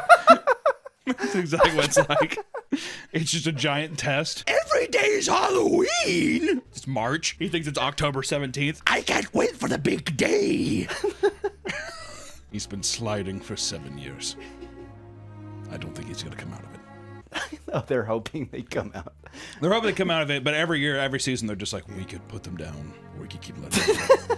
But I'm telling you, they're not going to come out of it. They're going to remain a slider or a scare actor. What do you want to do? Oh, so that's how they die. They just put them down. They just got a syringe in the back of the neck. Ah! Oh! Ah!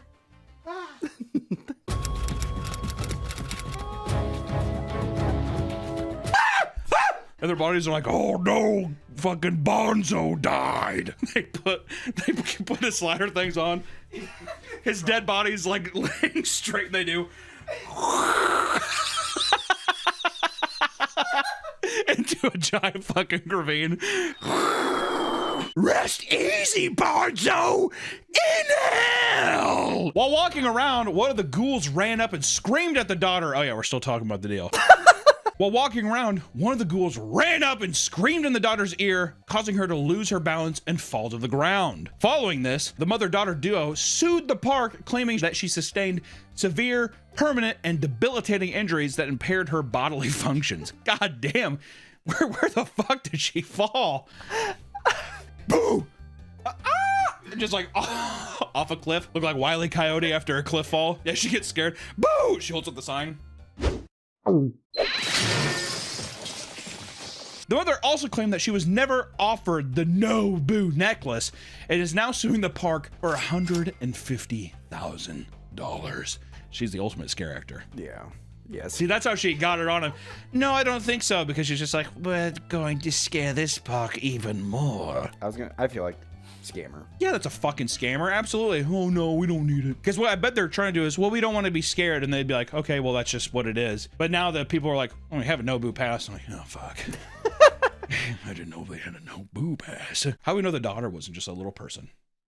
Could be. An actor. Across the country at a park in LA, a woman sued after she fell and hurt herself. In 2023, a 56-year-old woman was at Universal Studios when an actor jumped out of nowhere and blocked her path. She tripped and hit the ground, claiming to be in massive amounts of pain. Later on at the hospital, she was diagnosed with a torn ACL in her left knee. God damn, brittle old bitch.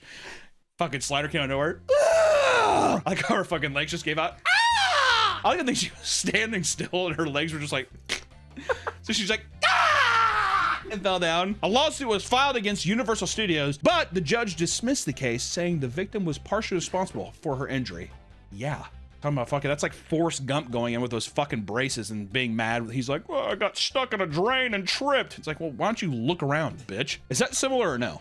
It's similar, yeah. Yeah. I thought the slider like slid into her. Well, see, if it was the slider being like, you know, welcome to hell, and like hitting her in the shins, there's a difference between someone just being like, boo, in a horror theme park, and then her fucking legs just snap like balsa wood. Yeah, she wasn't fit to be scared. There's no, and like, here's the thing. If I can be so bold. Can I be so bold, Nick? You may. You know, raising a 56-year-old woman should be going anywhere. Yeah, keep her at home. Stay home. You're done. Yep. Life's done. Go in an old person home. Get in the box. Kill yourself. Get put in the ground. That's all you're good for. 56? Yeah, dried up. Nowhere to go. You see what happened to that woman? Is there any 56-year-old? If there's any 56-year-olds watching this, might be time just to check out. Could you imagine being 56 years old, checking out and living for another 50 years? Yeah, that woman who had her ACL torn, she lives to be 106. We're kidding. I love you, all you. I'm joking. I love all you old bitches. You crows, you goats. Love ya. Actors at theme parks are limited on how they interact with guests, so they have to get creative. However, this can lead to some going too far. We gotta go back to the scariest place of all. At Not Scary Farm, a plus-size woman. 3. Oh. At Not Scary Farms, 3 plus-size women entered the park and were immediately harassed by actors. That's what they do. What does that mean? That's what they do. Or do you think that was targeted, like the actors are just like, look at those biggins. I was gonna say, get them. If they're insulting them, yeah. Like, yeah, exactly. They like fucking roll up a like treadmill to them. Yeah. Ooh! Scariest thing of all. A Caesar salad. They're like scraping the cheese on it. Right out of the gate, they began commentating on their appearance. Okay. Right out of the gate, they began commenting on their appearance, saying, why don't you just go back to Jenny Craig? That's rude. Rude. The ways to spook people without commenting on them like that. Like what? She's walking through the gate. I'm behind a bush. What do I do? I'd get him. Got me. That'd be the big girl.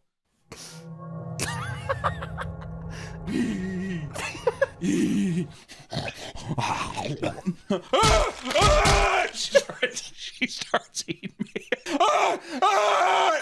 Eat my hand. He's made of ice cream. I'm not. When one of the women asked if they could take a picture with one of the monsters. How sad. I thought for a second they were implying that the women were the monsters. When one of the women asked if they could take a picture with one of the monsters, they replied, not with that hot mess. Why don't you go wipe your eyebrows off? That one's fair. That's fucking... What? What do you mean that one's fair? What do you mean? Does a woman be like, hey, can I take a picture with the monster? Oh. There's a handkerchief. Wipe yourself off. A bit rude. No, just fucking take the picture and shut up. That's your job. After trying to get away. What do you mean after trying to get away? Were they like, what do you mean?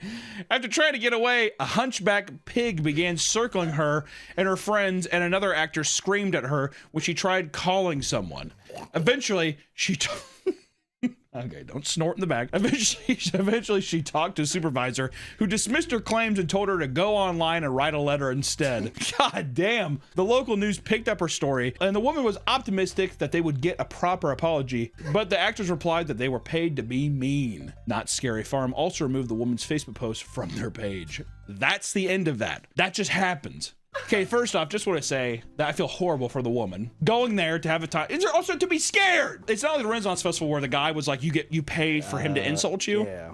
If it was fucking insult day at Knott's Berry Farm, then I'd be like, well, that makes sense. Motherfuckers are supposed to say boo and walk off. They're not comedians. Also, the person would be like, okay, yeah, I get it, playing along with it, and they'd be like, oh, you think we can take a picture? And the person being like, fuck no. Like, no. And then they started running away. So And then a hunchback pig man comes over and is just like, we're the family, or something. How fucked up is that? You know, if I was her, I'm gonna give you an apology. I'm gonna give you an apology. Sorry. I'm sorry too. Sorry. Your Nick's not sorry. Horror theme park attractions like Knott's Scary Farm or Universal's Halloween Horror Nights, for the most part, are not that scary, right? I mean, it's for the biggest audience. They're trying to make it as accessible to everybody. It's not the scariest place. They're fun, but it's not very scary. They're also much safer and organized, simply due to the fact that they have absurd funds to funnel back into production, right? I mean, they're fucking giant conglomerates.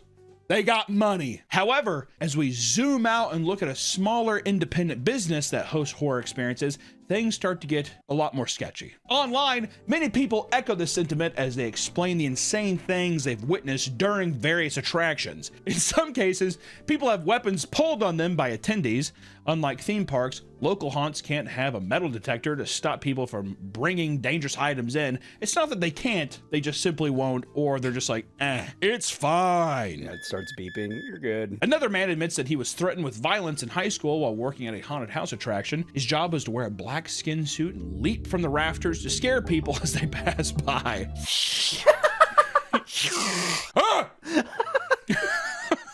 That fucked me up, dude. A black skin suit? God damn, dude. From the rafters, no less. How the fuck did you get up there? When he did his routine in front of a group of teenagers, they all pulled out knives and asked the man, "Who's scared now?" The man immediately backed against the wall and let them pass, only for them to be later caught and arrested by the police. It's quite common for scare actors to also go through tons of brutal injuries on the job, as it requires tons of physical labor. Experienced ex-actors claim that they've destroyed their vocal cords, broken teeth, and even bruised and broken bones. Others now have chronic pain in their wrists from endlessly banging objects and surfaces to scare attendees, and it's not always the scare actors that are the victims. Sometimes they're the one causing the problems. In one horrific story, a man details how he was severely injured going through a local haunted house. There was part of the attraction where he had to bend down and trudge through a dark black tube, and at the end of it, a scary actor was meant to leap off the top and scare him. The actor ended up leaping off way too late and landed with his full body weight on top of the man's head, compressing his neck into his shoulders and causing him to fucking black out. He did a Goomba stomp. That's what he did on him. They fucking did a Mario Goomba stomp. He eventually came to and was escorted out of the attraction without much concern for his physical health. Seeing as they didn't have him sign any waivers beforehand, he considered suing them for the whole ordeal, which he should have. To not sue them is insane. You get fucking Goomba stomped, you trudge through this deal, and sue the bastards. It's insane. Some horror attractions aim to be much more over the top and intense. They come with a slew of waivers and forms that need to be signed prior to entry, often requiring that you allow full contact from scare actors. We saw a little bit, we did a video on McKamey Manor and all the fucked up, basically just the torture chamber that was there. Also, there's a lot of great YouTube series that cover it on YouTube if you want to check that out. But this is getting more into that realm. None of them are just, I don't think, actually killing people, but yeah, getting close to it. The 17th Door Haunt Experience in Buena Park, California is a full contact haunted house that aims to target your phobias in a narrative driven experience taking place in a prison. In one of the various rooms you are taken through, scare actors have you vacuum sealed to a wall, shock you repeatedly while you struggle to breathe. Isn't that fun? Are you scared? You have fun to do it? People who sign up for this shit and then come out of it and being like, that was awesome. That's like a sexual kink. Oh yeah, 100%. Who wants to be like, I want to be scared. Let me actually be choked and like fucking stabbed and shocked. Oh, I was spooked. It's just torture. You're getting fucking waterboarded. People were trapped in tight, cold rooms pumped with liquid nitrogen. Others were shot with projectiles, had live bugs thrown at them, dropped from heights, and put in front of dead animals. That's scary. A dog. He's a fucking dead dog. You scared about that? It's kind of freaky. It's a grasshopper.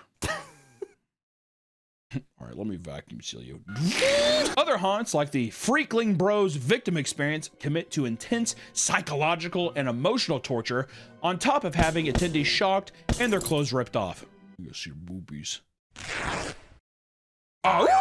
With these more-in-your-face attractions, some scare actors can engage in odd behavior that is criticized by the community. At the Haunted Hydro, a haunted house in Fremont, Ohio, a scare actor did something really strange in an attempt to freak out an attendee. Haley Jones was standing in line at the attraction when a scare actor approached her. She was seemingly uncomfortable and unsure of how to scare Haley and her friends. She decided to put what was described as a weird toy in her mouth before removing it and wiping the spit-covered object on her face. After that, she started drawing all over her face with a Sharpie. She did not sign the waiver that gives them consent to touch her yet, and the owners of the event made a public apology after the story began to spread. So they shoved the dildo in her mouth, wiped it on her face, and they just started drawing on her face with a Sharpie. That's scary. That's scary. That's also, you know, I think the scary part is that you're like, if I move, I feel like he's gonna hit me. That's actually so sick. That scares awesome. Sometimes the realism of these horror attractions can lead to serious injuries and confusion. In 2018, Tanya Greenfield and James Yachim went to Nashville Nightmare Haunted House in Tennessee, looking forward to a night of excitement and thrills, right? Once inside, Tanya was handed a knife from someone she presumed was an actor. Going along with what she believed was a staged scene, she went and stabbed James, only to find out the knife was fucking real. She had to know that, dude. Yeah. Here's my chance. Here's my chance. It's like that one girl who killed like Kim Jong-un's brother in Japan. Oh yeah. Yeah. Accidentally. Yeah, someone told her like, go blow this dust in his face. He's like, oh, I don't. Oh, I didn't know. I thought it was like Kool-Aid. Which blood quickly ran down the handle of the blade and covered James' shirt before he fell to the ground. The man who handed her the knife ran away and has yet to be found.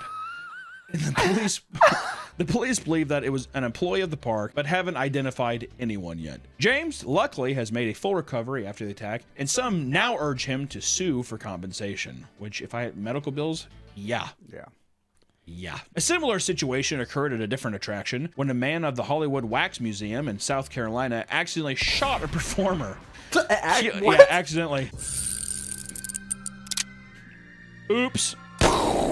Keel Brown was walking through the museum and was jump scared by a performer. Out of nowhere, a handgun fell onto his foot. Thinking it was a prop, he picked it up and fired 2 shots at a nearby performer, hitting him in the shoulder. After realizing it was a real gun, he fled the location. Before he was arrested, he handed the gun to a 15-year-old bystander and was arrested for contributing to a delinquency of a minor. His bond was set to $25,000 and was released later that day. Police plan to put more charges against him. So hold on. The guy who got scared, his gun fell out. It's weird because the guy got scared. Something fell on the floor that was not his gun. He thought it was a prop. And he's like, ha ha ha, bang, bang. Oh shit, take this, kid. And ran off. What's crazy is like you could tell what a real fucking gun is. Like, yeah, you can definitely. Yeah, I mean, even like the weight, the feel of everything. There's like I feel like we've read a similar story where someone's picked up a gun thinking it's a toy gun. Look at this. It's just a toy gun. It just doesn't add up, does it? I also like how they immediately flee. Same with the knife. Yeah. I have a toy. Gag dust. If I wanted to like kill random people, I would be a scare actor and bring real knives and have the guests think they're fake. You've got to paint yourself in a better picture at some point in this production, man.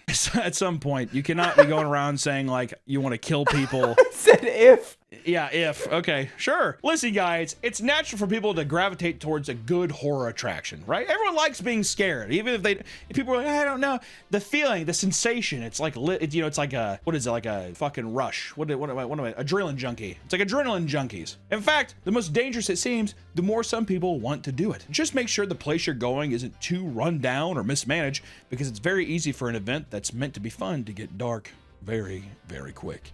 And as we roll into the Halloween season as well, consider checking out Blue October, or the house that October built, because it's a haunted house horror movie. There's also Hell House LLC. You said roll, you should have said slide.